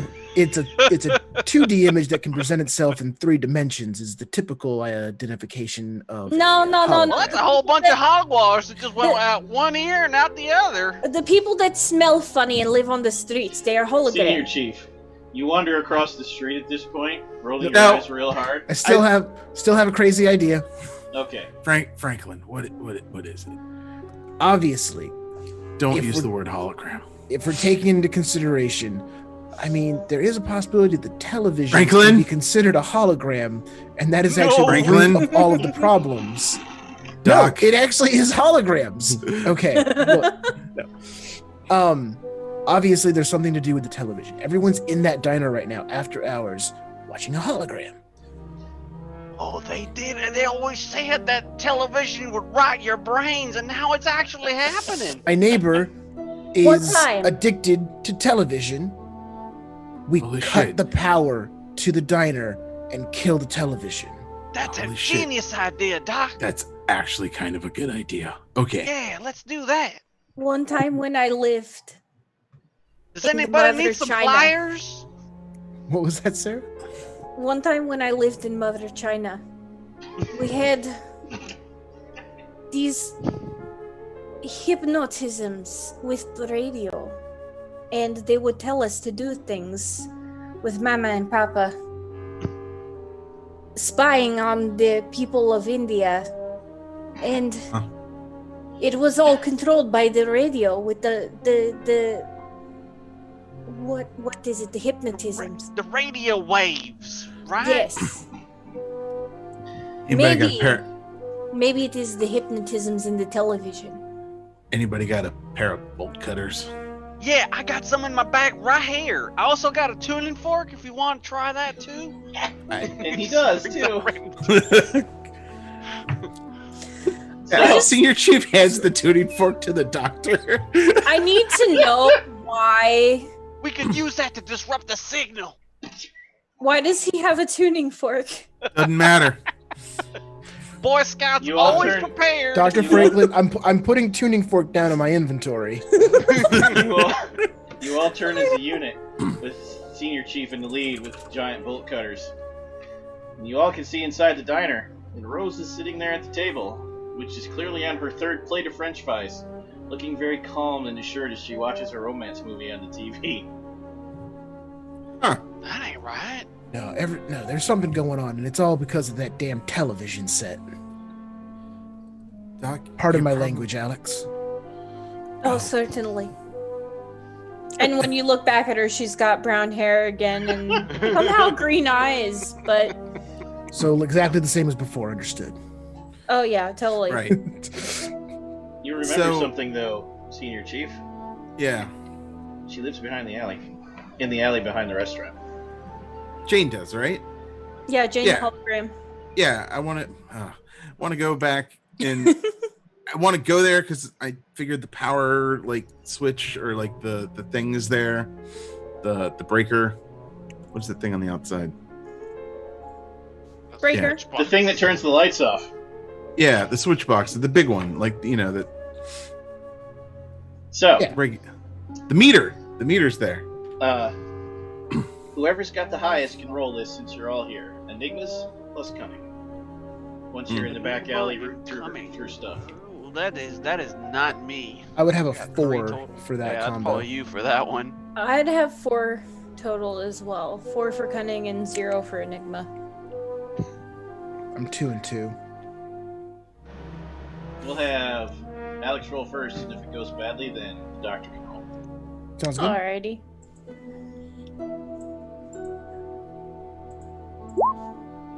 No, that's pretty good. Whoa! So, Yikes. It's a mix. What is that? one Do success. those? I was gonna say, do the ones? Oh, never mind. Now they don't. Where it says total, that tells you how many successes you got. Got it. As you're rooting through the stuff, you see that she has a backpack filled with torn clothes, a sleeping bag, a crumpled pack of cigarettes in the dumpster where she sleeps. Everything is covered by a thin layer of gross mucus. Gross. Ooh, What is can I get a that? sample of that? Yes, you can. I wouldn't touch that, Doc. You get a sample for the jar that you just happen to have, with the tweezers Yeah, you just happen to have. Yeah. Oh no, I'll use the tuning fork. The tuning Just- fork, yes. I just scrape a little bit of the tuning fork into the mucus, and I take a sample. Oh no. Wait, no, but Uh, it's perfect if you vibrate the tuning fork while the sample's on it to see what it does. Like Ghostbusters with the goo. Of course, absolutely. That's science. That is Alex, how science works. Alex, you find wedged between the dumpster and the wall a torn sheet of notepad that has a single name and number on it. Keone Mahalona, HNCP 003. That's a base project number. That's a file number for your base.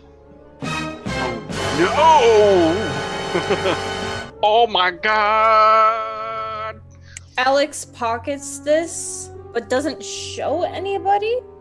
And she will actually tell them about it. And Okay. her reasoning is so that there's a bit of what's the legal term? Reasonable Plausible. doubt? Yeah, Pla- that Plausible deniability. Yes, that. So she pockets that and she tells them about it. Tells them it's the lab number and lets them know it has Keone's name on it. I'm Oh, gonna no. I'm gonna fast forward the scene a little bit so we can complete the scene for next week. You cut the power, and you hear all the machines go whoop inside the diner. Except there's still light coming from the dining room. So you walk along the side and you lean over and peek in. There's candles on all the tables. They're still eating, and the TV is still playing the movie. Is it all Oh, the same that's movie? weird. It's what. It's not the same movie that Steven saw. No, it's different movies, but they're all movies. They're all movies, and it's all fatty food. I would And like to. cutting the power didn't kill The TV, everything but the TV, and they didn't So they're- move or react at all. Wait, are these fat vampires again? No. No, not I'm this having time. flashbacks. Not this time. So, you all decide as you huddle as a unit. Our best bet is to sneak into the base and finagle the keys from the guard or break in and get the secret file so we can figure out what's going on before the whole town turns. Yep. And that's where we pause.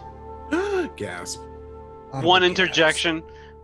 Before whoever it was did the cutting of the power lines, I imagine Stanley would have turned to the camera and said, "Time to cut some apron strings."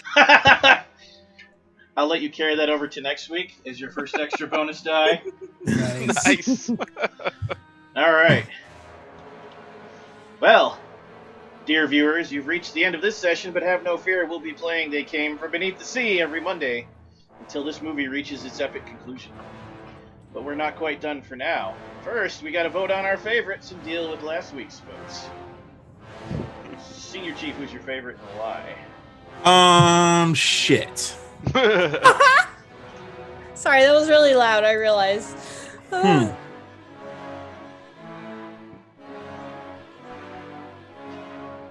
Gotta go with Sarah. And why? Because Alex? Just- Something not right with her. Stanley, who and why? Also, I will also nominate Sarah because the line that killed me was when she was describing the grandniece's daughter and the thing about the kids smoking cigars. Like, I was like, what? Dr. Franklin. Too good. Yeah. I was going to vote Sarah as well because that was just too good and too perfect. But I don't think it's fair to leave Eric hanging when he had just... It was a two-person race the whole time. It was Sarah and Eric killed it tonight. So I'll throw one to Eric specifically because... Thank you, sir. That opening scene with the, we all that was amazing. So Alex. Oh my god. So I have a feeling everyone already knows who I'm gonna pick. If it's not obvious by how I was gushing Eric's character, because his character is just so precious. And Eric, why are you so good at that accent? Like, why? I don't know. Maybe it's because I live in South Texas for 5 years now. I Oh, don't fair know. enough. So, Yeah, it reminded me of my grandma. here's how votes work in this game. You can do any one of the two following things, but you must declare them so we know. Each vote can be a bonus die that you can pool for as long as many such as you want to be used on any roll, or each vote can be 1/2 of an experience point. A bonus die. That's easy. You can mix and match too. Now, Cool. counting last week, Steve, you have one vote. What do you want to do with yours? um And then mark it on your sheet somewhere. bonus die. Sean, you have Tiger two. was the last week. Yes. I have two? What? Yes, from last session, yeah. Dr. Tiger got votes for getting stepped on. That's right. Wait, so I could spend two of those into a experience point? Yes. Oh, that sounds cool. That actually is pretty good. Sarah, you Yeah. also have two. Oh man. Wait, from last week? No, from this week. Oh, okay. You are all Into from this week. Yeah. Good grief. That's really hard to choose, because both would come in handy pretty amazingly. I think I'm gonna go with experience points because, yeah. It's a +1 experience. And Eric, you have 3. Oh, I have 3. Yes. I think one of them was just for physical, wasn't it? Like my next physical roll, I get a +1. No, you have 3 votes because classical music flying through space last week, you got to vote for that. Oh, okay. So I'll just use the +3 bonus dice. That's fine. Oh my god, Okay. I remember. Make sure you mark that down somewhere so you remember. I got it down.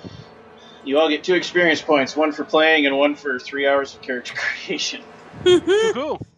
Oh, it was so worth it though. Is Yes, it 3 points? 2 total. 2 total. Okay, got it. Plus, those of you who picked experience get your extra. Alright. Well, it appears the fire is burning low and we need to stoke the embers to keep the night from closing in on us, dear viewers. We will catch up with our badly dubbed but fan favorite B-movie heroes next week. Scream Queen and Kings. Tell us what you're up to after this. Space Lord PJs is probably going to bed, but I might play Conan for 4 hours and not be able to wake up in the morning. Otherwise, I need to read Descent into Avernus so that we can play it on Friday. And then, so that'll be fun. Check me out on cartoon.ninja. Oh man. So you can find me on all the social medias as either Neat Sullivan or Neat and Co Designs. Check out my Etsy shop, by the way. I'm focusing on stickers. And I will probably be going to bed, but after this session I've got so much energy from all the hilariousness. I gotta find something to do. I'll probably jump on the cardio bike or something. I don't know. No other way to wind down. Exactly. Once again, I have been Steve. I am on the internet at Voodoo Arcade. You can find me here pretty much anytime we are doing a Vorpal Tales game. I'll be playing 2 games on Friday. And join next week as we return to 2 games on Mondays. We'll be starting with They Came From Beneath the Sea. And next week we will be starting Savage World Superheroes. We'll be doing a very quick character creation, moves very fast in Savage Worlds, and jumping into the colorful world that hopefully we will all enjoy. And I'm Eric, of course. You can find me at Maron Recluse on the internet. And I'm probably going to be gushing to these guys about this book in a minute. But other than that, I'm going to be hitting the sack as well. Sounds like a spine-tingling time for all. I myself will be playing a Psionic Monk in Hell on Friday starting at 8, followed by our 0 session for Dystopia Rising Apocalypse. Show up for that, stay to the end, and maybe win a prize. And remember, follow us here on Twitch and head over to YouTube for past episodes. Then like and subscribe and leave comments. We appreciate them all and it helps us keep this going forever. But until then, I leave you with this bit of sage wisdom. We are all interested in the future, for that is where you and I are going to spend the rest of our lives. And remember, my friend, future events such as these will affect you in the future. Plan 9 from outer space. Good night! Ow.